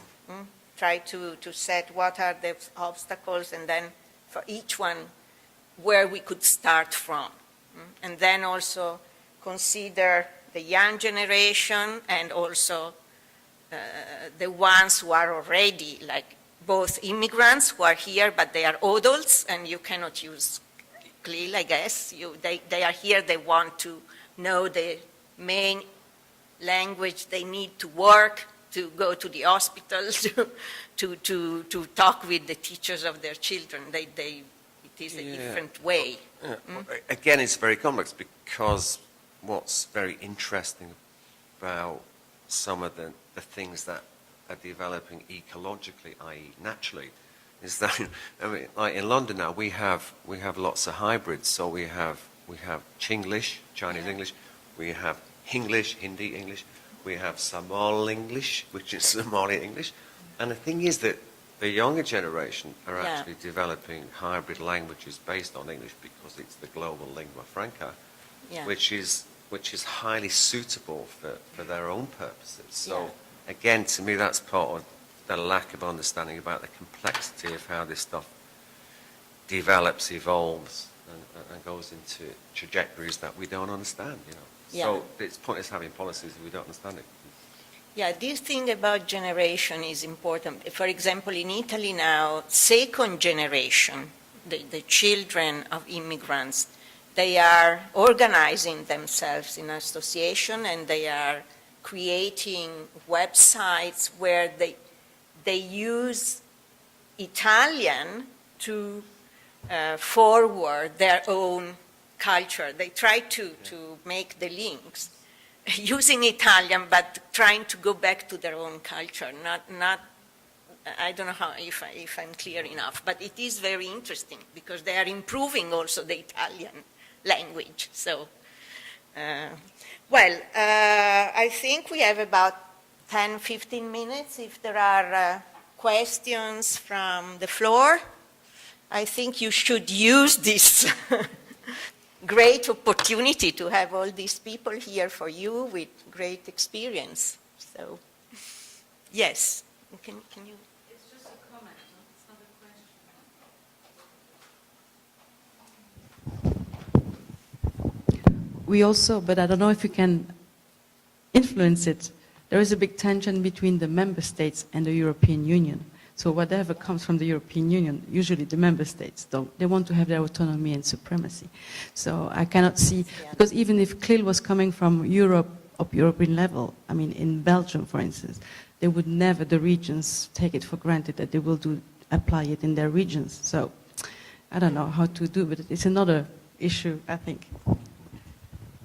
Yeah, it is a problem, but for example, in education at the end, the university education, at the beginning, it seemed that it was not possible to have an homogeneous system, and now we have. So probably it will take time, but I don't know if you have I comments. think that education, and especially language education, is often used as a weapon in political discourse. Yeah. It's never about the language, especially if you look at you know the whole Brussels issue and the area around Brussels. That was a massive political obstacle. And is it French? Is it Dutch? Nobody cares. Nobody cares. It didn't used to be an issue, but then suddenly a political party hijacked it, and now I mean, it's absolutely absurd. But I think that the big problem with politicians is that, and I say that as a daughter of a politician, so I'm allowed to say it, that politicians all too often use their ideologies to form policies, and they neglect scientific evidence. Whereas I think that it should be vice versa, meaning that policies should be based on scientific facts. Then, I mean, you can use your ideology to form then the policy, but it has to be based on facts. There was this a couple of years ago that my promoter went to the parliament and discussed the effects of CLIL and really proved that, I mean, there's no need to worry about the level of Dutch. It's probably even going to improve. And then after 2 hours, there was this question of a right-wing party. Yeah, but you haven't got me convinced on the level of Dutch. And then I was like, yeah, well, but what do you want to hear? Because we've shown you scientific evidence. if you will neglect scientific evidence, if you will ignore it, what more can we do? If the doctor tells you that you have to stop smoking because otherwise you're gonna get cancer, nobody's gonna ignore that. I'm quite sure that the first doctor stating that smoking was bad for your health, he will have a very rough time because everybody was smoking at the time. But now it's common knowledge that smoking is bad for your health. I think it's the same with education, that now we're saying things, but politicians do not want to hear it, but we have to keep on saying it. And I think that probably what my experience is, that ignore politicians and directly go to school, go to parents, go to stakeholders, and then plant seeds everywhere, and eventually politicians will have to change. And we see that now happening in Flanders. In September, 2014, secondary schools were finally able to start with CLIL under a lot of conditions, and it was very difficult to start, but we're there. 15 years after Europe started promoting it, we're one of the last regions in Europe to start with CLIL, but we're getting there. And the road is still long, but we're getting there. And you have to just focus on who's really interested in it. And you have to make sure that politicians, after all, turn to you. But that's a very difficult work. But conclusion, make sure that policies are based on scientific facts and not on ideologies. So that's basically my... Yeah.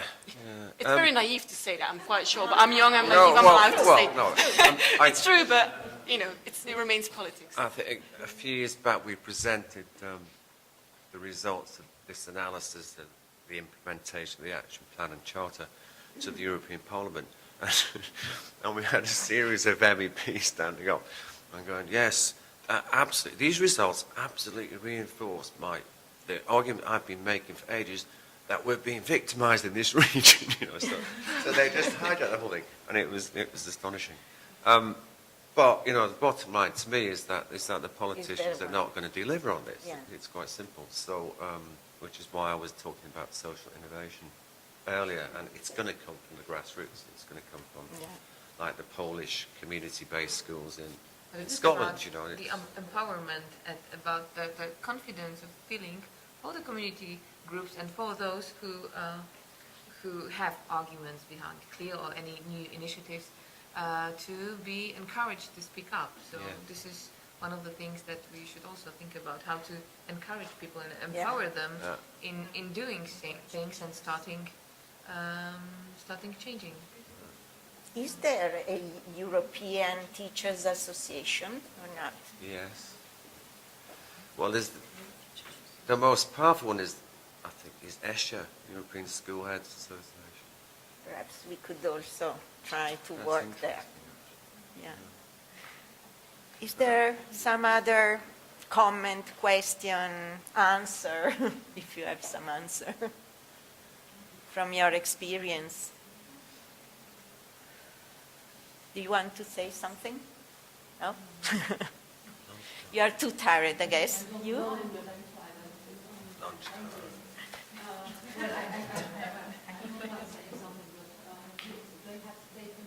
Yes, please.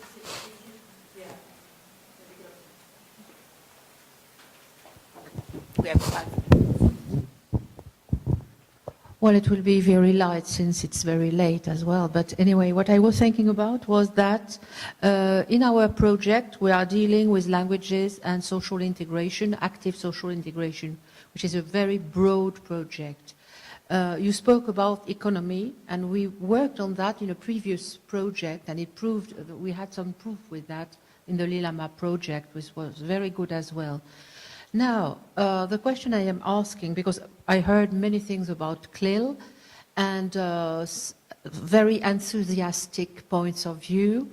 Well, despite the fact that you say, of course, there are pitfalls and in different contexts, but my point of view now is rather to say that there is the wide issue of languages and social inclusion, and that maybe it's a kind of hypothesis. We are working with CLIL can have an impact, but we don't know exactly on what and where. So maybe we could redefine, make it smaller in order to make it stronger at the same time. But it's just a remark for our network, in fact.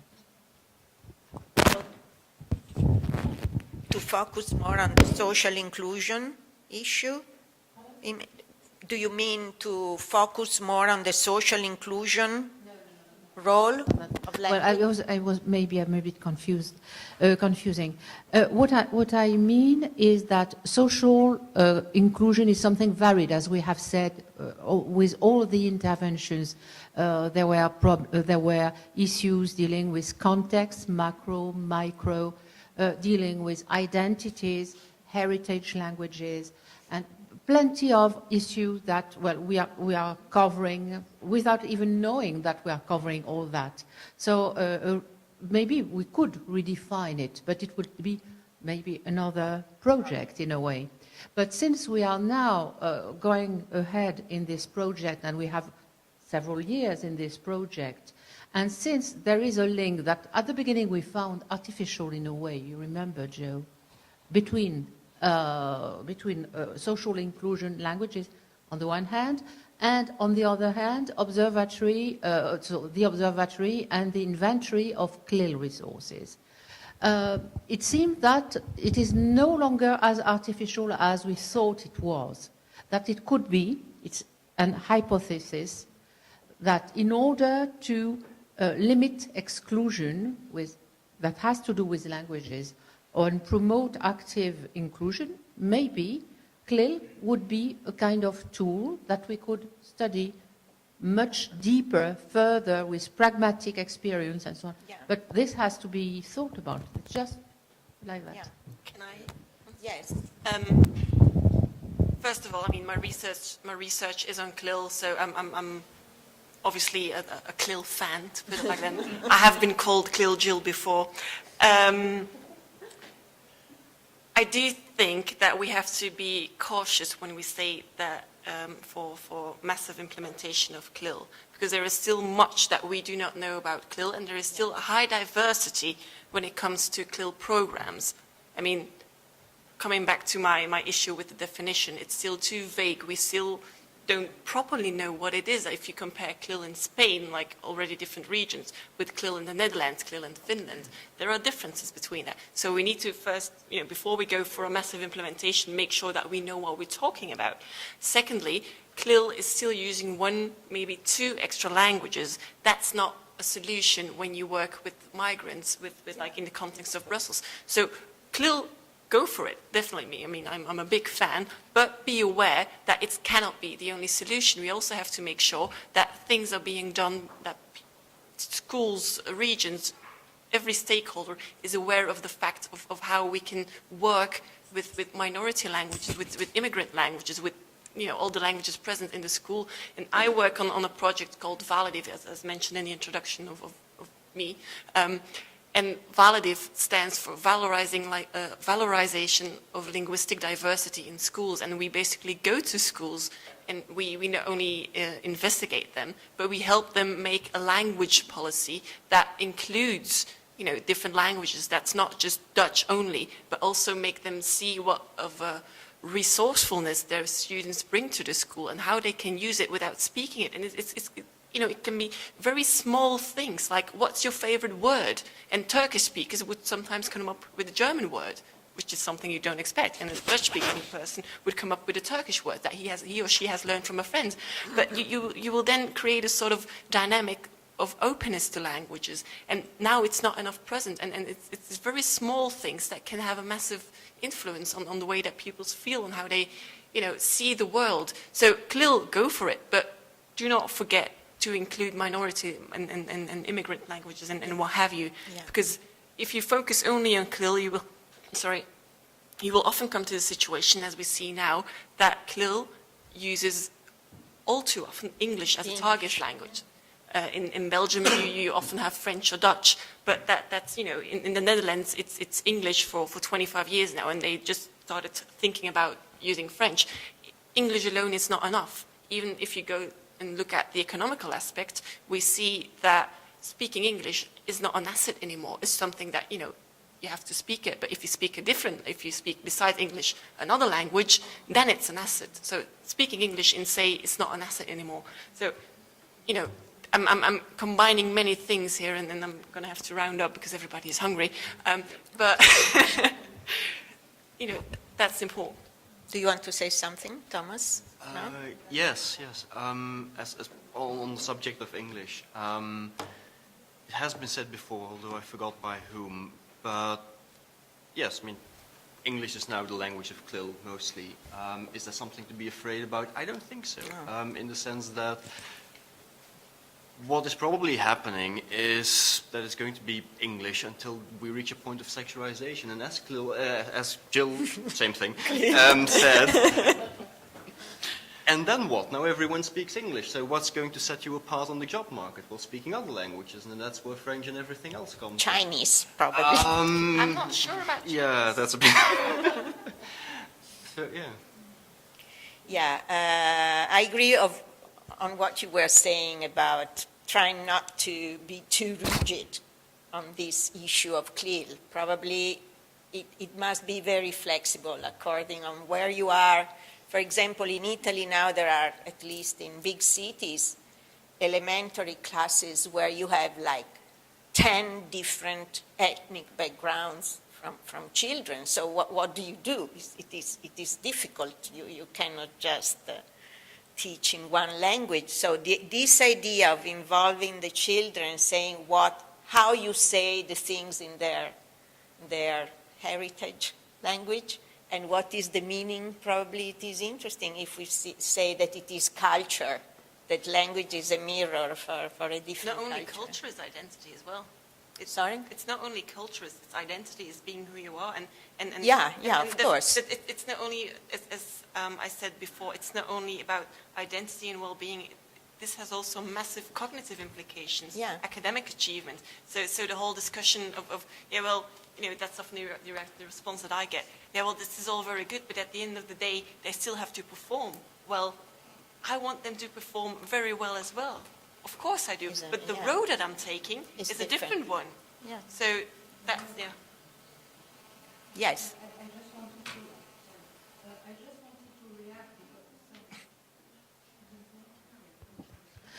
Just wanted to react because the idea is not at all about a massive implementation of CLIL. Just that CLIL is one of the options that we, but since we have already done that. But on the other hand, when you speak about several languages in primary schools, have you heard about awareness of language in primary schools and all the work done in the European Commission by Candelie and others? And it's another possibility, and we have students working on that as well. And maybe we could also have webinars on the. I think we are going to have one webinar on that as well. So it is just to limit and to find out. And we see that since CLIL has been going on for quite a long time, notably in Spain now, and so plenty of studies have been. And ideas, for example, the one about is it all English or whatever, but we cannot cover all this. We could only find out a few elements, and it's difficult to find literature on it about social and inclusion and CLIL. But maybe we can do that. And but at the same time, the idea of CLIL and the idea of language heritage, cultural heritage. I think maybe if we could combine all this, that would be marvelous, but why not? Okay, then we end up here and then we will meet in Milano, I guess, for the next conference, and perhaps we will have some proposal for a future. Yeah? I just want to understand, CLIL is maybe one of the keys for teachers who have to work with different students in their classroom. So I think that when I talk about training, maybe to do some research from their point of view with the teachers that have to work in these situations maybe. If we can, as you said before, some of you said that we talk about CLIL, but we don't know the real contexts, and that's the most important thing. If we can work through context, maybe things can be understandable. Because maybe I'm not the one that is working with these kids from different contexts, and different cultures or origins. Okay? But the teachers who are doing that work, maybe if we can work together, we can arrive to find something. Yeah. Thank you. Thank you to all of you. It was really very interesting, the seminar this morning.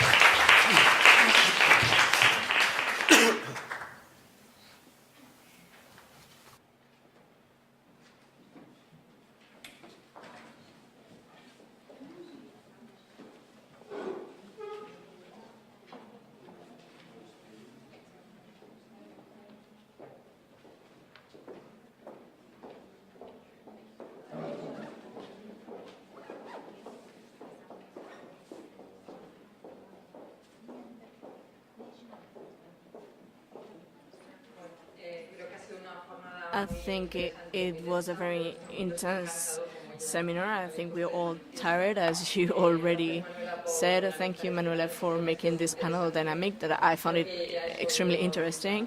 I think that the conclusions are pretty clear, and it will make no sense to re-insist in this conclusion. We all know that it's a politic will, but it's not the only solution. That the important thing is that networks such as Include and entities such as the one here present and teachers and other initiatives work with the language learning towards a more inclusive social. I invite you to read the folders we give you at the beginning. We will also send you a questionnaire, a satisfaction questionnaire. We invite you to participate in events that are related to this topic, and of course to participate in the following webinars. And if you are interested in participating in the second conference at the end of the year that will take place in Italy. Thank you to the speakers. Thank you for your participation. I think you made a great effort, and it was a very interesting speech. Thank you for the people who are here. Thank you to the interpreters, to the sound technicians. And I think that will be all. Thank you very much indeed.